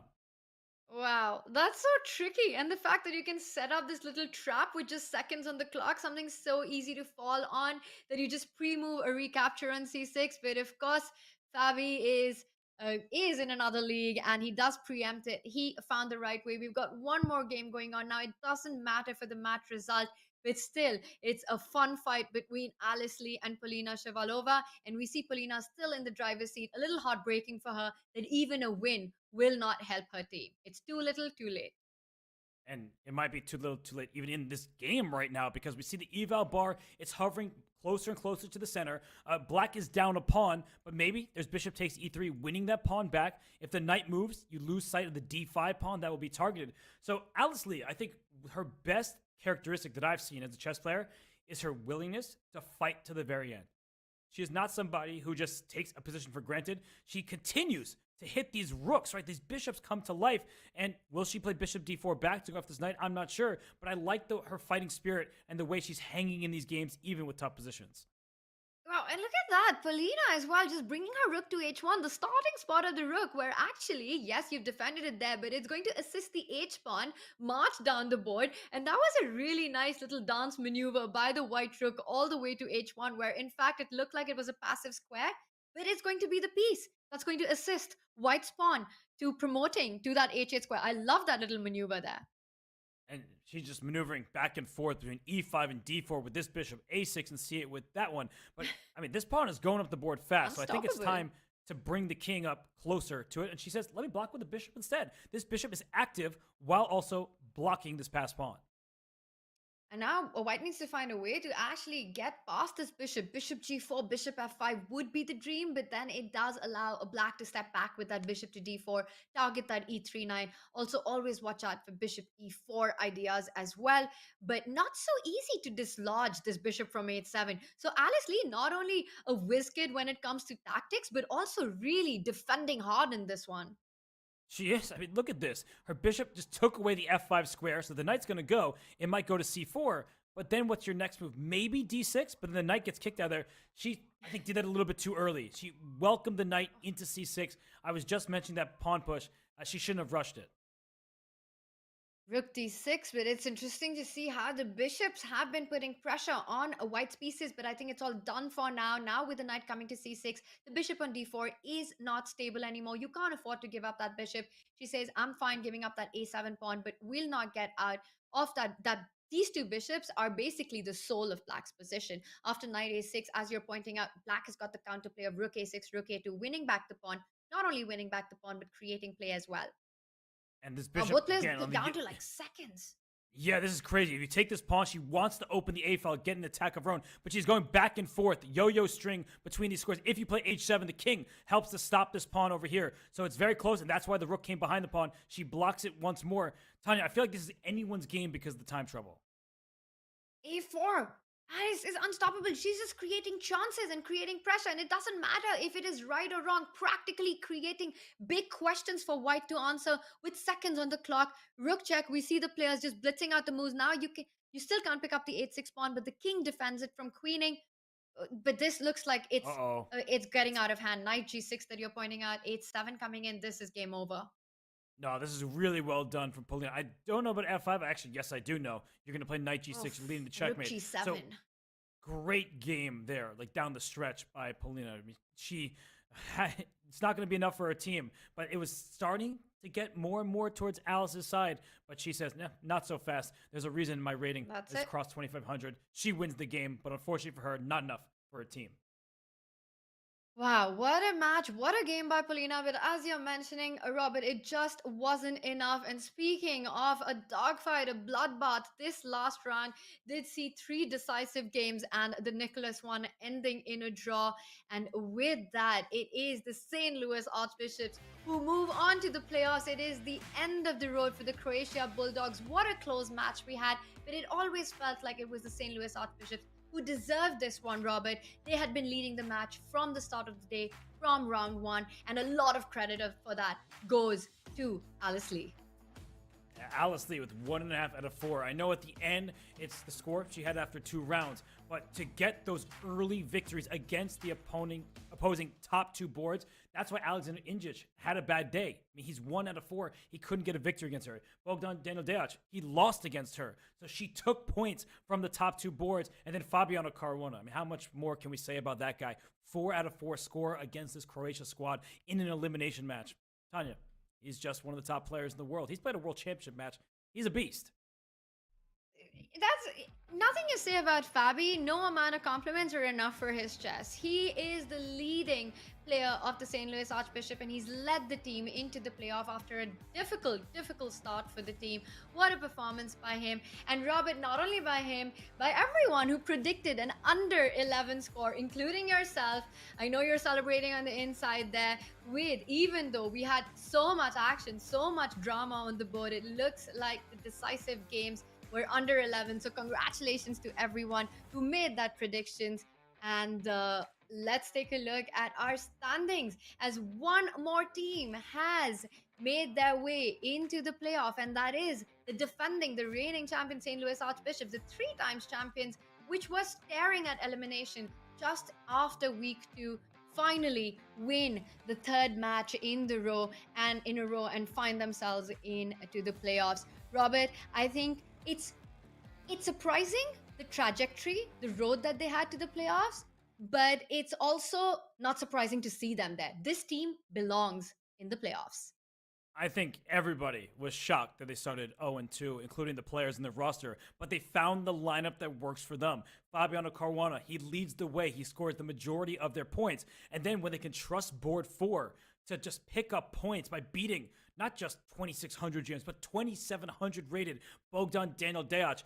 Alice Lee has become a star before our eyes. She has 2 IM norms. She's just 13 years old. Her FIDE rating is nearly 2,400 after picking up those norms. So I feel like, the GMs in the middle, Benjamin Bach, Nicholas Theodoru, we kind of overlooked them a little bit, but it's because of what's happening in this season. Fabiano, masterful performance. He's showing off his might. And then Alice Lee is saying, hey, I'm not just the future of chess. Maybe I'm already here and I can land those upsets. Well, stars are made at the Pro Chess League, and definitely Alice Lee is one of them who's had some of her biggest performance of her career so far in this very event. And of course, she's got a big road ahead of her as the St. Louis Archbishops to make it to playoff. But it's not the end of the day for us, Robert, because we've got one more huge, big elimination match coming up again between two teams that at least I am super shocked to see here. I mean, these two teams should have already qualified into the playoffs. It is the Chessbrahs taking on the Blitz. And this time, the Chessbrahs do not have the world champion, Magnus Carlsen. He's not feeling well. It was a last minute replacement, but we do have Anish Giri replacing Magnus Carlsen, making his debut in the next match that's coming up with Chessbrahs taking on the Blitz.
The Pro Chess League action continues as we've got another big matchup coming right up with the Chessbrahs taking on Blitz. And for this one, we've got joining us Grandmaster Daniel Naroditsky. Danny, how are you doing today? Tanya, I'm doing great. I was just on the edge of my seat as a spectator watching your excellent commentary with Robert. Now I'm still on the edge of my seat, but this time it's as a commentator. Glad to be here to cover the second match with you. I'm so excited to have you here with us because we've got big chess action with two extremely strong teams. And Daniel, I don't know if you heard about this, but the big breaking news of today was that the Canada Chessbrahs are in fact without Magnus Carlsen. He's got some health issues, a last-minute replacement. Take a look at the roster of the Canada Chessbrahs. Now, looking at this lineup that we've got, it's hard to imagine that they're even here right now, Daniel. These guys should have made it to the playoffs a long time back. They've got the world champion on top. They've got Anish Giri, who, by the way, today will be replacing Magnus. Yeah, I mean, listen, they had to scrape the bottom of the barrel for a replacement, and I think they found a pretty decent one in Anish Giri. The Chessbrahs really need no introduction, Tanya. I mean, Giri, Jordan Van Forest, and Jean-Rodrigue Lameau is somebody I'll talk about in greater length when the games begin. He's an incredibly impressive young man. He went 9 out of 9 in a Charlotte Norm tournament, so this guy is not to be messed with. Well, if you're impressed by the Chessbrahs roster, take a look at the Blitz roster. These are the players that they're fighting against. Another team that many of us are surprised that they're even playing an elimination match in 5th week. Alexander Grischuk is the 3 times world Blitz champion. Maxime Varshelogrov is the 2021 Blitz champion. I mean, these guys are super GMs. They've got above 2700s. And we've got Katerina Lehano, who at 2563, just such a strong player. This roster, I mean, what are these teams doing here today, Daniel? How did this even happen? No, it's crazy. The fact that these teams lost 2 matches is a great indication of how monstrously strong the PCL is this season. But the Blitz, such an easy team to root for. I believe the only husband-wife team in the PCL, Katerina and Alexander, and of course Grischuk. Up top, you see all you have to know. We win, Tanya, or we die, and if we lose, then we lose, but we will try to win, and hopefully we try to win, yes. They indeed need to try to win. I love that, Daniel. As you said, a family affair there with Grischuk and Katerina both playing. Let's take a look at the board assignments, the big reveal of the lineup of these two teams that we're going to be seeing in action today. And we see the Canada Chessbrahs, Anish Giri, making his debut at the top board, along with Jordan, along with another debutant, Sean, who hasn't played yet for the Canada Chessbrahs. He comes into play today. He is the world under-18 champion, so do not underestimate that board. And Jennifer Yu taking that 4th board. Robert, I think the reason that Blitz hasn't made it through yet already is because Grischuk and Maxime, I mean, these two players, they play like God, but it just feels as if they haven't performed to their expectations and their level so far at the Pro Chess League. You're absolutely right. I mean, in terms of MVL's performance thus far, those 2 losses against Alexander Indic at the end of the Blitz's matchup against the Croatia Bulldogs, which unfortunately did just get eliminated, is a memory that he is going to have to wipe out. I think MVL and Grischuk are both going to have to score over 2 out of 4, 2.5, 3 out of 4. That would really propel them to victory. And on the Chessbrahs side, Tanya, again, Jean-Rodrigue Lameau. If he can score, I think 1.5 or more, and if Jennifer Yu can pull out an upset, I think they're in pretty good shape to make the playoffs. Speaking of upsets, we know the round that it matters the most and is the biggest possibility. It is a round 1. Let's take a look at our lineups for kickoff, because this is the most tilted, the most lopsided round of the match, where board 1 plays against board 4. We've got Anish. Now, Daniel, it's going to be also a lot about how quickly he can find his form and rhythm. He hasn't played in the Pro Chess League so far. Magnus has been the anchor of the ship for the Canada Chessbrahs with a heavy score. But now it's Anish's turn to really show up. He needs to do what needs to be done for this team to take it to playoffs. The other player, Jennifer Yu, she's at half out of 8 for the team, and she has also underperformed. Now we know just how strong a player she is. This is her chance at redemption. This is the match that it matters the most. Can she deliver today? And that's going to be a deciding board as well. It absolutely will, Tanya. That is the big question. And Anish Giri, as you're saying, with huge shoes to fill, literally and figuratively, he didn't know he was playing until a couple of hours before this match began. So can he calm himself down? Can he drink his coffee or tea or whatever he drinks before a PCL match like this? And can he perform at the level that Magnus Carlsen has performed thus far? It's an incredibly tall order, but I think we're all very excited to see Anish Giri in the PCL. Super thrilled. It's always exciting to have him in the roster. And of course, he's had quite a good year so far. So let's see what Anish brings on the board. Well, it is going to be all about bringing up your play to the point so that you can get that golden spot of 8.5 points to win the match. Because take a look at the match format. Now, we know that the time control is 10 minutes with a 2-second increment. The team that scores 8.5 goes through. One will be eliminated. One will make it to the playoffs. And Robert, somewhere in my heart, I feel as if I want... I'm sorry I called you Robert. It's just been a long day. And I took that as a compliment, Tanya. You're good. Daniel, I have to say that I'm slightly heartbroken because I would have loved to see both these teams in to the Pro Chess League playoff because they belong there.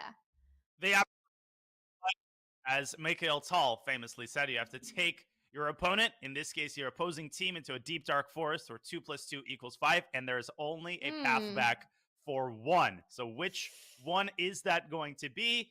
There we see Mr. Giri cupping his head in his hands. He needs to start off with a bang. He needs to try to defeat Mihail Boyer with the black pieces in game one. And, of course, you can see that 1-minute penalty, Tanya, that he starts with because of the late replacement. You can thank Magnus Carlsen for that.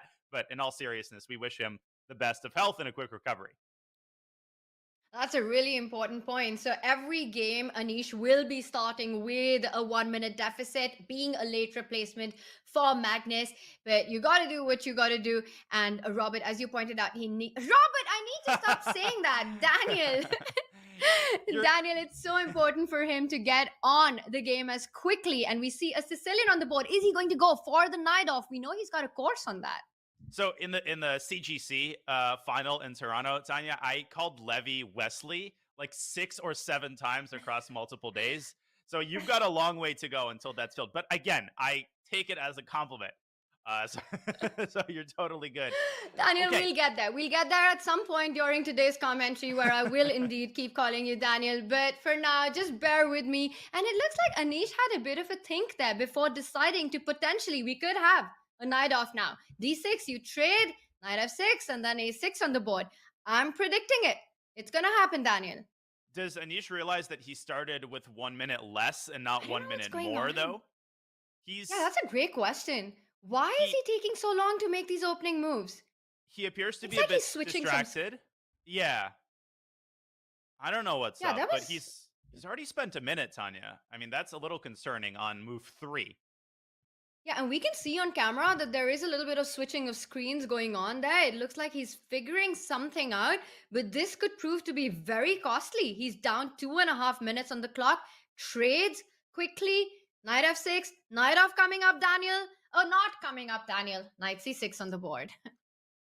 Yeah, I mean, expecting a knight off. Giri has done courses on the knight off and on the dragon, but here he plays a third Sicilian. This is called the Rouser or the classical Sicilian, depending on who you ask. And Boyer responds with a relatively rare continuation, an early kingside fianchetto. The main move, of course, is bishop c1 to g5. That leads to a very theoretically heavy battle.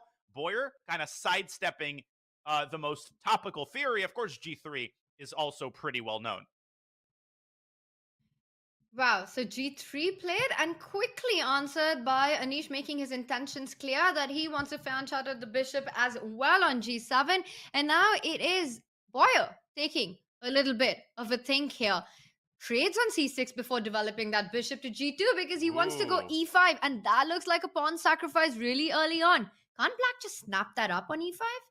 Yeah, I've sort of been vaguely aware of this continuation. It's a positional pawn sacrifice. So Black is not going to give that pawn up easy, or is he? I thought Anish was going to put his king on c7. Instead, he gives back the pawn, which white can take. Bishop takes c6, rook c8, and the bishop could dip back to a4, simultaneously guarding the c2 pawn. And Tanya, white will have a 3 on pawn majority on the queen side. So a bit of a questionable choice in the early going by Anish, but in any matters related to the opening, I trust him completely. So I'm halfway sure that bishop f5 is still his preparation. I mean, Anish and his openings, right, Daniel? You can't fault them. He's one of the strongest, most well-prepared elite grandmasters of the world. And it's hard to imagine that he doesn't know what he's doing, but it looks like he's taken huge risk out of the opening. Yeah. Not even to talk about the clock deficit, but the pawn deficit that he's going to be facing, trying to prove his compensation there. But he will show us the way. And while that develops, let's zoom out and take a look at the other boards. Anish Giri today heading board 1 for the Canada Chessbrahs. But of course, this is the Pro Chess League. Every game matters. Every board matters. And I see action is on. Let's bring up a bird's eye view, because we also have the world Blitz champion, Maxime Legrave, who, by the way, has been quite a mainstay in the Pro Chess League. Maxime and Grischuk have both been playing every week for their team. And we see he goes up against Sean, another debutant for the Chessbrahs this week. Yeah, and Sean, as I mentioned, he is an international master, but not for very much longer, Tanya. There's certain young players, you look at their chess, and you just know that it's not a matter of if, it's a matter of when they achieve their Grandmaster title. And the responsibility on the shoulders of Sean and Jennifer Yu and boards 3 and 4 isn't to go 4 out of 4. That responsibility belongs to Anish Giri. They have to score a well-timed upset or two, and that can really give their team the need. So what do we make of this opening? We're 11 moves in. This started out as a Moscow variation. That's early bishop b5 check in the Sicilian. So Rodrigue sidestepping MVL's Najdorf preparation. He's just captured the bishop on e7. What catches my eye, Tanya, as MVL recaptures with the king to connect his I love rooks. it. What a move by MVL. He decides that his little pawn shell in the center guarantees king safety. I love it too. I think MVL has a pretty decent position here. And most importantly, it's unbalanced. So it gives him some chances to win. This is going to be a lot of fun. And one of the other subtleties of capturing with the king is that if he would have taken with the knight, a thematic idea for white is to open up the b file with the move b4. That's why the rook on b1 will get super active. So with this recapture, MVL has made sure that Sean doesn't have the break of b4, at least for the time being. And as you mentioned, a very unique way to finish development there. And we see the rook comes out, and we're probably going to see an artificial castling with the king marching to f8 and to g8. Very likely we will. Rook e8 signals that MVL wants to bring his king back, and after he does, he will have the possibility of reopening the center with e5, e4, although positionally that could favor white, because if you look at this d6 pawn, once white captures on e4, Sean can put a rook on d1 and start harassing that backward pawn on d6. So I don't think Maxime is going to rush with a move e4. I think he's going to drop his king back to g8. And Tanya, two can play at that game. You pointed out a3, b4. Well, black could expand on the queen side as well with the equivalent idea a6, b5. So the eval bar, it assigns a slight edge to the Frenchman with 3 names, although there are 2 Frenchmen with 3 names in this game. I guess Sean is a Canadian with 3 names, but we'll see who is able to strike on the queen side first. Wow, that is the big question. And as we see Maxime getting the king to safety, as you mentioned, a match between, well, a 3-name game here going on between Maxime and Sean. And it looks like instead of going for a6, b5, another different pawn structure controlling that b4 advance that we've been talking about. Maxime takes control of that square with the knight and the pawn on c5 and the pawn on a5, controlling all of that. Also, white doesn't have a d4 break. I'm really liking black's position here with no breaks for white. It looks like black's the one with the piece activity. Daniel, while this one develops, and I'm so glad I didn't call you Robert, by the way, almost did there. Let's get up our bird's eye view and check out the action that's on, because there is a board that caught my attention. Take a look at that top right with Katerina Lano against Jordan Van Forest. There's a lot going on that one. Katerina is an incredibly dangerous 1e4 player, and we have a very complex Caro Khan. It's very obvious when you look at that structure as we go to that game that this emerged from an advanced Caro, where Jordan at some point played the move c6, c5 in order to break up white's pawn chain. Katerina said, thank you very much. I'm grabbing that pawn. I'm defending it with my knight, and I'm defending the other pawn with my other knight. And Tanya, the problem in these types of positions is that black can win the pawn back on e5. And if we bring up an analysis board, you might wonder why Jordan is procrastinating, why he's not taking on f3. But if you extend this line, white gets the bishop pair, white hits the knight on e5. If you fall asleep, you blunder a piece. And if you move the knight back, Tanya, with the black king stuck in the center, I've seen a lot of games decided quickly by the march of the f-pawn, which could shatter black's pawn chain and open up the king. So Jordan isn't touching that with a 10-foot pole. Instead, he's focusing on his kingside development. But right now, that comes at the cost of the pawn. If he doesn't take on f3 for a couple moves longer, Katarina could secure that extra pawn by putting a bishop on d4 and maybe a rook on e1. I love the points that you're demonstrating, especially that idea of going f4 and breaking open the center if e5 was picked up. You called it bishop d4. Not so easy now for Jordan to pick up, to recapture that pawn on e5. White can, of course, even think about trading on c6 to keep the pawns alive, but why give up that bishop? It's such a beautiful piece. Instead, rook to e1, so that whenever Jordan does capture that knight on f3, the e5 pawn suddenly gets defended by that rook on e1. That is a nice way to keep the bishop pair and keep the pawn advantage. Great play by Katarina Lagno. And if I'm Jordan, I'm thinking about leaning in to the pawn deficit. You might not be able to win the pawn back on e5, and that's okay. In the Caro-Kann, it's standard to play long periods of time down a pawn. And the move f6 is standard fare in the French and in the Caro. But Jordan decides on a different path. I think he is stubbornly aiming at that e5 pawn, and he is thinking about taking on f3. In fact, Tanya, he might even get away with the immediate knight takes e5 without having to give up his bishop pair. But then, of course, he's going to have to be very, very careful not to get skewered on the e-file, right? Knight e5, you could get a mass trade, and then white could play a well-timed f3 and pin the bishop. Katarina, she drops her knight back to d2, forcing this bishop back, and I think she is aiming for f4. But then you have to be especially careful about black playing f6. This is going to get really complicated. It's going to get really complicated really quick, and I love that. This knight retreating move to d2 just keeps everything under control, and she does what you're saying. Daniel, she goes for the idea of f4, and it looks like f6 is the only break in the position because black has to find his activity here. After f6, also notice how the f4 pawn becomes a little tender, but instead first, Jordan asks Katrina to make a decision with her bishop. Does she want to trade the bishop for the knight on c6 or fall back all the way to f1? If she falls back, I have little doubt that Jordan will strike in the center with the move f6. There's f6, but the more I look at the queen side, the more it occurs to me that this knight from c8 can also move back to b8 or perhaps even to d8, and black will suddenly have 4 attackers on the c5 pawn. So maybe it's that pawn which Jordan is trying to win back. I haven't even been paying attention to this pawn, but Jordan could win it back. He could delay the move f6, save it for a rainy day. But right now, he's tossing the ball back into Katarina's court, forcing her to invest valuable seconds, decide where to put the bishop, whether to take on c6. I like Jordan's position. Push of the f-pawn was a significantly weakening move by Katarina. So we'll watch this middle game closely as it unfolds. But we've got a couple of other fascinating games unfolding before our eyes, Tanya. Let's go back to the bird's eye view. This is a feast for the eyes.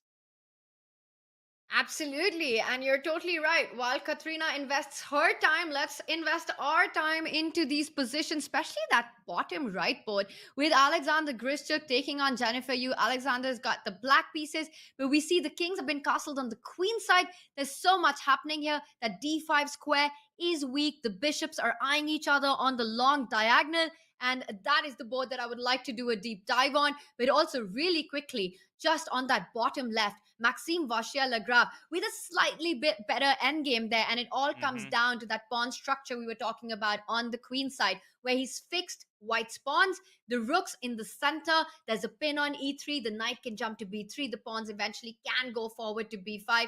Looks like it's black with all the play there. I'm loving Maxime's position, but let's do a deep dive first in the Grischuk Jennifer board as that's heating up. Great observations, Tanya. We will keep an eye on the MVL game, and should more clarity be reached in that endgame, we'll try to catch the end of that game. But yes, I really like this Jennifer Yu Grischuk position. There's a lot to unpack here. First thing that jumps out at me is that both sides have castled queenside, and I think both sides' kings are relatively safe for the time being. The center is sort of semi-open, but both sides have very solid pawn structures on the queen side. White has a bishop pair, bishop on e3, bishop on g2. Grischuk has only one bishop on b7, and he could try to a pair of bishops by moving his knight from c6, let's say, to e5. He could also strike in the center with e5, Tanya, but that seems to be very ill-advised because you do not want to give white a major outpost on d5. We're only 14 moves in. What a surprise that Alexander Grischuk has already used up half of his time. I know nobody has ever said that Never before. happened before. Never ever. We just don't see that happen. But what always amazes me is how Sasha gets down on seconds and then just starts playing like a god. So you really cannot ever play on his clock, but we see both players here down to about 5 minutes in a very complicated middle game already, where only a set of minor pieces has been traded off. This is everything to play for. And once again, this is Jennifer Yu's chance to redeem herself in the Pro Chess League so far. Such a critical match for the Chessbrahs. If she's able to save just half a point for her team, that will go a long way in Chessbrahs' path to that playoff ticket. But it's not going to be easy because I think Alexander has got everything that you want when you try to make something out of the black pieces. There are ideas like h5, h4, opening the king side, trying to create a weakness there. You mentioned the move, you mentioned the d5 square. You can play e6, not only controlling d5, but actually someday hinting at getting a d5 break in yourself. Absolutely. There's a lot of potential for both sides in the center, but you could say that black controls the pawn breaks in the center. White has no pawn breaks to speak of, and I called this move ill-advised, but then Sasha Grischuk played it, so in your face, Mr. Commentator, says Grischuk, but I don't think he's playing e5 because he's in love with his position. I think he wants to reach a little bit more clarity, get some pieces off the board. I think Jennifer's slamming that knight into d5. Grischuk might capture it, and the thing is, Tanya, White's piece on d5 isn't very stable. If we pull up an analysis, well, we don't even need to do that right now because they're making the moves for us. After bishop takes d5, the knight can drop back to e7. And if you get a trade on b7, yes, congratulations, you have an outpost on d5. But what piece are you going to put there if the bishops are traded? That, I think, is what Grischuk is kind of saying, and I'm expecting him to play knight e7 here. So bishop d5 on the board. I like your idea. If black plays knight e7 and there is trade of the bishops, it is the knight on e7 which controls d5 more than anything else. Very difficult to imagine white getting any hold of that. Also notice how the knight on e7 safeguards the f5 pawn if needed. So black can actually recapture the bishop with his own queen. He's going into a bit of a think because I think psychologically Sasha wants to try and keep as much of chances as possible. He wants to keep as many pieces on the board, which is why he makes the move rook f8, just delaying the trade there. And I see that you don't seem very happy with this move, Daniel.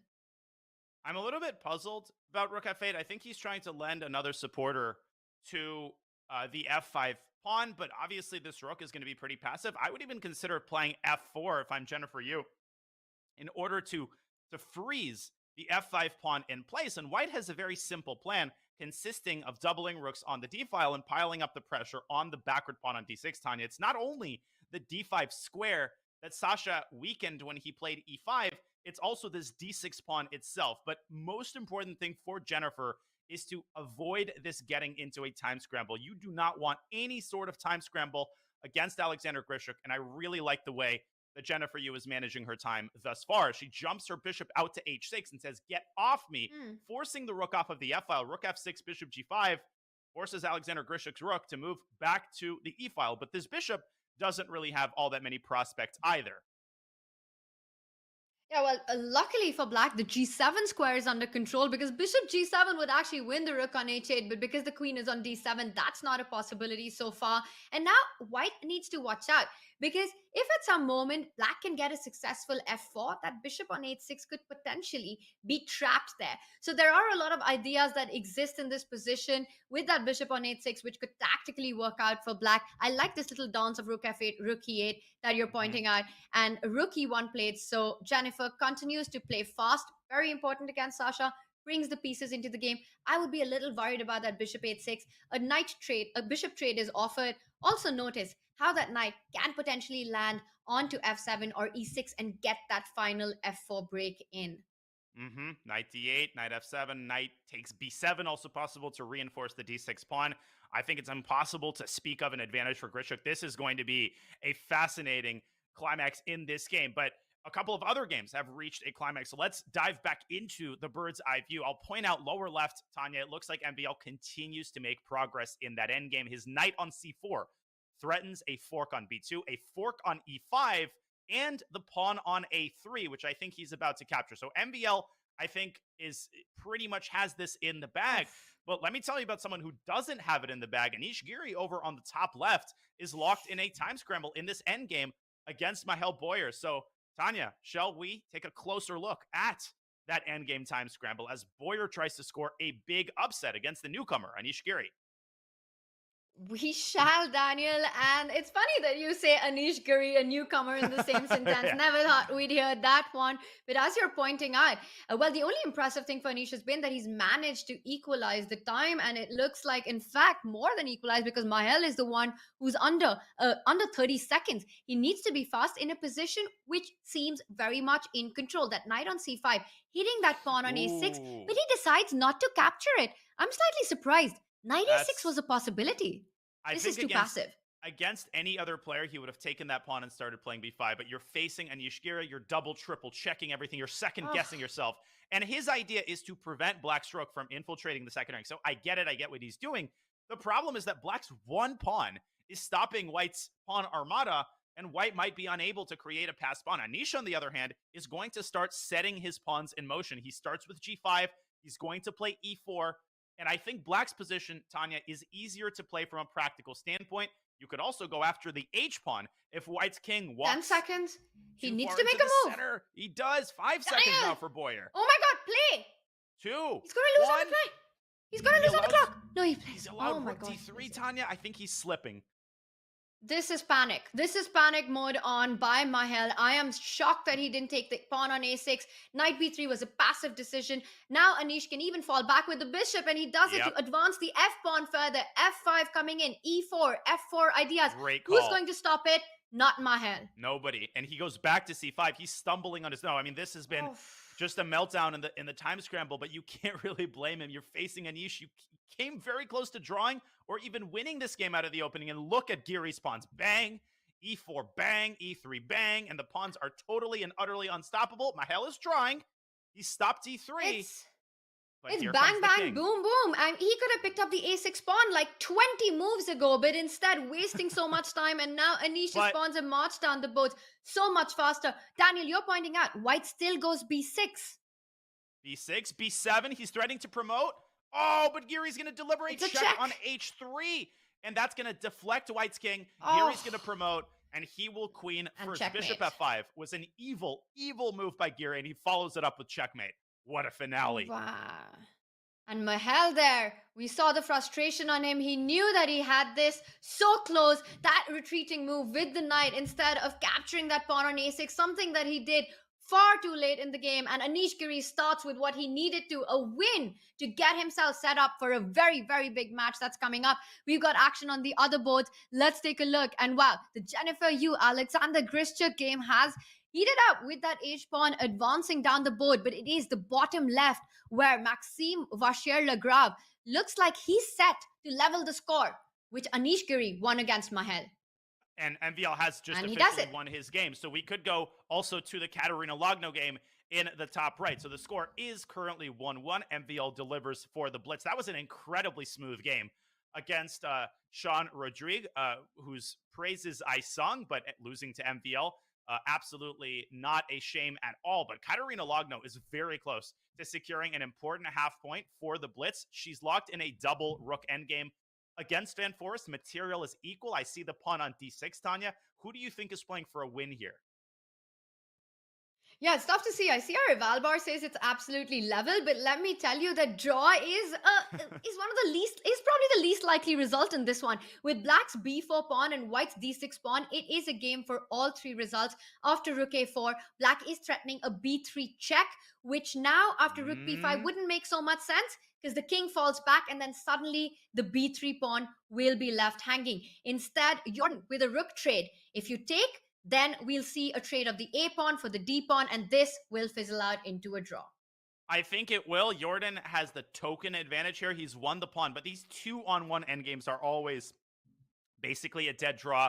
Jordan can try to play for win. I would try to go king e7 and then rook d7 and pretend like you're playing, but as long as Katrina doesn't allow the rook trade, as long as she doesn't blunder the h-pawn, and both things are exceedingly unlikely, she should be able to hold half a point here. But hey, Jordan can play this for 50 moves, and I've seen crazier things happen. 100%, especially at the Pro Chess League. Yes. We've seen all kinds of turnarounds. So this is not a result that we can decide on, but it does look like it's heading towards a draw. Meanwhile, the other game, let's bring up our bird's eye view quickly and go into the Sasha versus Jennifer Yu, because that ain't no ending, Daniel. That is madness on the board. Let's do a deep dive. Let's bring that up as the rooks are playing on the king side, while Jennifer Yu trying to create counterplay at the center of the board. But I think things are going from bad to worse for white here. Yeah, they are. F4 is a very powerful move. Grischuk is going to double rooks on the h-file. Look at his knight on f7, Tanya. It's guarding the d6 pawn. That is black's only target. And if that target is safely protected, white's rooks are unemployed. They have nothing to do. Rook h2 was threatened. Jennifer Yu is in full defensive mode. She's also down 40 seconds on the clock. So Alexander Grischuk, his time management in time scrambles is exquisite. He always leaves himself with enough time to figure out the complexities of the position. I think he might even try to push this pawn down to e4, which will create even more complications, and Jennifer might just not have enough time to deal with them as she drops her queen back. She is certainly giving it the old college try. Well, the d6 pawn is attacked, and you're mentioning the old college try. Well, there's an old college defense try here as well, with the king stepping up to c7, and he does it because why not? You defend the d6 pawn with your king. There's pressure on f3. White builds up a further attack. Meanwhile, Sasha trading off this rook. f3 pawn will fall. The other rook comes on to h3. It just looks like white's weaknesses are going to be far more dangerous. You're pointing out e4, and this is going to be very difficult for Jennifer Yu on seconds to defend. Yeah, sure. Sasha's got seconds as well, but we know Grischuk. Seconds don't matter. That's like playing a classical game for him. We do, but you just never know. And Jennifer has defended this so valiantly. She's still trying to orchestrate counterplay in the center, but she's given up the f3 pawn. Sasha with 5 seconds. He takes on f3 with the knight. Jennifer pushes g5. I think she's trying to sack maybe a rook on e5 and open up black's king. 2 seconds for Grischuk as he stops the pawn from behind. He allows the move rook d3. Wait a second. 1 second. Don't take on g5. Gosh. Don't. G6. Oh my gosh. Grischuk might have to give up his knight. Oh, and he finds he e4. goes e4. Bishop he goes takes e4. f4. Everything's defended. You hit the rook. Oh my gosh. You pick up the Queen pawn. e7 Oh check. my god. What is Takes happening? Bishop takes And there's Jennifer d2 to the in the end. There's d2 at the end. d2 is threatened, but the white king can stop the pawn. Jennifer has great drawing chances. G7. And this is a deciding game because Katrina Lhano has drawn her game against Jordan. The match is absolutely level, and it all comes down to this board. Oh my gosh, this pawn endgame might be a draw, but it might also be winning for black. Jennifer, she doesn't take the knight, and Grischuk's going to win. He's going to go king e4, or is he? Jennifer goes back, tries to take d6. Don't blunder the bishop. Our rival bar is going absolutely crazy up and down. It looks like every move is either a great move or a mistake. King d7 following that up. Bishop f6. It looks like a king pawn ending is lost for white. And Jennifer is unsure of going for the trade on e5. She repeats, but Alexander Grischuk says no repetition. But he now trades a pawn on d5. Bishop c7, I think that's a draw. Now Jennifer can take the knight on e5, and this should be a draw. Grischuk is going to lose his pawn. Now bishop takes e5, bc. Oh my god. Oh, and it's apparently lost. Oh, because Jennifer's going to end up in Zugzwang. b5. And she's lost. She's lost. Not have taken on c4. Oh my god. And that's it. It's game over. But we've got to show why she could not have picked up that pawn on c4, and it looked like it was so close to holding that position. The players were playing so fast, and that is it. Alexander Grischuk gets the job done for the Blitz. And what oh Jennifer my god, missed, what just Tanya, happened? This position, right? Both kings are staring at the d3 pawn. So the side that exhausts its waiting moves last is going to force its opponent into Zugzwang, and that side is black. White plays a3. Black does not play a5. Then Sasha is in Zugzwang, and he actually loses. Instead, he pushes a6. a4, a5. White has to step back with her king. Black steps into the opposition, pushes the pawn forward. and forces white to give up all of her queenside pawns. This isn't stalemate Oof. because white has c5 and black, I think, no, not b5, but b takes c5 and black wins the game. What a heartbreaker for Jennifer. And her mistake was to take the knight. If she had taken the pawn here, a draw offer would have happened. That's it. Knight takes c4, king takes d3 would have been a draw. What a heartbreaker. But what a valiant resistance for Jennifer Yu. Wow, that endgame and all these subtleties that you just pointed out, so instructive there, Daniel, that how in a king pawn ending, every tempo matters, every pawn move counts. It's a difference between a draw and a loss and a draw and a win. You can save half a point, and that big miss, Jennifer was always eyeing that trade on e5, but went for it at the wrong time, when in that moment, simply picking up the c4 pawn would have sealed the deal and leveled the match, but instead, it is Blitz who get the job done in round 1, winning with the smallest margin with Maxime Vachier-Lagrave and Alexander Grischuk, the two super grandmasters of the Blitz team, winning their games. And meanwhile, it is Anish Giri who kept the sail going for the Canada Chessbrahs with a win on the top board. Daniel, there's zero doubt that this is going to be a nail-bitingly close match. Yeah, the Chessbrahs aren't going to cry over this result. They only have a 1-point deficit. I mean, we've seen 3 or even 4-point deficits erased in a single round in the PCL. So nothing has been decided at all, ladies and gentlemen. This second PCL match of the day is gearing up to have an incredible finale. So stay pegged to your seats. We will certainly stay pegged to ours, and we will have more coverage, Tanya. But I need a little bit more tea, and I think you might as well. Absolutely. That much action coming up. You guys don't want to go anywhere as the Chessbrahs take on Blitz. It is round 2 action on the other side of this break.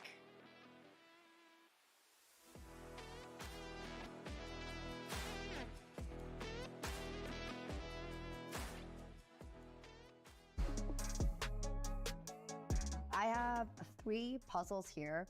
Yeah, I thought it was gonna be much easier than this. Okay. I have the warm up. Yep, 10 seconds. I did see this one, but yeah, that's pretty straightforward, I think. Yeah, that's. I mean, it's obviously bishop d2, king a5, rook a3, bishop a4, queen takes b7.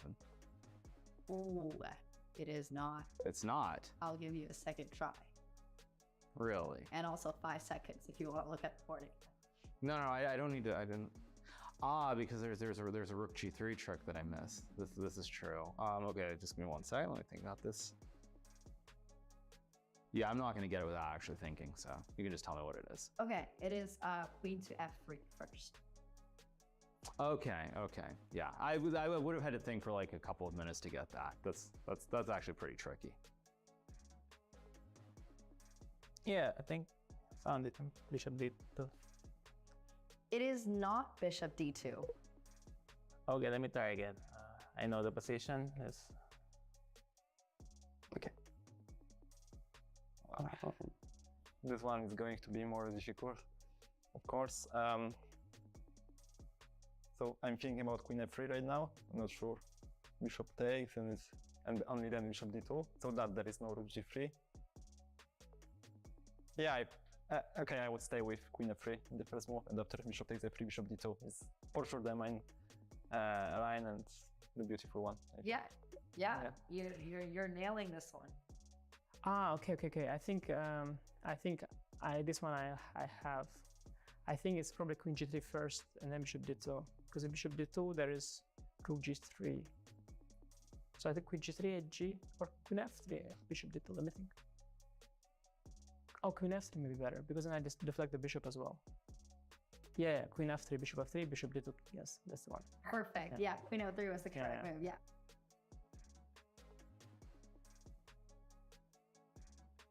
I guess bishop d2, king a5, rook a3 check. Unfortunately, bishop d2 doesn't work because of rook to g3. Ah, rook g3. So queen f3 first. Yes. Okay. Queen f3 first. Yeah, there we go. yeah. Perfect. So is that queen takes e2 either? Nope. It's not mate. Not quite. It is a queen move. Oh, it's a queen move? Mm-hmm. Oh, queen f3? Yeah, it's queen f3. Queen f3, bishop takes f3, bishop d2. Yeah. Yes, exactly. Oh, queen f3. It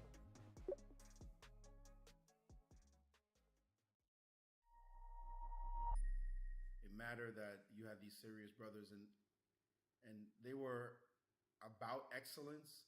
They were about winning, and they understood checkmate was like, that's what it's about. It's about winning this damn game. Like you're not trying to pretend or learn, just learn. You're not here like just to be a spectator. You're here to win. And if you're going to win, you're going to have to do the work. You're going to have to do not just the external work, but the internal work.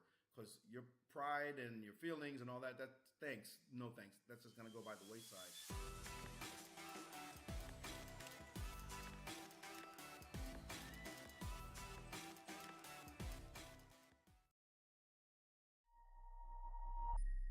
It mattered that you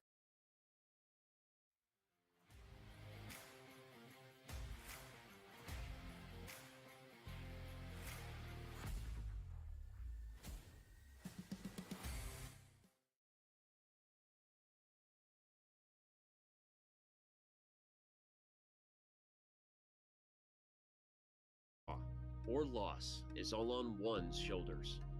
It's easy to feel alone. Those lonely days are over. Oh my goodness. The Pro Chess League is back. Once again, in chess, teammates matter. That's it. Over. Alice Lee secures victory for the Archbishops. What an incredible performance. Welcome back, PCL. A unique collection of teams, each with their own personality of different colors, shapes, and sizes. There are gnomes and knights, Chessbrahs and bishops, and whatever the heck this is. The PCL is the only place where the best players in the world risk their fate alongside content creators and players from different levels, ages, and perspectives. Unbelievable. And you see Arjun, he shakes his head, but Pranav with a second huge win in a row! Entering its 5th season, 16 teams will reboot the PCL legacy with a new format and new schedule. Only one team can be crowned the next PCL champion. He's blundered! He blundered it! Oh my gosh! My friends, it's the 2023 Pro Chess League. Which team can rise above the rest? They won't be able to do it alone. Yes! Yes! We're going to the playoffs! I'm on the floor! Norway knows for the win! He has been GD1 and a tiebreaker.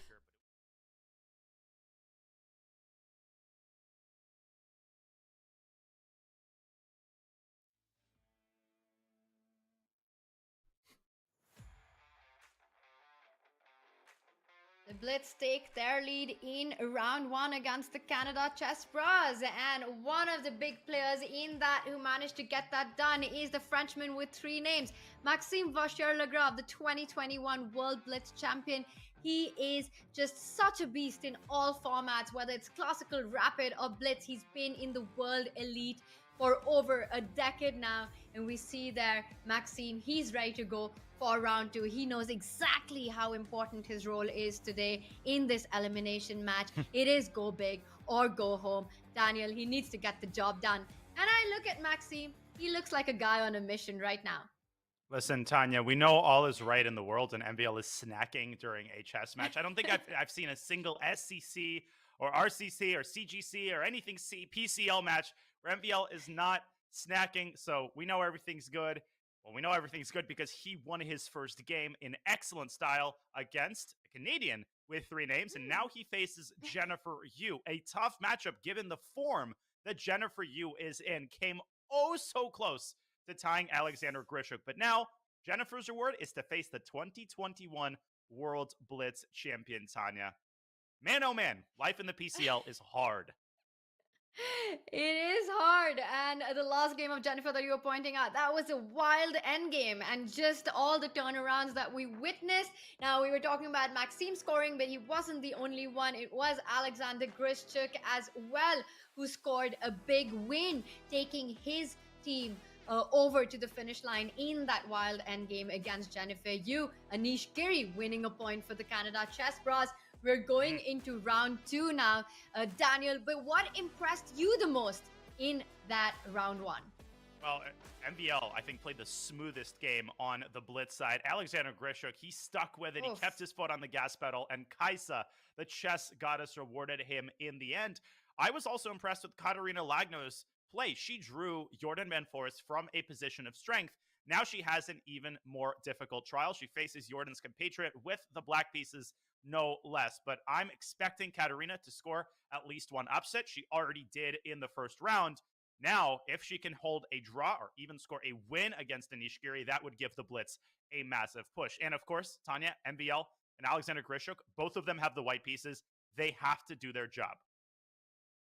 Daniel, I would agree with everything that you just said, except that if Katrina scores, I don't even think it's an upset. I mean, Katrina Lagno is just such a beast. She is such a strong player. She's over 2,500 and she is up against Anish Giri and she's looking at saving whatever points that she can for her team. She's definitely capable of it. We've seen her performance in the Pro Chess League. We've seen the Blitz. They've gone alternative between Cornet and Katrina Lagno. Katrina has performed so far for the team. She plays the top board against Anish. Anish, with that first round win, is ready to go once again. And there we've got liftoff. He starts with the King's Pawn opening and we see his clock. It went down to 9 minutes because, just to remind everyone, he is a last minute replacement to Magnus Carlsen, and the penalty for that has been that he starts the game with a 1 minute deficit. And Katarina essaying an early h6 Italian. This is all the rage now.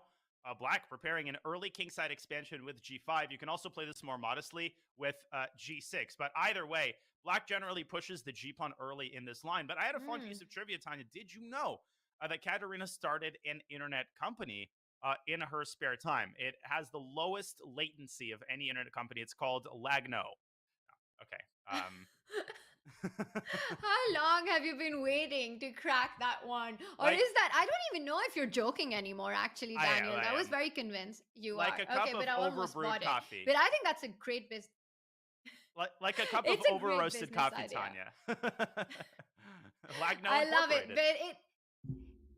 I love it, but it looks like she's not going to need it because the chess career is going absolutely perfect here for Lagno, and she does go for the idea that you mentioned with g5. It's not only an attacking move, but it aims at developing. And in fact, very often, Daniel, in these positions, Black, in fact, goes for kingside castling.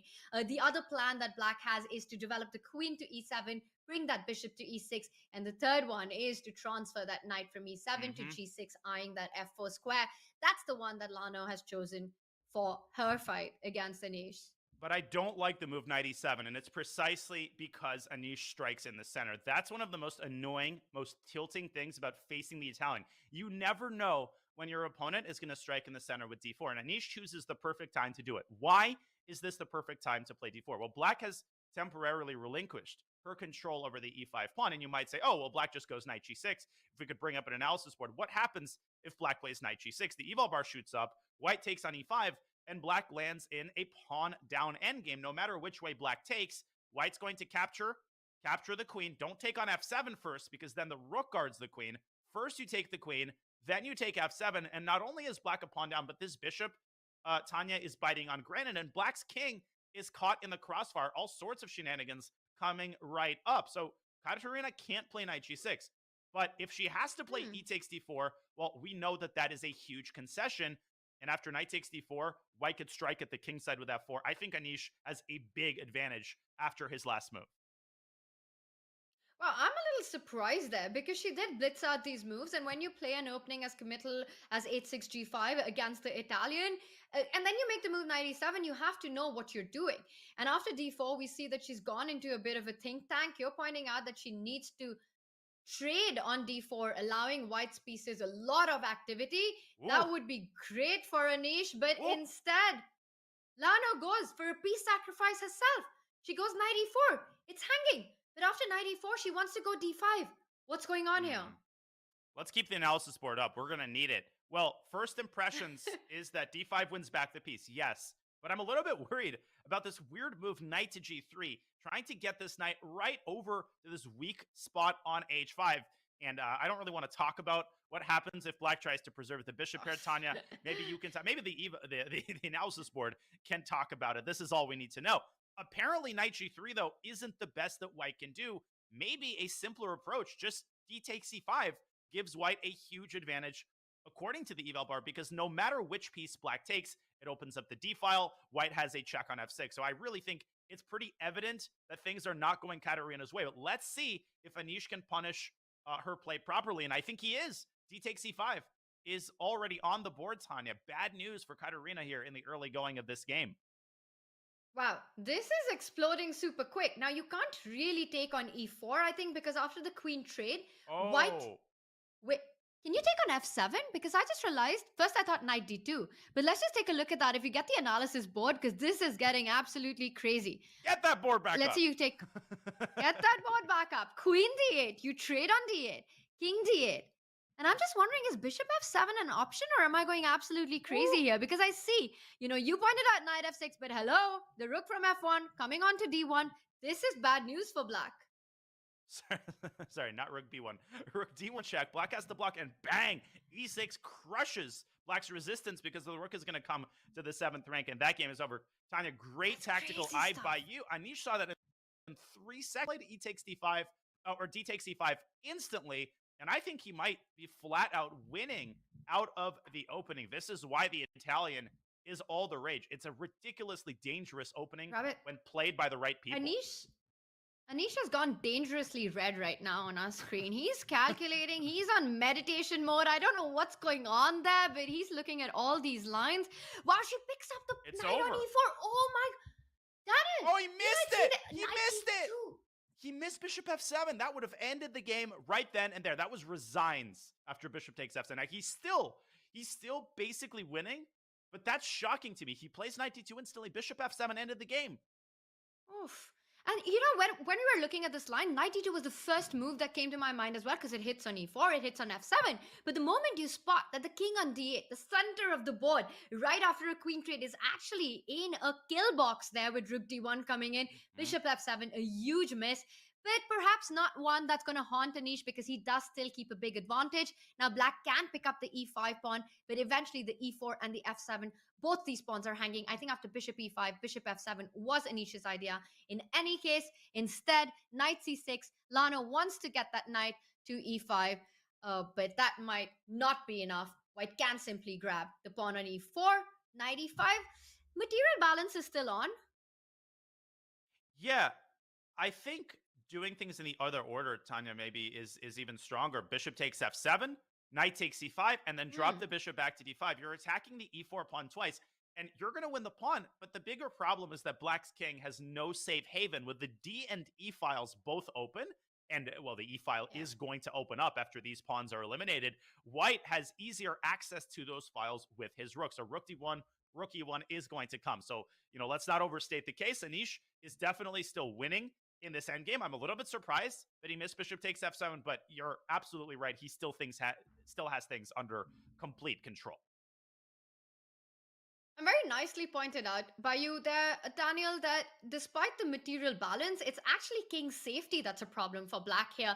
And no queens on the board, but it's like a queenless middle game. With these open E and D line, it's going to be forever until Lano can connect her rooks, can complete her development, and Anish will make sure that doesn't happen. He did have a huge winning opportunity, which would have wrapped things up earlier, but instead, knight d2 still a big advantage. We'll see Anish what technique he shows here, but it looks like this is going to be Anish's game. Let's get our bird's eye view up. So while the Chessbrahs have an advantage on that top board, I also see on the top right there, Jordan looks like he's created something. I see an isolated queen's pawn for black on d5.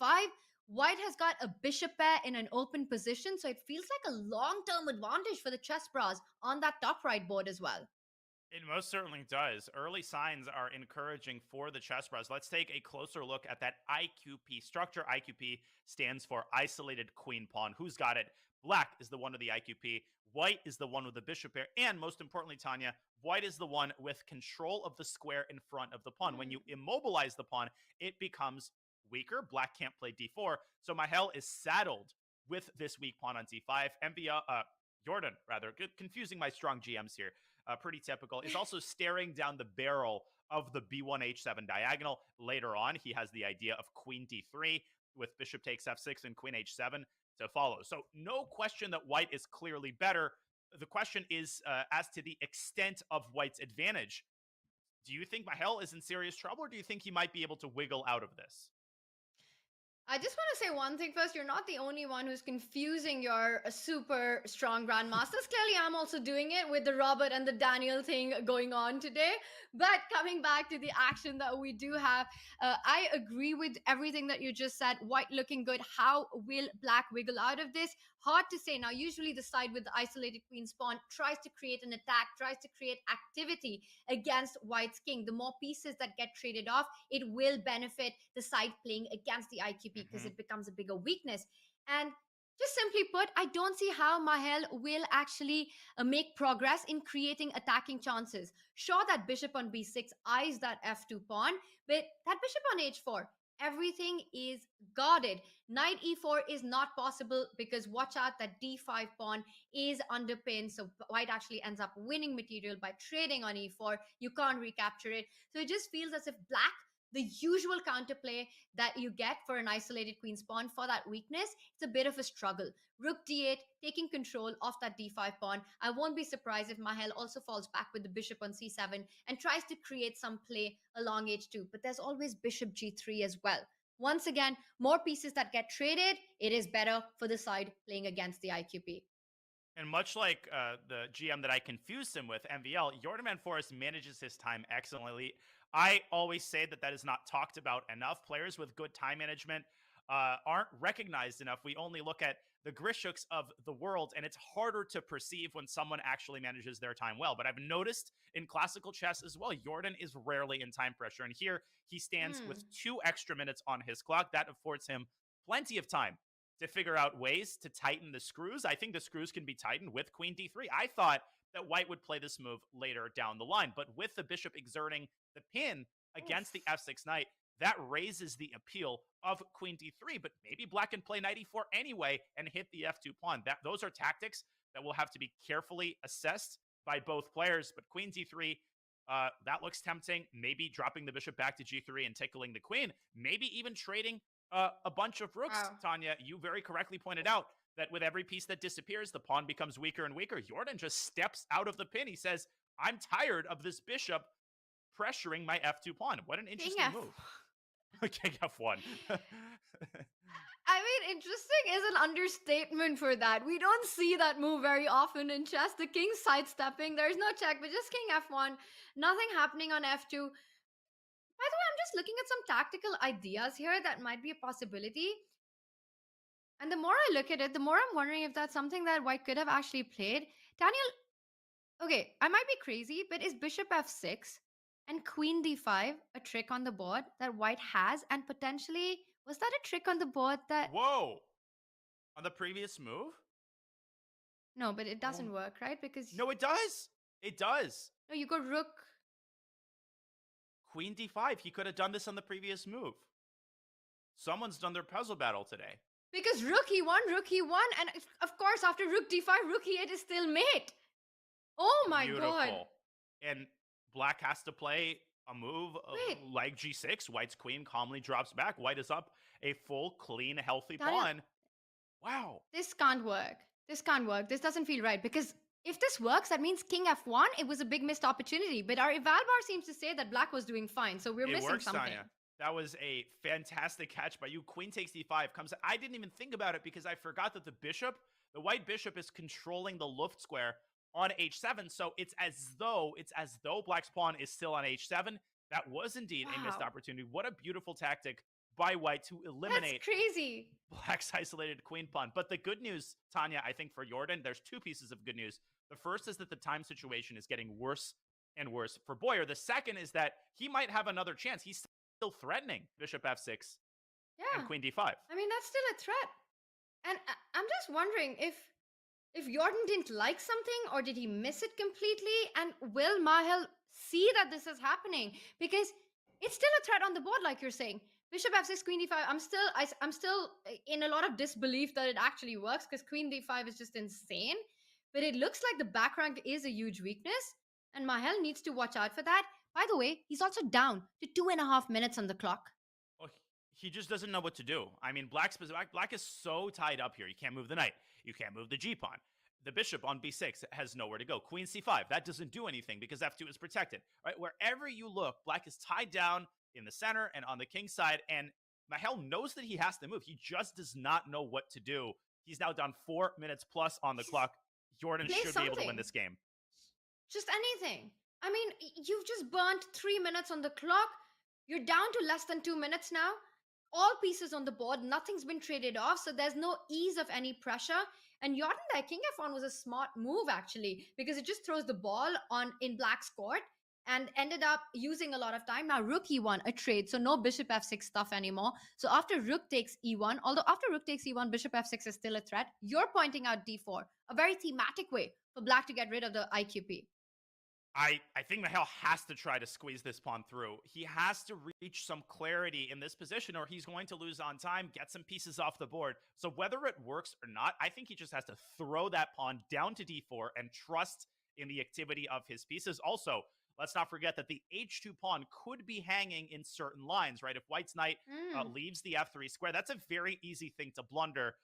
But with 6 minutes on the clock, again, I think the clock situation is very likely to decide this game even more than the evaluation, which is, I think, still in White's favor.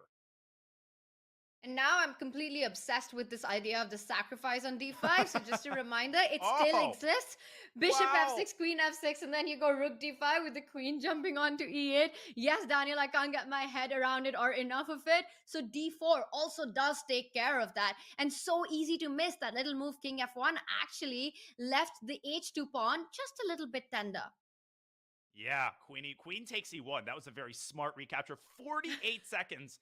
46 seconds now. What is he doing? For Mahel Boyer, he's frozen. I mean, his position is bad, and he's just trying to be a perfectionist. He's trying to find the perfect move. But now, Tanya, the queen moves back to d2, and again, your favorite idea, this time without the sacrifice, bishop f6 and queen d5, is still very much a threat.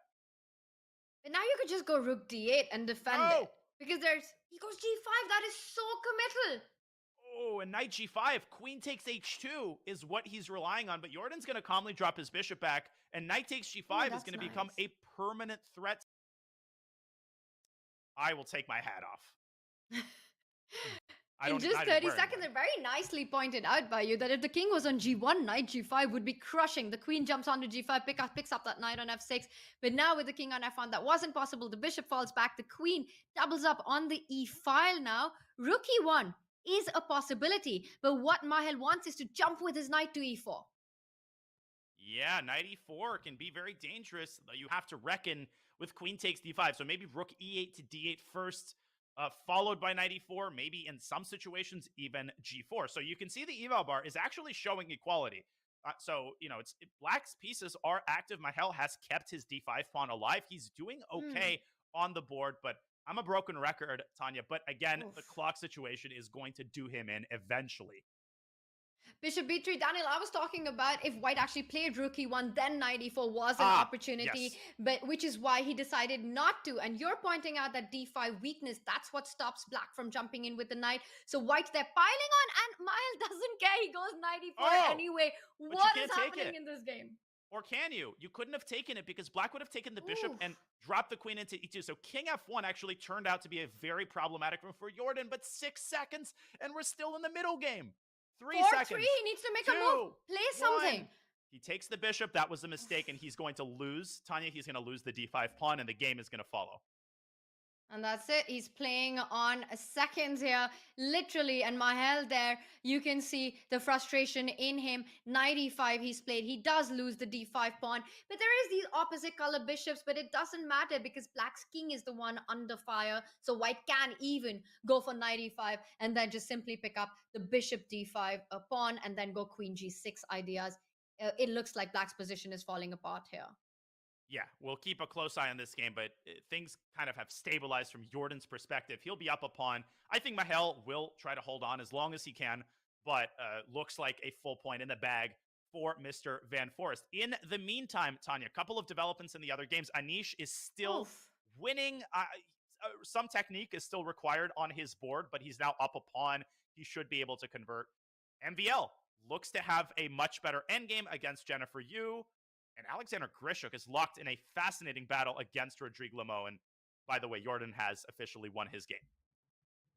Wow, amazing stuff there. Great play, but it was all on the clock. Jordan takes the first point for the Canada Chessbrahs, and it will come down to Grischuk and Maxime Vachier-Lagrave. Can they save round 2 for the Blitz team? Where do you want to jump to? Let's get a quick update on the Grischuk board. I think we've got to do a deep dive into that one, Daniel. He is chasing Black's queen. Queen played to the center of the board. He can What win happened? on the spot. He can win on the spot with knight g4 and knight f6. That wins the rook on e8. If Grischuk plays knight g4, Black can simply resign. He's playing knight g4. Grischuk does not miss knight g4. Well, he's taking his time here, which is a little bit concerning because, never mind, concerning Grischuk, get out of here, says Sasha. e3, just f takes e3, Tanya, and that doesn't change anything. Knight f6 is going to end it. That is a big win for the Blitz. Grischuk doing his job. He'll have 2 out of 2 in the first 2 rounds. Goodbye. And you can see Sean realizes it. It is game over. That is it. This is game over territory. Knight f6. You pick up that rook on e8. You can also pick up that knight on c6. Give a check on d4. Win a couple of pawns. Queen d4 coming in. You can't fall back with the king. Win the queen. And if king h7, anyway, rook d8, and you win the king with queen h8. That is game over on the spy. Grischuk takes the point and levels the score for Blitz. Amazing. That was phenomenal. I looked over that game earlier. Grischuk played incredibly from start to finish, a lot smoother than his last game with Jennifer Yu. Speaking of Jennifer Yu, she is trying to hold on against MVL, but again, the clock situation is doing her in with 10 seconds. She's down a pawn. I think we should go to the Anish game because that has reached a time scramble. The bad news for Katarina, she's down 8,566 pawns. Yeah, that's close enough. I mean, look at that king side. It is absolutely busted there. These pawns are going to pass, and they would. It doesn't even exist for Black. You're absolutely right. Knight e4 check given, and you're pointing out, well, first breaks with c4, bishop f5, and you can attack. You take on b5, you're pointing out, and after king b5, you've got a check on b7. You can also go rook g7 and hit that knight on g4. Simply defends instead the knight on e4 with rook to e7, and still c8. About 9,000 pawns up. That's a mate threat. Yeah, now 9,001 pawn. Knight c3 was a very clinical move by Anish. There was a h3 mate and threat. rook e5, h3 and rook e5, and you win the bishop as well. Exactly. That game and is take over. the bishop. Yeah, that's it. That's it. Knight a4. I mean, Katarina has a passed pawn, but that's all she has. Literally, there's no pieces. I think Anish should just go knight a4 check and rook e7 to e4. Oh, rook e3 is clinical, and white wins the pawn race. Wow. And we also, and this means that Anish takes this one. So it comes down to the Maxime Vachier-Lagrave game, which I think just got over as well with Maxime winning that game.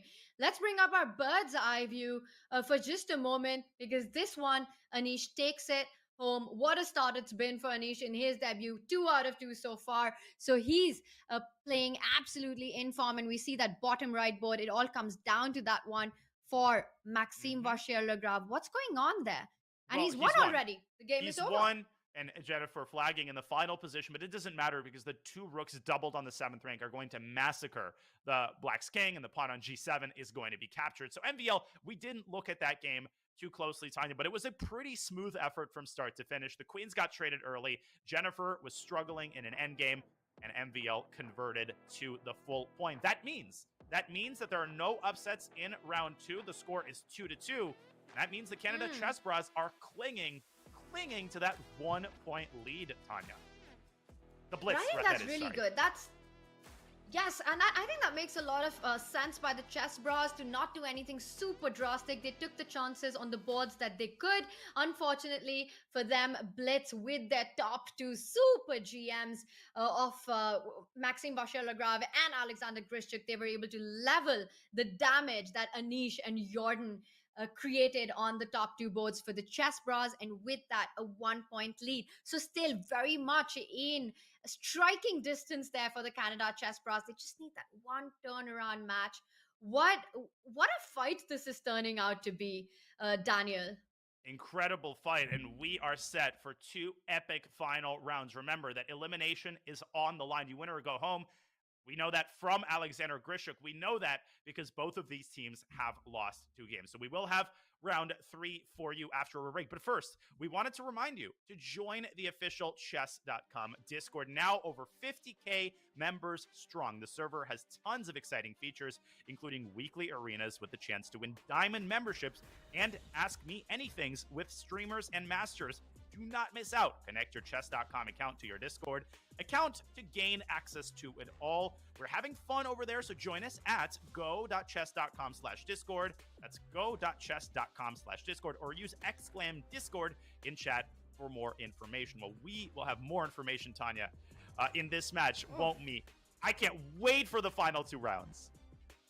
Absolutely, Daniel. Definitely join us on Discord, but even more so, definitely join us for this round 3 action coming up between these 2 big heavyweight favorites of the Pro Chess League. Unfortunately, it will be the end of the road for one of them as we enter round 3 between the Canada Chessbrahs and the Blitz right after this break.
Do you wish playing a chess game with a friend was as easy as sending them a text? Well, good news. Now it is. With Chess.com's new iMessage app, you can start and play a game directly in iMessage. Your friend doesn't even need a Chess.com account. It's just tap and play. Head over to go.chess.com/iMessage or use the command iMessage in chat to learn more.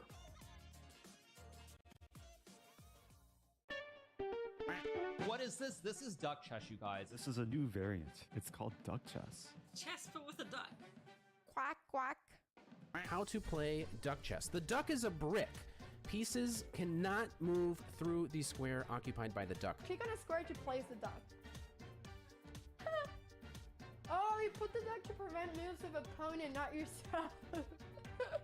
Yeah, so basically you do this, and this cannot move. I'm gonna go knight f6, and I'm gonna put the duck in the most inconvenient place for my opponent to move. No bishop, no queen, so no Londons can permanently stop the London. Capture the opponent's king to win. Oh, wow. Oh, there's no stalemate. Wait, there is stalemate. But the stalemated player wins. Ooh, if only that was real chess. I think I'm getting the hang of this game now. I think I actually am getting the hang of it. I think this works. Oh, that's a horrible blunder. Oh my god, I just blundered. I have to move something else first, then dark, and knight will take my king. This is the best way to lose the dark chess.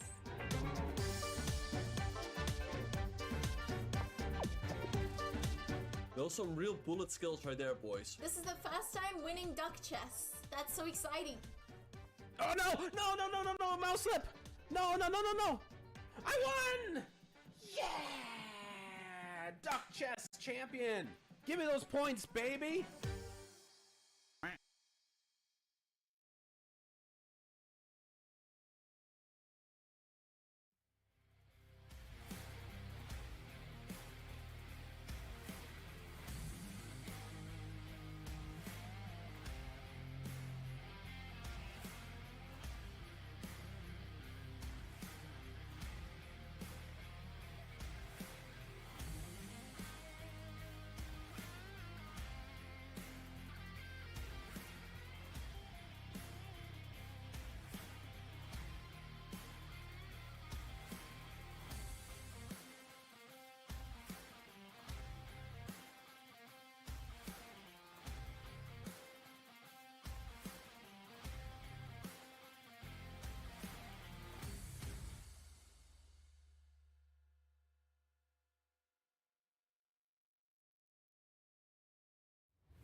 Anish Giri there with a star performance so far in his debut at the Pro Chess League. He starts with a 2 out of 2 performance despite having a 1-minute deficit on the clock, as he was the last minute replacement for the Canada Chessbrahs for Magnus Carlsen, and that was the penalty bit. It is not showing in his form or his chess, as he has a 100% score so far, but he's up for a big match, his toughest challenge so far today in this matchup against the Blitz, as Anish Giri takes on Maxime Vachier-Lagrave. This is the clash of the titans. Daniel, Maxime as well with a 2-2 score. Wow, what do you expect out of this one? Man, I mean, these two players, they know each other so well, but look at the rapid head-to-head. MVL, he holds a very small lead. It's as tight as it gets, Tanya. These two are so evenly matched, and they have similar styles. They both bank on their incredible opening preparation. They're universal players, but maybe that both 1 love point the deficit. Najdorf. Both love the Najdorf. Both love, knowing 35 moves of theory. But that 1-minute deficit, Tanya, I think it might make its presence felt in this matchup because MVL is fast already. You do not want to fall behind before move 1 is made. Yeah, I agree with you. I think the clock is going to be a super important factor in this one, and that 1-minute deficit might finally tell. Maxime is just so quick and so fast, so it's going to be important for Anish to blitz out those opening moves. Now, we've been talking about these two players who've been leading from the front with a full score. Let's take a look at the overall scores for these two teams in this elimination match. Only one of them will go through to the playoffs. The other will be eliminated. And we see there Alexander Grischuk also having a great start today. He's on 100% score. He's been a bit shaky in the Pro Chess League so far, but that is not today. And Katrina Lano with a draw. Let's also take a look at the third round matchups. Wow, Daniel, look at that. The top board fight, Anish versus Vachier, and Jordan taking on Grischuk. This is a super GM tournament. It really is. This is probably the most evenly matched round that we have had so far, Tanya. It's impossible to say how this is going to go. Yes, the Blitz currently hold a 1-point lead, and they could even decide this match and make the playoffs in this round. All they'd have to do is score 4 out of 4. So we're likely to have a 4th round. Let's see if the Chessbrahs will be able to erase that 1-point deficit and turn this around. This is going to be an incredibly exciting round. I feel like we're going to struggle, Tanya. We're going to have a good problem. We're not going to know which game to turn to because all of them are likely to be so fascinating. Oof. There's Mr. Giri. There's Mr. Giri, and there is Mr. Maxime Vachier-Lagrave. Both these players ready to go. What a fight this is going to be. I was going to say 1e4. He beat me to it. No Sicilian there. Anish going for a solid e5. What do you think? Oh my God, is it going to be a Berlin? It is going to be a Berlin. I know that. I know that face. I know exactly what you're feeling right now. But of course, let's be real. I think it's a meme at this point, Tanya, but in all seriousness, the Rookie 1 Berlin is a serious winning attempt. MVL isn't just trying to make a draw. All of these top players have analyzed this Rookie 1 Berlin to exhaustion. And Rookie 2, that is all the rage. I'm not going to pretend that I understand, Tanya, what this move is all about and why players don't seem to go Rookie 1 anymore.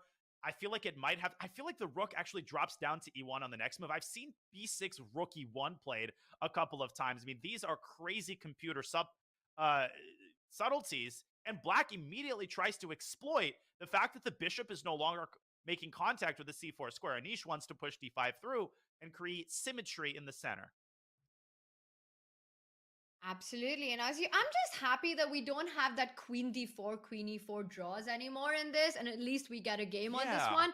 But it's gonna be a slow development, and it's gonna be a positional fight. None of that Najdorf fireworks that deep in my heart I was hoping and expecting, but it's still going to be a battle. We see B3, the knight has been pushed out, and expecting white to develop, fan shatter the bishop on B2, and also defend that D4 pawn. Eventually, white can march up the board with that C pawn. Indeed. And Tanya, just a quick note on match strategy. I think some people might be looking at this and saying, well, why is Anish not playing for a win? why is he playing as though he's happy with the draw? And that's because he is happy with the draw. You're only 1 point behind. That's not a reason for everybody to take wild amounts of risks. And Anish Giri is playing realistic chess. Yes, he is hoping, he's pinning his hopes on the teammates that have the white pieces, but that's exactly what you do. And I feel like that element of match strategy is really interesting. So Anish is going to play solid chess, but he's going to pounce on his opportunities if he can get them. And guess what? The clock has already equalized. So a very encouraging sign in the early going for Anish. Yeah, I think that makes a lot of sense. And Anish is playing with the black pieces. Really, the pressure is on Maxime here to create chances, to try to get that win in. If not, Anish is happy with just getting an equal position and maybe even a peaceful result. But Maxime needs to show how he wants to keep the game going. Speaking of keeping the game going, take a look at what is happening on the other boards. We've got to pull up our bird's eye view. I know that expression. You noticed it the moment I did. We've got an H5 on the board in that top right. It is Jordan taking on Alexander Grischuk, another super GM matchup. And Daniel, we've got to head straight into that one. This might actually be a novelty. Now, it's not as outlandish, Tanya, as this move would have been considered 5 or 6 years ago. And there's a reason for that. The reason is that with colors reversed, this move, H4, is now standard fare. If we could go back to the very start, I don't know if I can even modify the first move. Yes, I can. After D4, Knight F6, C4, G6, a lot of top grandmasters are now playing the move H4. I'm a King's Indian player, Tanya. I can tell you that H4 is one of the best ways for White to fight for the advantage. And if Black fianchettos, then and only then does White start developing their pieces with the idea, of course, of pushing H5. So Jordan is doing the same thing. He's just doing it with colors reversed, which is rather bizarre because he's lacking that one tempo. And you kind of need that tempo for developing your pieces. But why do you need to develop your pieces, Tanya? Apparently, I'm out of touch with what the cool kids do these days. I mean, this is just insane stuff. You're talking about reversed color theory. Now we are into some sort of a Benko territory there, where White is the one who sacrificed the pawn, is looking for play on the open files, going to go castle, but that H5 pawn, what is that even doing there? It does want to march forward to H4 if White rushes with castling. This position is an absolute mess. And look at Grischuk's time. He's already taken about 3 minutes. So he's not super familiar. He's trying to understand the reversed color ideas. How can he make it work with the white pieces? But this is a dangerous, dangerous territory for White.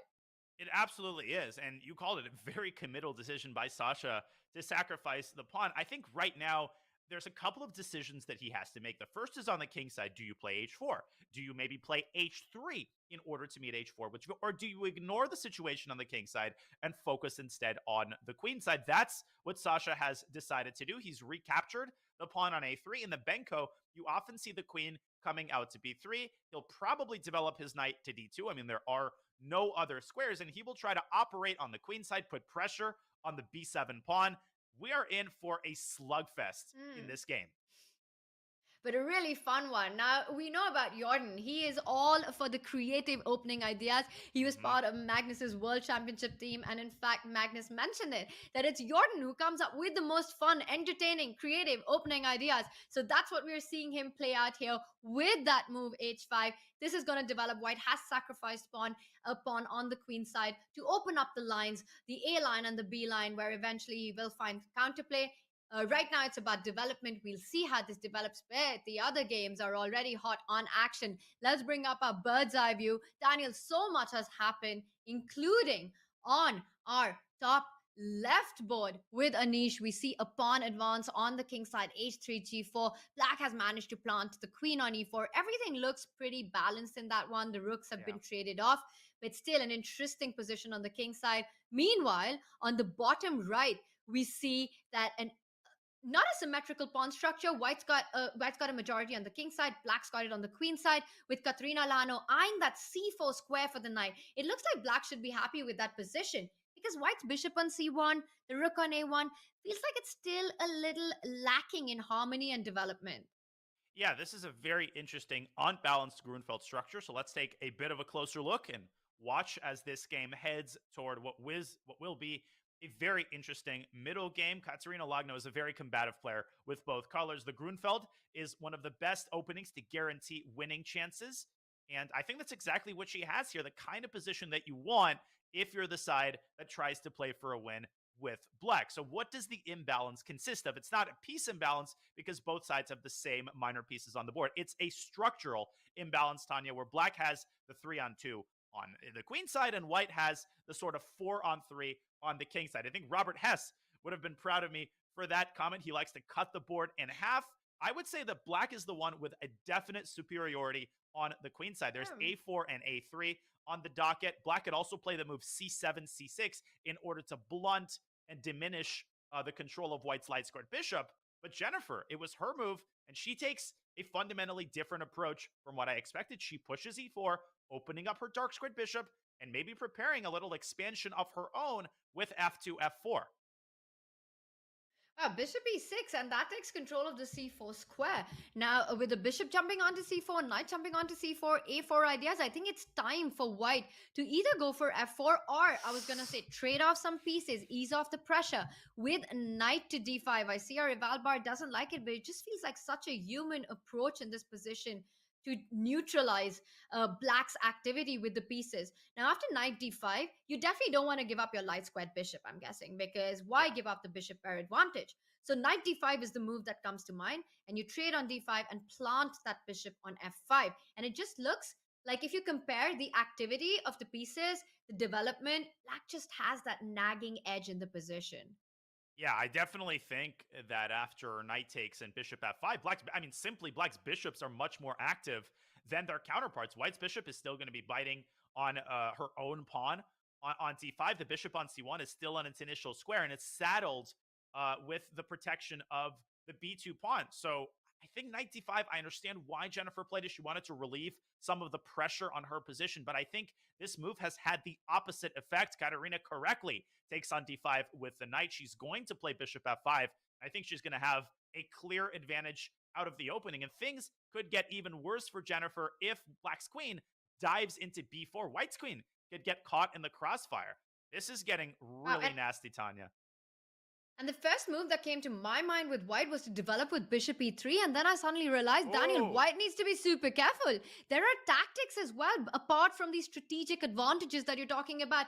Bishop g3, and suddenly that bishop on e3 is hanging, you end up losing a pawn here. So that's definitely not a developing move that you want to make. Watch out for these ideas. That's a great catch. Bishop e3 is exactly the move you want to play. It's the only way to plug the e-file if you can't play it. Well, what the heck do you do then?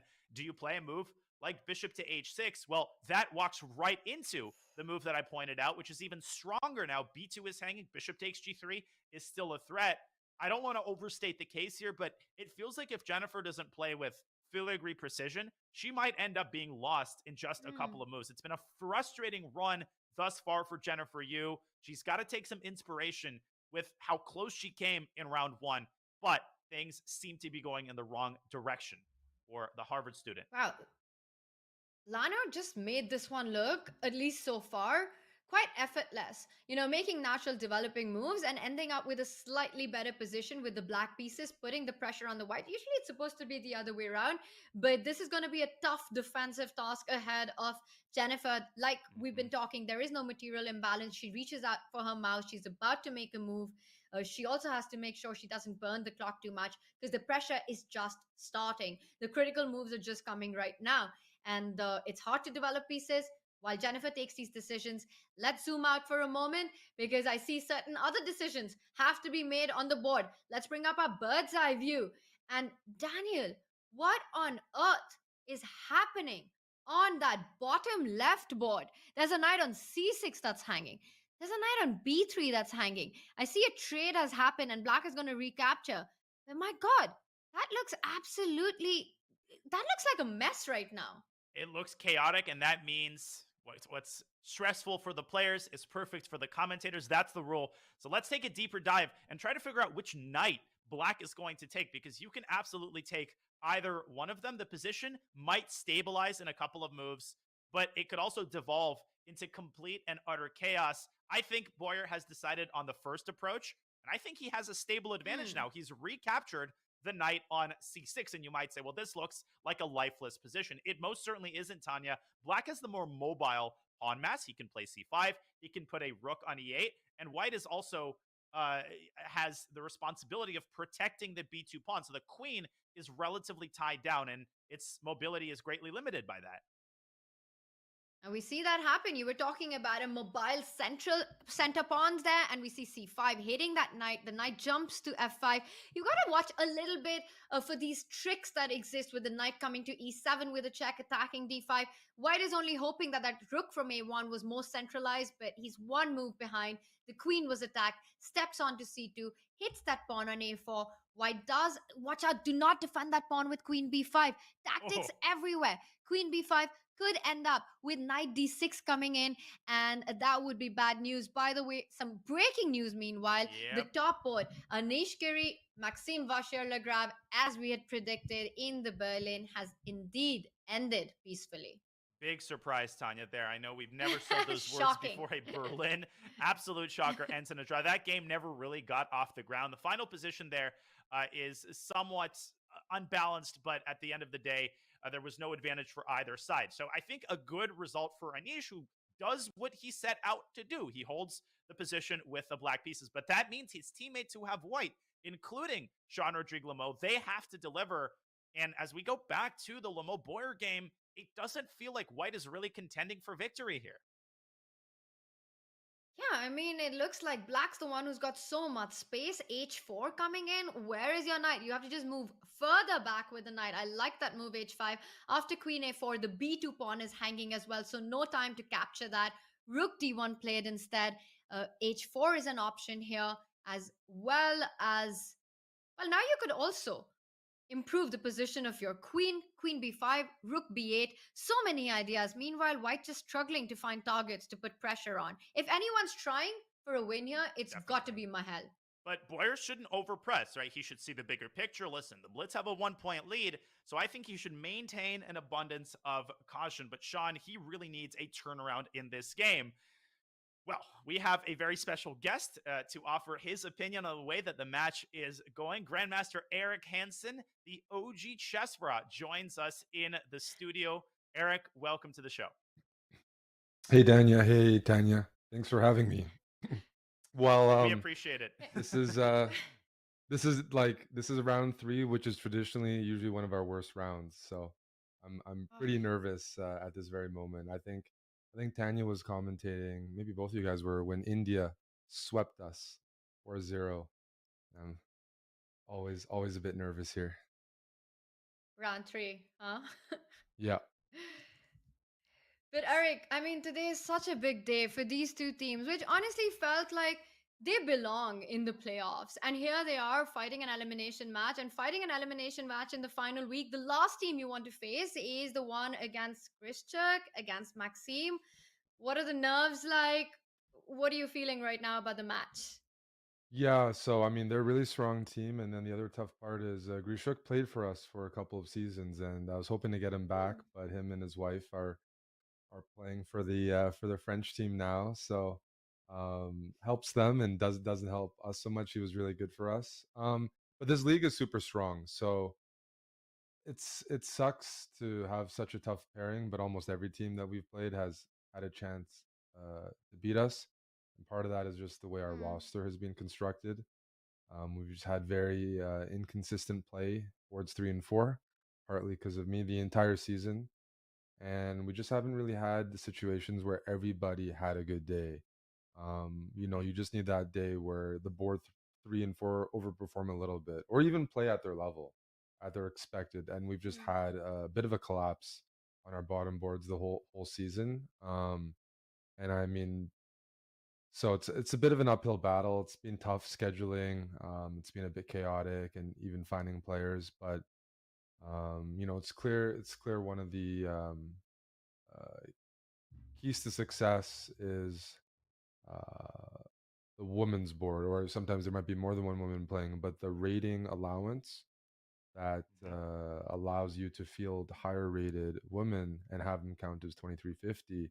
We have strong grandmasters like Lachno this week, who is, would be just a good board 3 anyways, but she counts as 2350, which gives so much flexibility to the roster. So it's a bit of an uphill battle. I feel like, Jennifer's been playing well this year, but in time trouble and whatnot, she just hasn't gotten the results. The position, the play has been fine, but hasn't been able to close out games. And that's been the story for a few of our players, a few of our boards the entire year. And if you're struggling on 2 out of 4 boards, which we have been, it's just tough to expect to beat some of these really, really balanced, strong teams. That's probably spoke Wow, for too and long there, but Eric, those have been my Daniel, thoughts for a while. Sorry. Not at all. yeah, it makes. I mean, everything that you've just said, we've been discussing that. But Grischuk has just taken a pawn on 8-7. What is that about? Can you just back up, Eric? What happened there?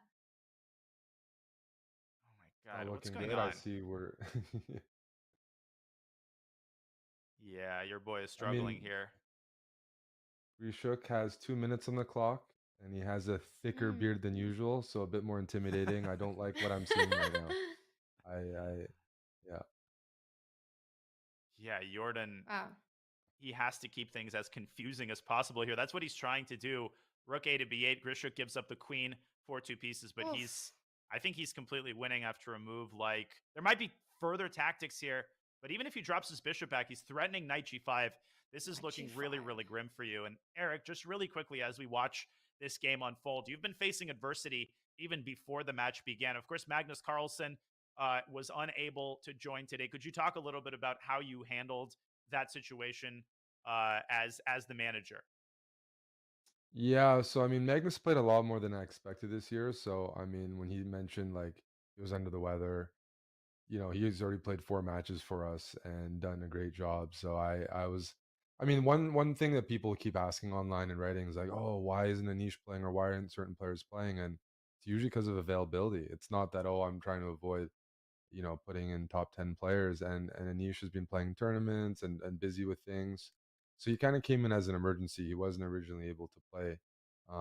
But because he was, I mean, at least Anish is a really good replacement, but it's just been tough scheduling things around, and there's different time zones and factors. But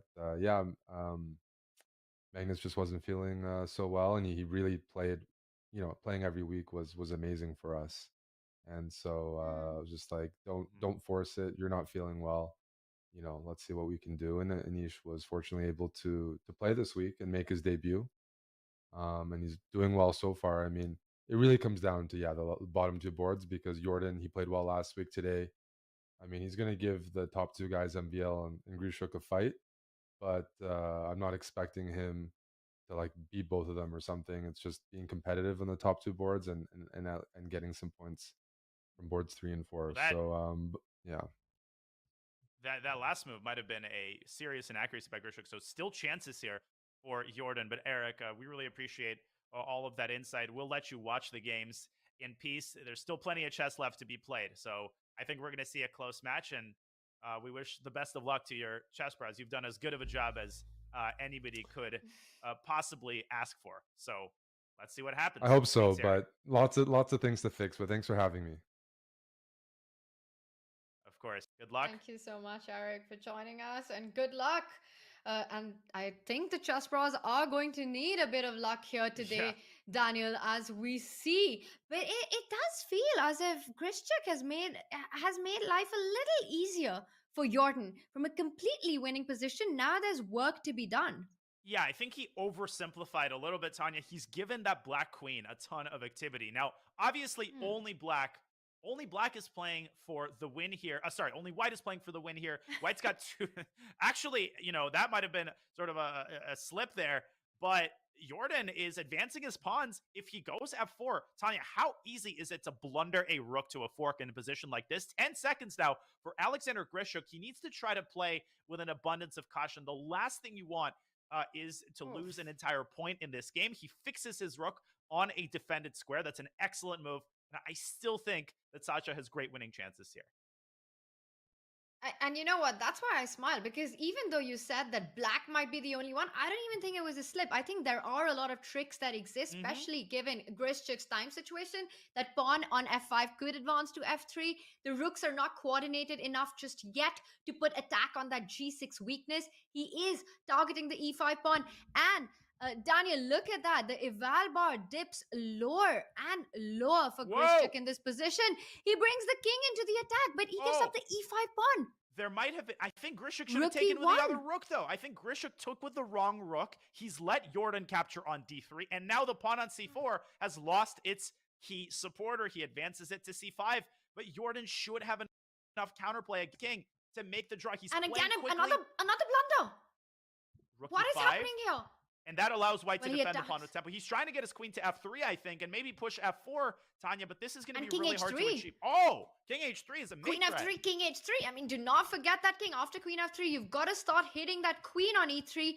But then if you move the rook from the first rank, there's a check on d1. If you move the rook from the fifth rank, the queen can return to d5. This is not going to be easy. Jordan there with 40 seconds taking his time. He needs to find the right square for the queen. Queen f3, f4 ideas, queen f3, king h3 ideas. And now 30 seconds, Tanya. And two of the other games have gone absolutely haywire as well. We have to go to the bird's eye view as queen f3 has been played. Look at the bottom left with Mihail Boyer conducting We the might initiative. be seeing a repetition. By the way, Daniel, I'm sorry to interrupt, but I think there's going to be... But he says no. Sasha says no repetition there. Yeah, Sasha's playing as long as he avoids king h3. I don't think he's really risking. As long as his internet holds up, he just played king h2 with one. But also, look at Jennifer Yu, Katerina Lagno. She sacrificed a piece. White has an extra bishop on c1, and Katerina doesn't have the kind of attack that she was hoping to get. Jennifer Yu has stabilized, and that is a 3-result game as well, Tanya. That is an incredible position. White's king looks a little shaky there, but black has only a pawn for a bishop. But the problem in White's position on that bottom right is, and it's been a big blunder. What happened? H5, not the accurate move. Players playing on seconds. This is what happens. This Rook would D1, be... Rook G1 is a huge threat. Oh, and Katerina's going to win. Jennifer just doesn't have any time. She had a winning move there 2 moves ago. Let's go to that game because Katerina Lagno is about to deliver a crucial victory. You can't take because queen e4 in the end. Queen e4 picks up the rook. And that's it. That is game over, Daniel. She picks up the rook, loses the pawn, but it's not enough. And you can't even just simply take the pawn on h5. Wow. And she does it. What a heartbreaking sequence of events for Jennifer Yu, who came back in this game. And she's still playing. She's still fighting. The problem is she's dropping all of her pawns. Now black has 2 extra pawns on top of her queen. Katerina has plenty of space on the king side. There are no tactics. She could even give up the h5 pawn and play a move like queen b3. As long as she doesn't let white set up a fortress, this is game over. I would go queen takes b2 and run that c-pawn down the board. She can pick up the pawn on b2. She can defend that pawn on h5. She decides to go for your idea because the king is absolutely safe. You can even go king g6, rook g5, and king f6 because bishop e5 runs into a lost king pawn endgame. Oh my god, if Jennifer Yu had completed the swindle and won this game, conceivably the Chessbrahs could have even won the round.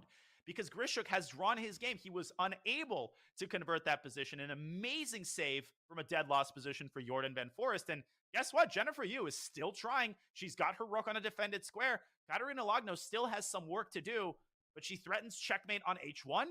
Jennifer's still fighting, but here comes the c-pawn. The pawn is coming up the board now with c3, c2, and with mating threats on h1. This is going to be tough to save. And she flags, and this is what Eric mentioned, that with less time on the clock, Jennifer has been having a hard time, and we see that narrative being played out.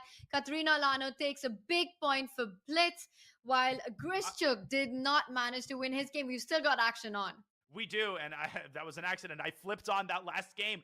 Mihail Boyer has pulled out a crazy win. I think he's completely winning. Oh my goodness, Sean Rodrigue Lameau, Tanya, he came so close to drawing this rook endgame, but with his last seconds, he was unable to find a critical drawing move. Now he sits 2 pawns down, and I think he has no chances here. You can see the consternation, the frustration, as Sean Rodrigue Lameau will cost the Chessbrahs a crucial point. Wow. And you're absolutely right. This is a busted rook pawn endgame because white's king is stuck to defend the c3 pawn. There's no king d2, and black simply marches slowly but steadily with his own king to assist the f pawn. Now rook e1 check is a big threat. You can keep giving checks, but now when you come to f7, the pawn queens, rook f3 on the board, and that is it. Sean goes down. Mahel wins a big point and a big match win, a 3-1 win to the Blitz. Daniel, the Chessbrahs are staring at elimination right now. They are indeed. Eric Hansen, you could hear it in his voice. He cannot be happy with the way that this match is going. The one bit of silver lining is that they're still in the match. They barely have any cushion, though. One single point is what stands between the Blitz, Alexander Grischuk's team, and playoffs. All they need is one win. All they need is 2 draws. They could even lose the final round 3-1 and still overall match. So the Canada Chessbrahs need a complete sweep. They need 3.5, Tanya, and that only makes the tie breaks. Wow. So you're saying that the Canada Chessbrahs need to win 3.5 to score it to get into a tiebreak, and they're playing against Grischuk, they're playing against Maxime Vachier-Lagrave, Katrina Lano. I mean, where are they going to get those points? Daniel, this is a heartbreaking situation for the Chessbrahs, and it just goes on to show that the format of the Pro Chess League really focuses on a balanced team. You could have the world champion at the top, you could have Anish Giri scoring heavily on first board, but you need a balanced team. You need to pick up points on each and every board, and those are the teams that go over the finish line in the long race. Yeah, I mean, the Chessbrahs, they have Magnus Carlsen. That makes them a favorite default. He was unable to play today. His shoes have been filled very ably by Anish Giri, but his teammates just haven't come along for the ride. The Chessbrahs are staring down the barrel of elimination. They will need a complete and utter miracle in the final round. But how many miracles have we already seen in the PCL, Tanya? So don't count them out just yet. Totally possible. We've seen 3.5 halves. We've seen 4-0 turnarounds, and that's exactly what the Chessbrahs need. They need a win and a massive win going into round 4, or otherwise it is goodbye to the Canada Chessbrahs. Do not go anywhere, as we are about to kick off our final round of the Chessbrahs versus Blitz matchup. Daniel and I will be right back.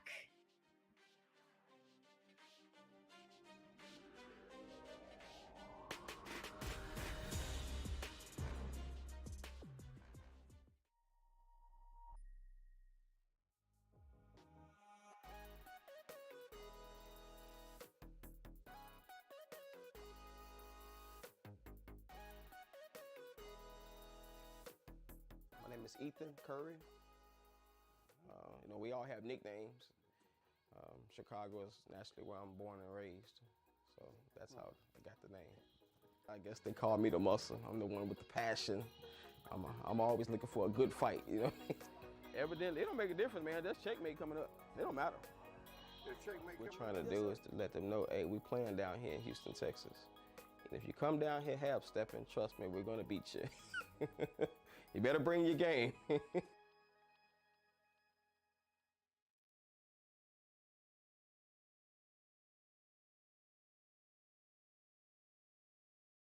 Chess Kid is fun. Chess is great for the brain, but it's also fun to play. And Chess Kid makes it easy to have fun. Whether your child is a total beginner or a prodigy, they can hop on and find a well-matched opponent from around the world at any time. Chess Kid is the safe, parent-approved way for your child to play chess online. Chess Kid is educational. To kids, it feels just like playing, but chess is a great way to learn patience, strategy, and critical thinking. Chess Kid features a comprehensive training program that guides kids to level up on their way to mastery. There are more than 50,000 chess puzzles and a whole library of entertaining videos that teach strategies, tactics, openings, and endgames specifically for kids. Chess Kid is easy. Whether you're a parent helping your child, a coach managing dozens of kids, or a school of hundreds. Signing up is free and easy, so what are you waiting for?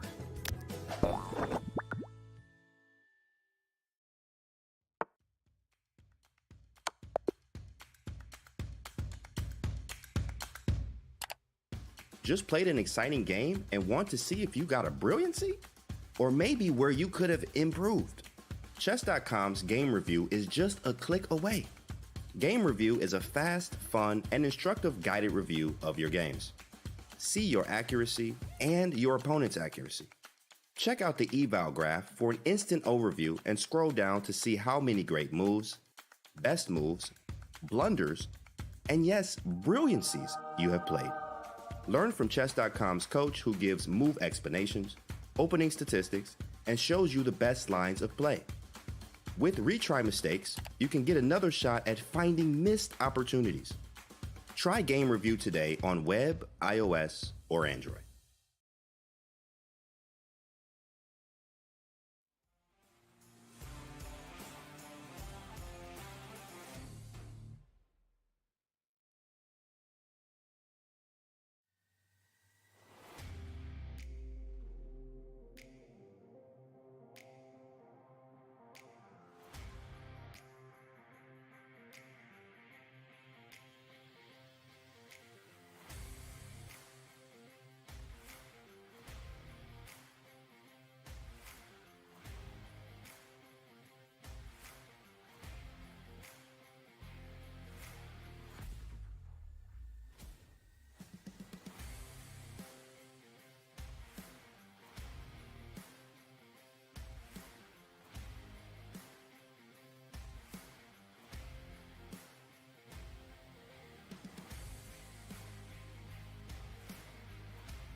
A dominating performance today so far by the Alexander Grischuk, Maxime Vachier-Lagrave led Blitz team here at the Pro Chess League elimination match. And we're going into round 4. Now, the Chessbrahs, what they need to do is they need to have a clean sweep. Winning a 3-1 margin will not be enough. Daniel, they need to score at least 3.5 points, which will force a tie break. 4-0 means it goes over to the Chessbrahs, but it's hard to imagine that happening with the day we've had. But here's a little fun fact for all of us who are slightly superstitious and might give a little hope to the Chessbrahs.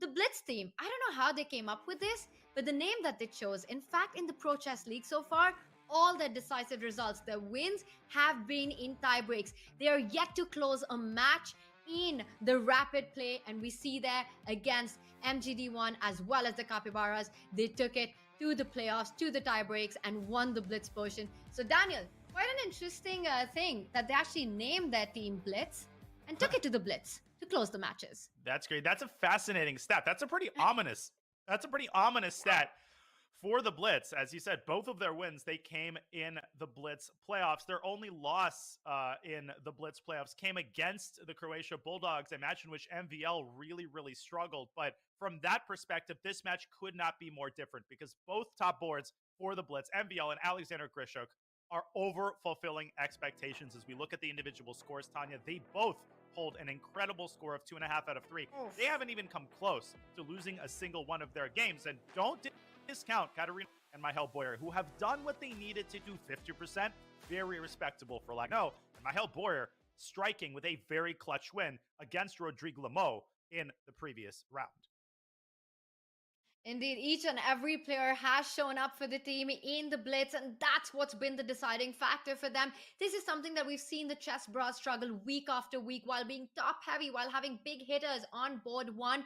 It's been a lukewarm performance by the other three boards, extremely shaky. Today, with Anish there scoring a big 2.5, but we see down at the bottom there hasn't been much contribution. We're going in to the most evenly matched round of the Pro Chess League. This is the final round where the top board plays against the top board. So we've got another hot matchup here. Daniel, Anish taking on Alexander Grischuk. I don't know how this will end, but I will tell you how this will start. No Berlins here. Absolutely not. He will avoid that like the plague. You asked the critical question after the previous round. Where are the points going to come from for the Canada Chessbrahs? I mean, the Blitz have no weaknesses on any of the boards. Boards 3 and 4 are in superior form to their opposition. So Rodrigue Lamont and Jennifer, you are going to have to figure out some way, Tanya, some way to put the previous 3 games behind them. Jennifer Yu, she came very close to scoring a first-round upset against Alexander Grischuk. So that's what we always keep learning in the PCL, is that these matches really could go either way, and they're often decided by concrete details and by the form that the players are in rather than their relative strengths, which is usually pretty equal. Here we go. Absolutely. I think you've hit the nail on the head that it is about the form on that particular day and not about the numbers and the ratings that we see. We see that over and over again being played out in the Pro Chess League. Definitely not a Berlin in this one. Starts with the Queen's Pawn opening and a Queen's Gambit decline so far. What are we going to see? Are we going to see a Ragozin or are we going to see a Catalan on the board? A Catalan, which Anish Giri has played. And I think he avoids one because he wants to avoid forcing lines. He wants to get some sort of middle game that is going to guarantee a long game. Of course, he's currently a minute down because of the penalty that he has incurred due to the last-second replacement. For those just joining, Magnus Carlsen was slated to play for the Chessbrahs, but was unable to make it. He is under the weather, so we wish the world champion a quick recovery. But ironically, Tanya, it hasn't been Anish Giri who's been the reason for the big deficit the Chessbrahs find themselves facing. It's been his teammates. Giri has done his job. That might as well say Magnus Carlsen. He's done great, and I think he's chosen very wisely in this game as well.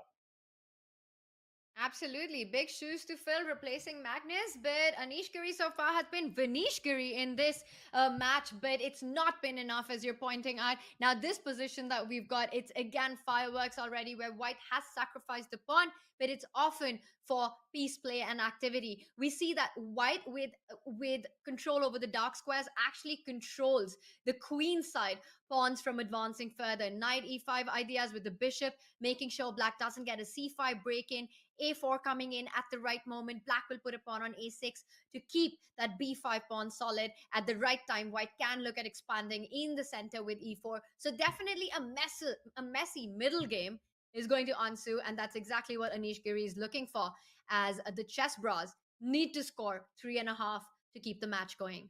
Yeah, this is really all that you can ask for when you're in Anish Giri's position. I still see a bunch of games in the database, but it looks like Alexander Grischuk is out of theory. He's already spent a minute in this position. He's trying to decide where to develop the dark squared bishop. You can go bishop e7. You can go bishop d6. The problem then is that e4 is going to come with tempo. White's going to be threatening a fork with e5. And in a position this sharp, every tempo is important. You could also start by developing your queen side, playing knight b8 to d7, but then maybe you're walking into knight e5 because the c6 pawn has been weakened. Also, don't fall asleep on the idea of a well-timed a2, a4, which softens up Black's queen side even further. Of course, at the moment, Black could simply meet that with a6, but the tension already reaching a peak, and we're only 9 moves into this game, Tanya. And Grischuk, he's now at home because he's down on the clock. It's happened later than I thought it would.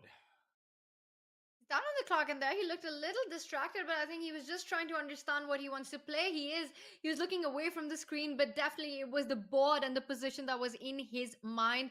And as you're pointing out, knight d7, bishop e7, or play the move a6. So many ideas, but each of them has its own drawbacks. White's plan is clear to go knight e5. When he goes knight d7, now knight e5 feels very strong because Black can't trade after knight takes e5, d takes e5, and the rook will be hitting that queen. Yes, you can block that attack with knight d5, but there will be a pin on e4. Instead, Anish continues with development. In these kind of positions, White is not really looking at regaining the pawn back.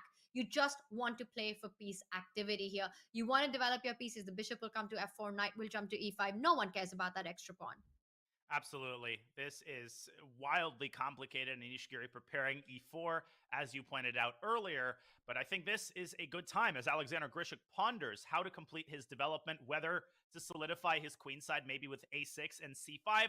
Let's go to the bird's eye view because all 4 games are underway. And Tanya, it's very important as we look at these positions. Looks like a pretty peaceful game on the top right. MVL doing what he has to do. Playing a Petrov with Black is obviously fine with a draw. But the point I wanted to make is that if you're the Blitz, what you want to avoid is essentially abdicating your responsibility and saying, my teammates have got it. It doesn't really matter how I do.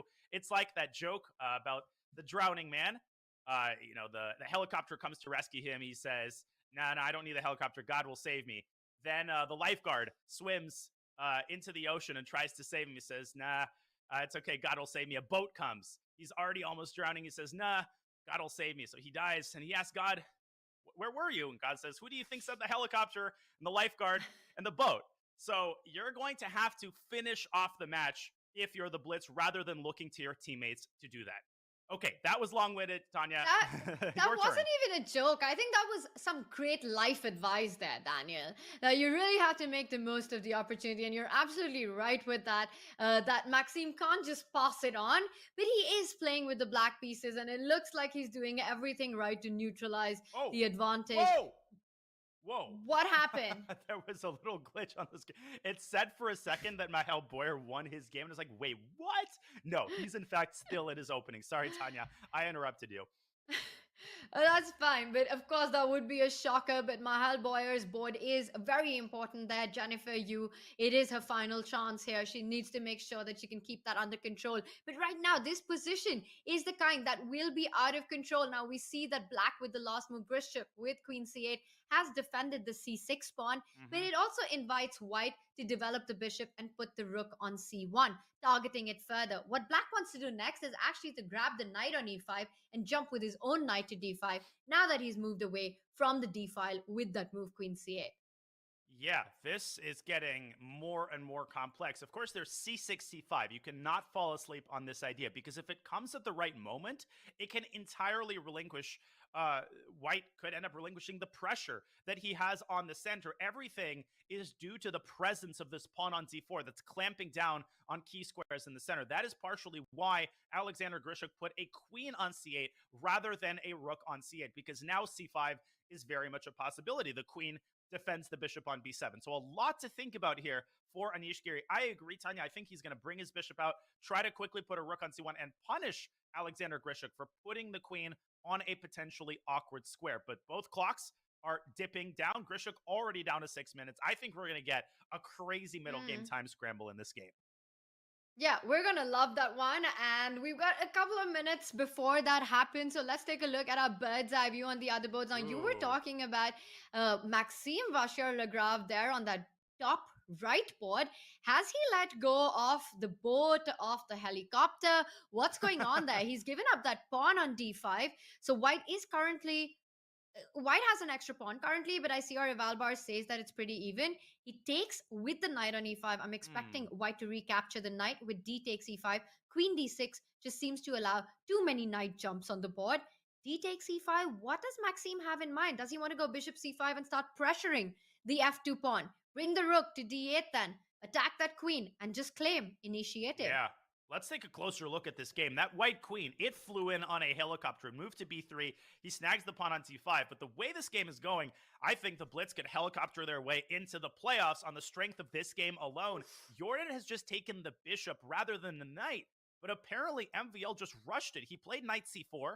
That allows white's queen to... And what has MVL done? If we could pull up an analysis board, this was very strange. The speed with which he played knight c4. Tanya, there was another knight jump available. I don't know why he didn't play the move knight d3.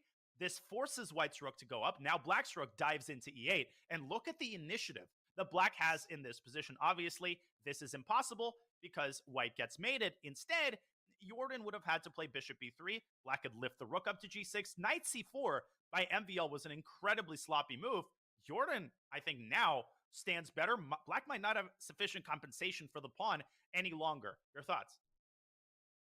I'm really surprised by that because Maxime, his middle name is Initiative. That's what he loves to play for. We've seen his games. He's not the Frenchman with 3 names. He's the Frenchman with 4 names when it comes to these kind of positions. And bishop 8-6, now it just looks like white has the extra pawn and is the one who's playing for the attack here. There's a mate in one threatened with queen g7. I don't believe g6 is a move that anyone wants to consider, creating so many dark squared weaknesses. So I'm expecting a queen retreat. Queen g6, a queen trade, down a pawn. Wow, I was going to say that might not be ideal, but Maxime says if it's an exchange, he'll do it and hold this endgame because that knight on c4 is a great piece, blocking the 2 central pawns. It's a monster. There's no doubt about it, but this is the best that Jordan Van Forest could have asked for, given how this game started. White is up a pawn. He's got the passer, the protected passer on d4, and I think White has to decide, first and foremost, Black has to decide this as well, who benefits in the event of a mass rook trade. If you take the rooks off the board, right, rook takes e1, rook e1, rook d8, who benefits in the bishop versus knight endgame? I think we have MBL's answer. He does not want to remove even a single pair of rooks off the board, but the drawback of this move is that Jordan now has a direct path into the center with his king, and he can follow up, Tanya. Speaking of initiative being someone's middle name, if White can double up on the e-file, White gets a major initiative in the endgame on top of his extra pawn. I think Jordan has excellent winning chances here.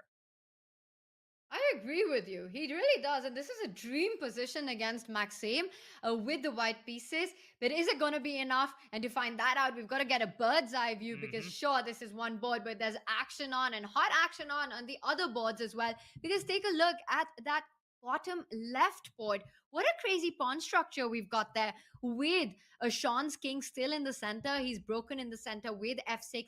Our Evalbar seems to say that the Chessbrahs are the one with the upper hand on the driving seat on that board against Katrina Lahano. Katrina king on g2, pawn on g4, crazy position, as well as the Alexander Grischuk against Anish. We've been saying that that's going to be a hot mess, and that's what's happening. d5, a central break. Daniel, that's the one that I want to go to. Let's take a look at this first and then jump over to the Grischuk board. Let's quickly do an overview of the like no game time, just because I think Sean has a huge chance in the early going of this game to strike, and then we will go right to the Anish Giri game because that is total pandemonium. Katarina is facing the Caro-Kann for the second time in this match. She drew Jordan Van Forest. She set a very good tone for the Blitz, but now she has a significantly inferior position. d4 is coming to a theater near you. White's queen is going to get caught in the crossfire. White's king is likely to get caught in the crossfire. So maybe it's time for Katarina to try to generate counterplay on the other side of the board. But Tanya, if you play f5, then you're saddled with the additional weakness of the e5 pawn. I don't like this for Katarina at all. Wow. I mean, f5 is so brave. You're saying that she should look for counter, and she does it. I mean, speaking of brave, brave is Katrina Lano's middle name. f5 on the board, falls back with the bishop to f7. The reason I called it brave was that it's your own king on the king side. And yet here you are trying to open it up further because you want to have that pawn avalanche going down the center of the board before black strikes in with d4. Bishop f7. I like that move. After this, if you take on e6, e5 will be a huge weakness. And I don't really see how f5 has solved White's problems because Black still wants to go d4. They still want to get that central break in. It's not going to be a movie. It's not going to be a d4 near your in your theaters. It's going to be a blockbuster once that move comes in. That was smooth, and Black's play has been smooth. As we're indicating, that pawn on e5 is now under fire. Black will absolutely capture it given the opportunity. So Katarina, she does what she has to do. a4, I think, is the only remaining chance for White to whip up some semblance of counterplay. Obviously, White is trying to open to the a file, which is a direct line to Black's king. Sean could keep the queen side closed down with b4, but will he press on the gas pedal instead with d4? Oof. No question. Or Black knight e5. holds all of the cards. He does play b4 though. I like it. I like it because I was thinking, can you actually grab the pawn on e5? But it leads to absolute chaos with the a file opening up. You mentioned the idea of b4, just keeping everything on the queen side intact and solid. You know, with the king there, makes a lot of sense. Still, the d pawn will go down the board with d4. e5 is still hanging. That's a nice way to solve problems on the queen side. Keep it blocked. Where your king is, safety first. I love the way Katarina is playing, though. She's making only moves at this point. b3, continuing to chip away, nibble away at Black's pawn chain. Now the bishop on e2. It wants its moment in the sun. The a6 pawn is hanging with check. White is threatening to open up the center. And if you're Katarina, you know you're worse. You might even be objectively lost. And that's actually liberating in a certain way because, ironically, when you're losing, you really have nothing to lose. If you lose the game, okay, I got outplayed. So you might as well create crazy play on the board. She's taken on a6 with check. Sean is pinning all of his hopes on the connected passers in the center, but Tanya, they are currently blockaded. If White drops the bishop e3, it's going to be difficult to surmount that light square blockade. Wow, and Sean is feeling the pressure, the shift in dynamics with those last couple of moves. F5, A4, B3, everything, trying to break open the position. Very impressive attacking play, aggressive play here by Katrina. And you were mentioning this position is trouble. Maybe not even anymore. As our rival bar seems to say, that white has managed to create chances here with that bishop taking that pawn on a6. But it's all about how do you get your rook into the game. You want to start advancing with the a pawn, a5, rook a4 ideas come into mind. Once black advances with d4, you can block that pawn on d3 with the move bishop to d3 or queen d3. This is a crazy position. Yep. Katrina Lano down to 2.5 minutes on the clock. Anything can happen on this board. And that might be the biggest Queen problem. E2. Her clock situation is now her biggest enemy. Black's queen is a pretty sizable enemy as well. She's trying to head to b5 with her queen, limit the mobility of Black's queen. But speaking of limited mobility, Alexander Grischuk, he doesn't have a lot of mobility on his board either, and nor does he have a lot of time on his clock. That would be a great understatement. 8 seconds for Alexander Grischuk, and we're barely in the middle game. We have to go to that game. Alexander Grischuk has completely lost control of this game. He is in free fall, and Anish Giri is all over him in the center. Anish is winning a piece. Oh my god. Anish is winning a piece. Bishop takes c5. This is disaster. Hits the rook. Bishop c5 coming in. You can't move the rook. Bishop c5 loses the b7 bishop. Alexander there shaking his head. He's down to seconds in a dead lost position. f8. Anish is an exchange up. What a performance by Anish in this match. And I think incredible play. That was such a good opening choice. The sharp Catalan is exactly what you want if you need to guarantee victory for your team. With a win, Anish would come up with a Magnus Carlsen-esque performance with 3.5 out of 4, but he needs a couple more accurate moves. I think he should start by eliminating Black's only active piece, opening up the D file. But what that also does, Tanya, is it separates Black's pawns. So you could play rook b1 to b4 on the next move, and if you win the c4 pawn, you can force a queen trade, you can go after Black's king. Either way, I think this game is nearly over. Wow, and I like that Anish has slowed down. He's trying to be precise here. It is a critical moment for him. He knows if there are any chances, at least he needs to do his bit. He's got his shot against Alexander. Alexander down to seconds. You're pointing out a trade on e4, a very committal trade, giving up that fianchettoed bishop. Looks extremely strong. But Anish, of course, he's got other options as well. He is perhaps considering placing the queen to a more active square. Queen b2, hit that bishop on b7, threaten queen b4 check as well. He reaches out for his mouse. He's about to make a move here, Daniel. He is about to make a move. I think it's bishop takes e4, but lots of alternatives on deck as well. Rook d4, centralizing the rook is an Anish-esque type of move. So I don't have any doubt. I like that. I don't have any doubt, Tanya, with 6 seconds for the rest of the game. Queen b2, you called it. He hits the bishop. Anish is going to win this game. But bad news for the Chessbrahs on another one of the boards. Jean-Rodrigue Lameau has made a serious mistake against Katerina Lagno, who punished him immediately. You can see the rook on f4. That's the bottom left of your screen. Wow. It's pinning the knight on d4. Yes, White's queen is hanging, but so are all of Black's pieces. Let's go to that game. I think this might be close to over. Wow, and queen f2, just you pin that knight and you win that knight because you can't even defend it. There's nowhere home. Rook d4 is coming in, and Sean there shaking his head. What a performance by Katrina Lano. She knew what had to be done, but this could be decisive. With this, if Katrina takes this, it's match over. It's tournament over for Chessbrahs. It is, and I think the only way to stay in this game is to deliver a check on e4. Your only hope is that Katerina airs in time pressure after bishop e4 check.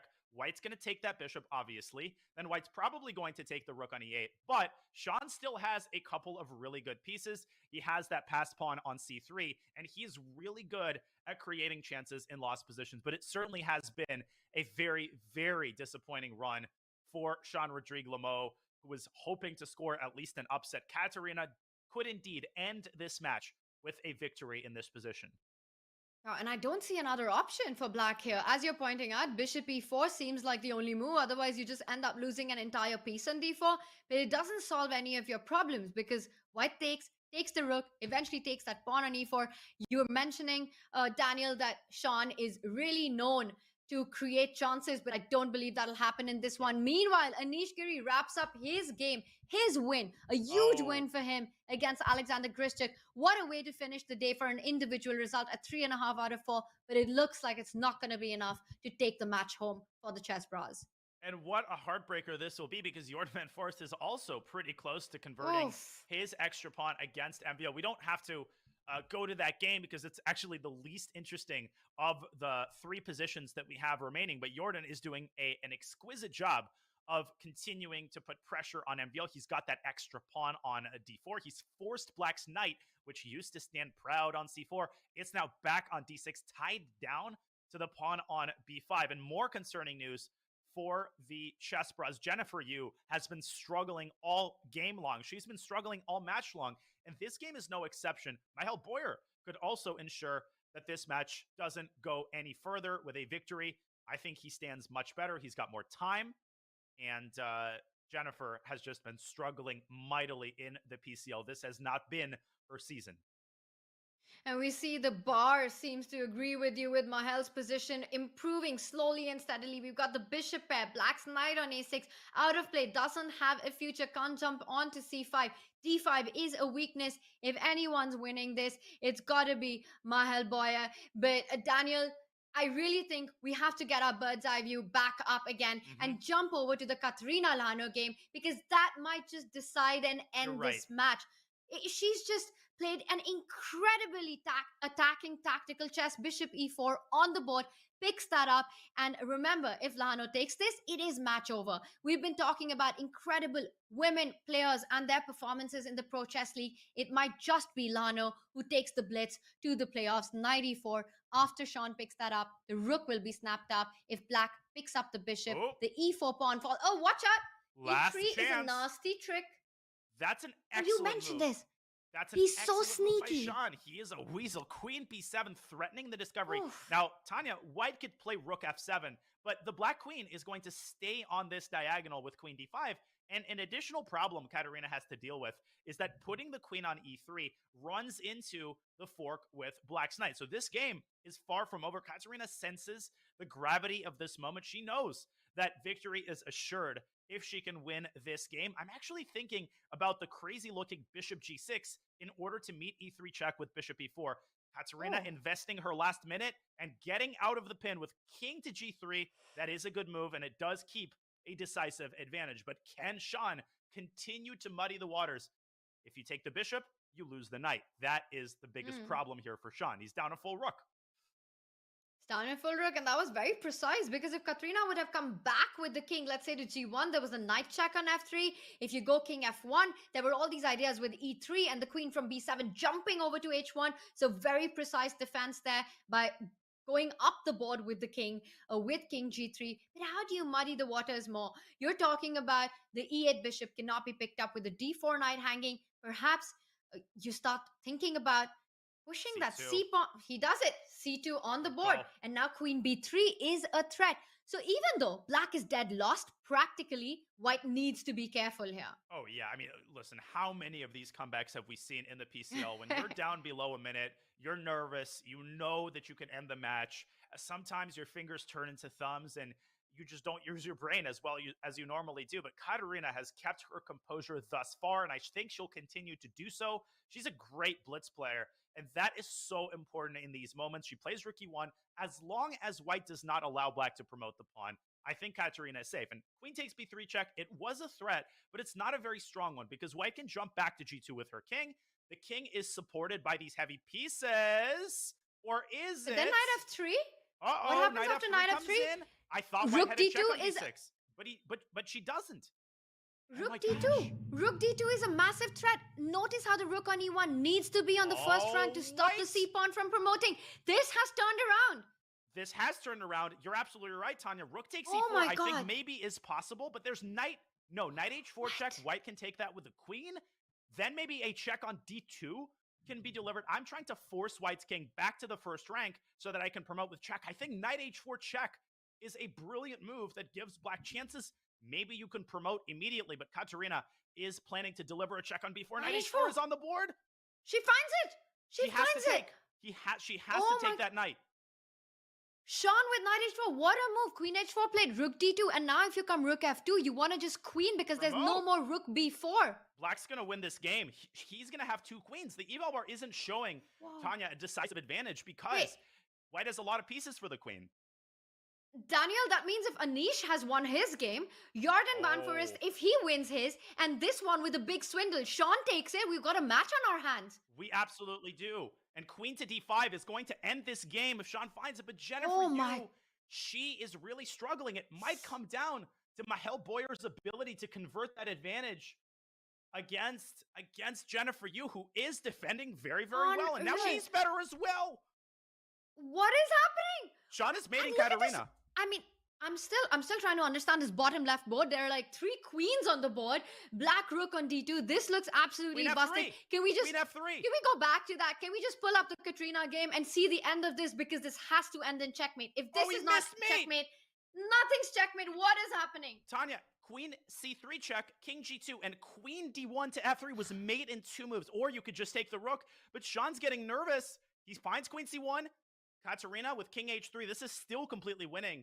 Queen h1 mate in 1. 2 different ways. It's Queen over. H1. Queen j1. He does it. A different one, but it's a mate. Sean takes this point. Katrina Lano loses. Let's go back to our live, because Daniel, the match is alive.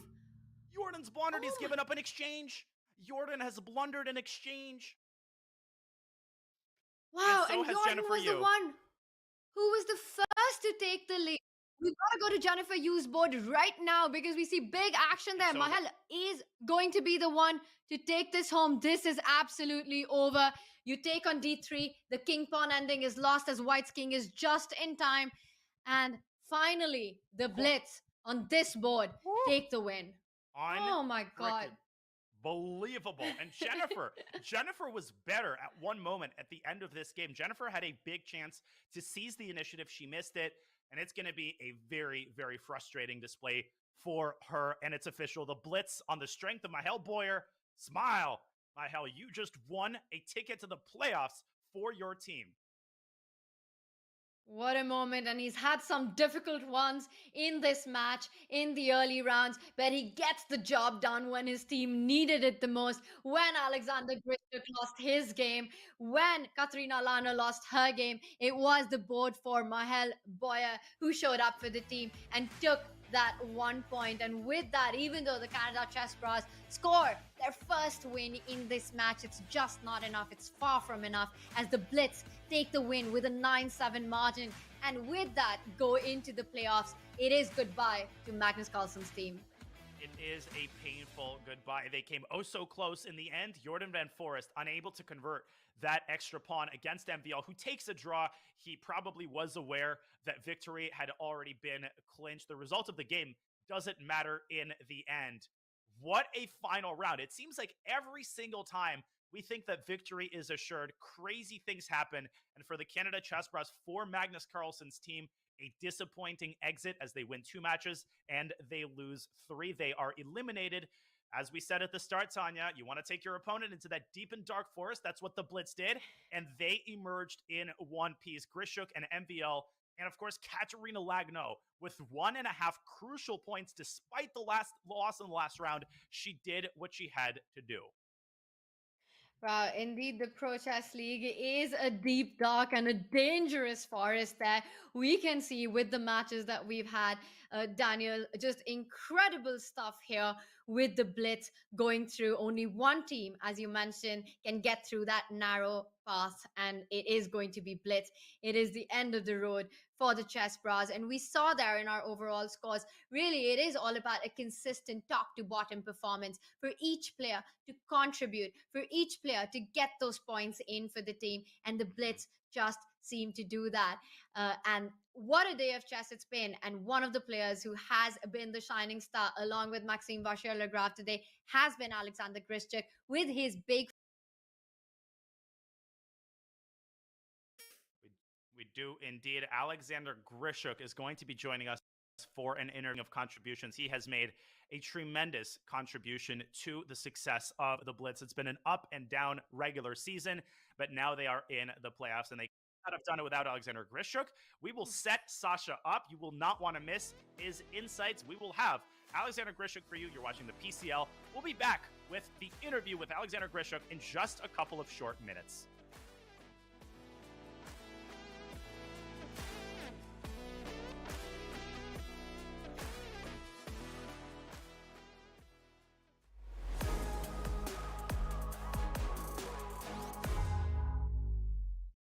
And instead, the gloves came absolutely off. The wheels came off. Wow. The sip of tea, the celebratory, we did it. When I saw that reaction, I felt what you were feeling. Like, I felt this transfer of energy of like, that kind of moment, that kind of upset is so exhilarating. So can you just talk a little bit about like how you're feeling in that moment, what was going through your mind, what it means to you?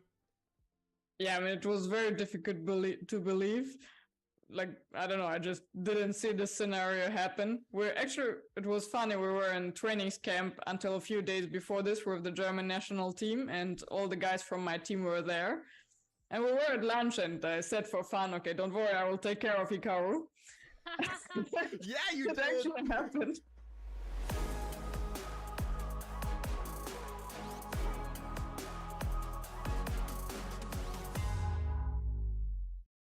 Hello and welcome to this video. My name is Christoph Silecki. I'm an international master in chess from Germany, and I'm here to share with you why the opening plays such an important role in modern chess. The opening in chess is like coming prepared with a battle plan. You play a move, but it's part of a larger strategy. You want to have an idea what to do against every possible response that your opponent may play against. You want to have a plan, a strategy laid out before the game even starts. This can be really deep on the top level, move 10, 20, 30. You don't need that much, but you want to be prepared to get a game that you enjoy playing. It's more fun to play and give you more chances to win more games. I've always loved studying the opening, figuring out new ideas, how to beat my opponents and set traps. This is now my profession, writing courses on openings for Chessable. I've created more than a dozen, the most popular ones being of the Keep It Simple series. I have received an award this year, the Author of the Year.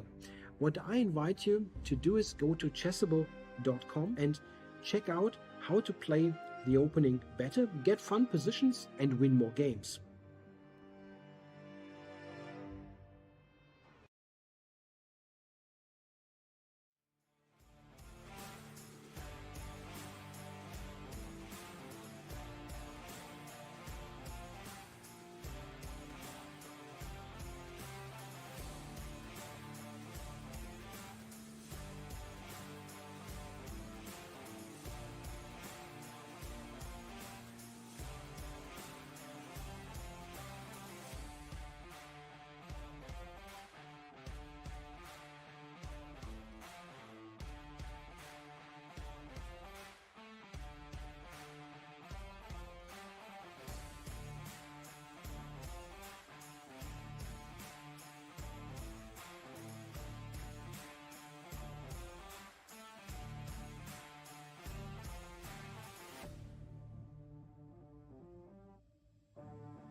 Blitz scored a huge win against the Canada Chessbrahs, and with that, they punched their ticket into the Pro Chess League playoffs. Now, the one player who showed up every week for the Blitz is Grandmaster Alexander Grischuk. His role today was super important in this victory.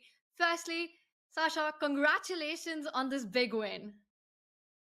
Yeah, thank you. It was a very tough journey for our team to get to the playoffs. Actually, It really today was, was which- the first match. Today was the first match that we won without Blitz portion. The first two was after 8-8 only. I want to ask you, actually, that was pretty prophetic of the team. You named your team Blitz and then ended up deciding most of the matches on Blitz playoffs. How did that even happen? And why do you think a team like Blitz with you and Maxime struggled to get into the playoff? We thought you guys were going to have a smooth sailing into it. I don't know. I think there are so many of strong teams. Like there are some completely super teams, and but every team is dangerous and strong. So no, it could not be easy. Yeah. Sasha, you're obviously known for your incredible ability in time pressure, but you've also increased your online rating through the years. Do you feel more comfortable than you used to playing time scrambles on the computer, or do you still prefer rapid and blitz over the board? I guess it's a bit simpler for me over the board, but of course, with years going by, it becomes tougher and tougher for me. I mean, both. And speaking about online and chess, offline. and you were mentioning that today was the one match, Sasha, where it looked like it was in fact an awesome, convincing performance by Blitz. What do you think clicked today for your team?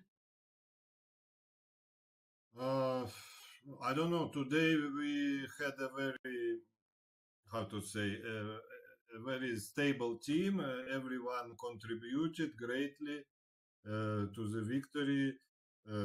So yeah, that's important. I think you really need your all your four boards to score considerable points, because otherwise it's just too difficult. I mean, today this St. Louis Caruanas, they managed to score 4 out of 4 on board 1, but overall it will not be easy like this. I mean, you cannot go too far with trying to score 4 on board 1 and 0 on board 4.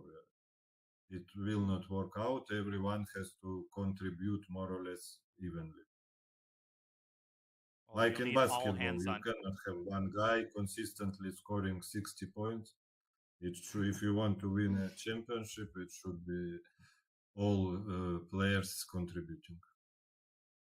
Well, Steph Curry scored 50 points yesterday, and my team, the Warriors, lost. So, very timely analogy. Alexander, you will probably face the Indian Yogis next week. All hands on deck will be required. Can we expect to see you in that match? And what are your overall thoughts on the all-Indian team that includes Vidit and other very talented players? Will you be able to deal them their first loss of the PCL? They won all the matches, yeah? Yeah, they're 3-0. Okay, but they got somewhat lucky against Chessbrahs. I remember Magnus lost to Vidit, didn't checkmate him in 3. So, okay, I mean, as I said, all teams are very strong, but there are no invulnerable teams. So everyone can be beaten as well. Sasha, you mentioned a really important point, that how it's important to not just have a heavy hitter on the first board, but a more balanced approach where you've got players performing and contributing top to bottom on the lineup. Now, the one thing that we've been talking about, the Blitz team, has been, well, the family affair that is there. We've got you playing, we've got Katrina Lano playing, and I've got to ask you that before the matches, do you guys end up preparing, strategizing together? What's that like? No, not really, not really. I'm just saying, come on, let's go. Like Doc Rivers. I'm the same type of coach. I think Dania will understand what I mean. Yes. Yeah, he's had a couple tough seasons, but I like that comparison. Sasha, we will let you go, but we have 2 more featured chat questions. The first one from VHFHGIDJ, rolls right off the tongue. How does it feel to play against Giri instead of Magnus? And were you excited about the prospect of facing Carlsen, or were you happy to see Anish instead? No, at least for myself, I was a bit upset. I would prefer to play against Magnus. But I guess for the team, I thought it might be better. Well, Anish did have a good performance, but it wasn't enough. And I have another chat question for you, Sasha. Now, you also commentated on Chesscom for the 2021 World Championship. So I think everyone in chat wants to know that when can they expect to have you back as a commentator? It depends first of all on chess.com. Yeah, I mean, if I'm not invited to commentate, I cannot commentate for them. Yes. So it's. But also, I think I will have how to say already an appointment to comment for some Russian side. For the World Championship match. Yeah, yeah. But of course, it's a pleasure commentating the World Championship match. It's a very interesting event. Well, we commentated some of the World Championship in 2021. That was a great honor. So I'm sure everybody will be very excited to see you commentate in whatever language. Sasha, we will let you go. I know it's late. Congratulations on your victory and good luck in the playoffs to you, Katarina, and your entire team. Yeah, thank you. And just regarding the World Championship match, I have one wish, and I guess all the commentators will sign under my words that we all hope there won't be such a long game in this match like it was Game 6 in the previous one. Yep. That was 8.5 hours, I think. We of course, were doing that one. Yeah, something like this. Okay, thank you. Thank you so much, Alexander, for joining us, and congratulations once more time to make it to the playoffs. Wow. And there we have Sasha with his usual advice. He says that he just says, let's go. And that seemed to have worked to perfection, Daniel, in today's matchup against the Canada Chessbrahs. The Blitz take a very, very critical match victory with that, punching their ticket into the playoffs. But it means it's heartbreak for the Chessbrahs fans, as it's the end of the road for them in the Pro Chess League 23 season. Yeah, their season has unfortunately come to an end. There were ups, there were downs, there were 4 out of 4 performances by Magnus Carlsen, but in the end, it wasn't enough. Alexander, he pointed this out. It has to be a team effort. Everybody has to contribute. And for Jennifer Yu, it has been a very tough sledding, but you can sympathize. The PCL is one of the strongest tournaments in the online circuit. We see that again and again. So she's going to analyze the games and come back stronger next year. I think the Chessbrahs are a very well-assembled team, Tanya. At the end of the day, this can really go either way. Things aren't dependent on these grand narratives. They really are dependent on the result of like 1 or 2 individual games that can tilt the scales in either side's favor. This week, it was the Blitz's moment in the sun, and they will have to repeat this successful performance because a very difficult trial awaits them in the form of the Indian yogis. Absolutely. It only gets tougher from here. And as you mentioned, that it really is about scoring on every board. And in fact, once we look at the scoreline, 7-9, even if Magnus did play on that board one, scoring 4 out of 4, it would indeed not have been enough for the Chessbrahs. Anish did all that he could, 3.5 out of 4. Only dropping half a point against Maxime, a fabulous performance, but it wasn't enough for the Chessbrahs. We had Eric on earlier, who mentioned that there's a lot of thought to be put into, a lot of takeaways from this Pro Chess League season, and I have no doubt that they will be back next season stronger and better. But of course, for now, this means that today we've had 2 teams go through to the playoffs, the St. Louis Archbishops with a very difficult start of the Pro Chess League season and 3 back-to-back wins qualify into the playoffs, and we saw Blitz make their way as well. And perhaps the greatest storyline, one of the greater storylines of the PCL season, is the comeback initiated by the St. Louis Archbishops. They were 0-2. They were dead in the water. They got crushed. And that after winning the Pro Chess League in previous seasons. And Now they occupy their rightful place in the playoffs. I think the Archbishops are a team to be reckoned with, and nobody wants to face them. They have found the lineup that I think they're going to stick with for as long as they remain in the competition. Fabiano Caruana is on fire. He's gaining confidence. Theodoru and Bach are just an incredible trifecta. And Alice Lee, what a find she has been. So, Tanya, these playoffs are going to be something else. In fact, that's been their squad for the 3 winning matches that they've had back-to-back. So I completely agree with that sentiment. They have zeroed down on the recipe that works for them, that gets them the wins. And I think we'll be seeing a lot more of them. And of course, as these teams have punched their way, there have been teams that have been eliminated today. Let's move on and take a look at the other half of our standings. And there we see the Croatia Bulldogs and the Chessbrahs, with that dreaded red mark joining the eliminated team. It is the end of the road. And we see in the middle there, with 2 wins and 2 losses, MGD1 and the Garden State Passers. So, Daniel, one hot spot remains for the playoffs. One of these 2 teams, either the MGD1 or the Garden State Passers, will make it through. There's room for exactly one more team. As you pointed out, Tanya, we want to see all of these teams make the playoffs.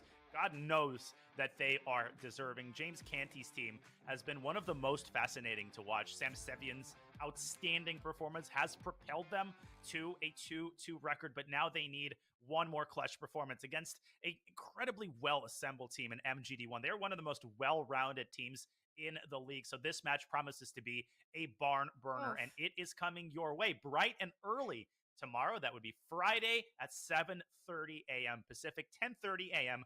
New York time. Tanya, this is unmissable chess action to see which last team makes it into that final playoff spot. Wow, I mean, just the lineups and the rosters that these 2 teams have, the kind of results that they've been showing. Now, there's a part of me, Daniel, that really wants to see MGD1 go through as well. No prizes for guessing why that's the case. But of course, James Canty's team, the Garden State Passers, with Sam Sevian on the top board, with phenomenal performances by Alexander Botnik. It's not going to be an easy one. But also for the MGD, they've got Arjun leading the team. What a roster these 2 teams have for that one spot. Once again, it is the deep, dark, dangerous forest of the Pro Chess League, and the path is narrow enough for only one team to make it through. We will be back with that action. Daniel, today's been so much fun. Thank you so much for joining us and to chat as well. What an incredible ride we've had.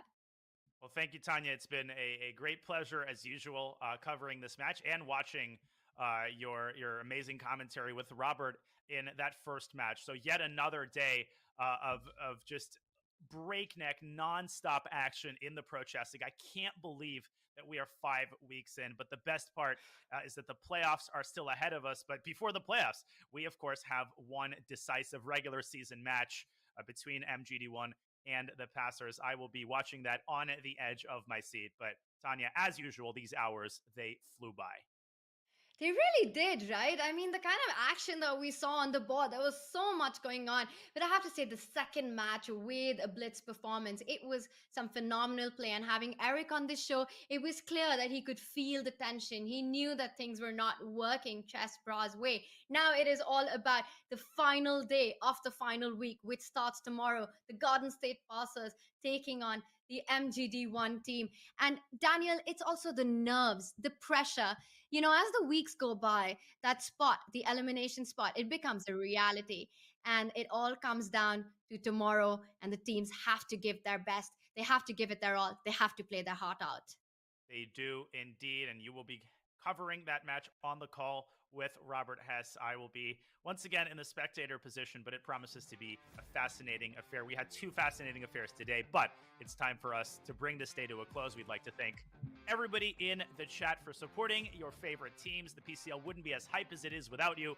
To our amazing team working hard behind the scenes to make these broadcasts as professional and seamless as they are. And another thank you to you, Tanya. This was a pleasure. You have been watching the Pro Chess League Week 5. We are International Master Tanya Sachdev and Grandmaster Daniel Naroditsky. We will see you tomorrow at 7:30 a.m. Pacific for the final regular season match. But for now, have a great rest of your Thursday. So long.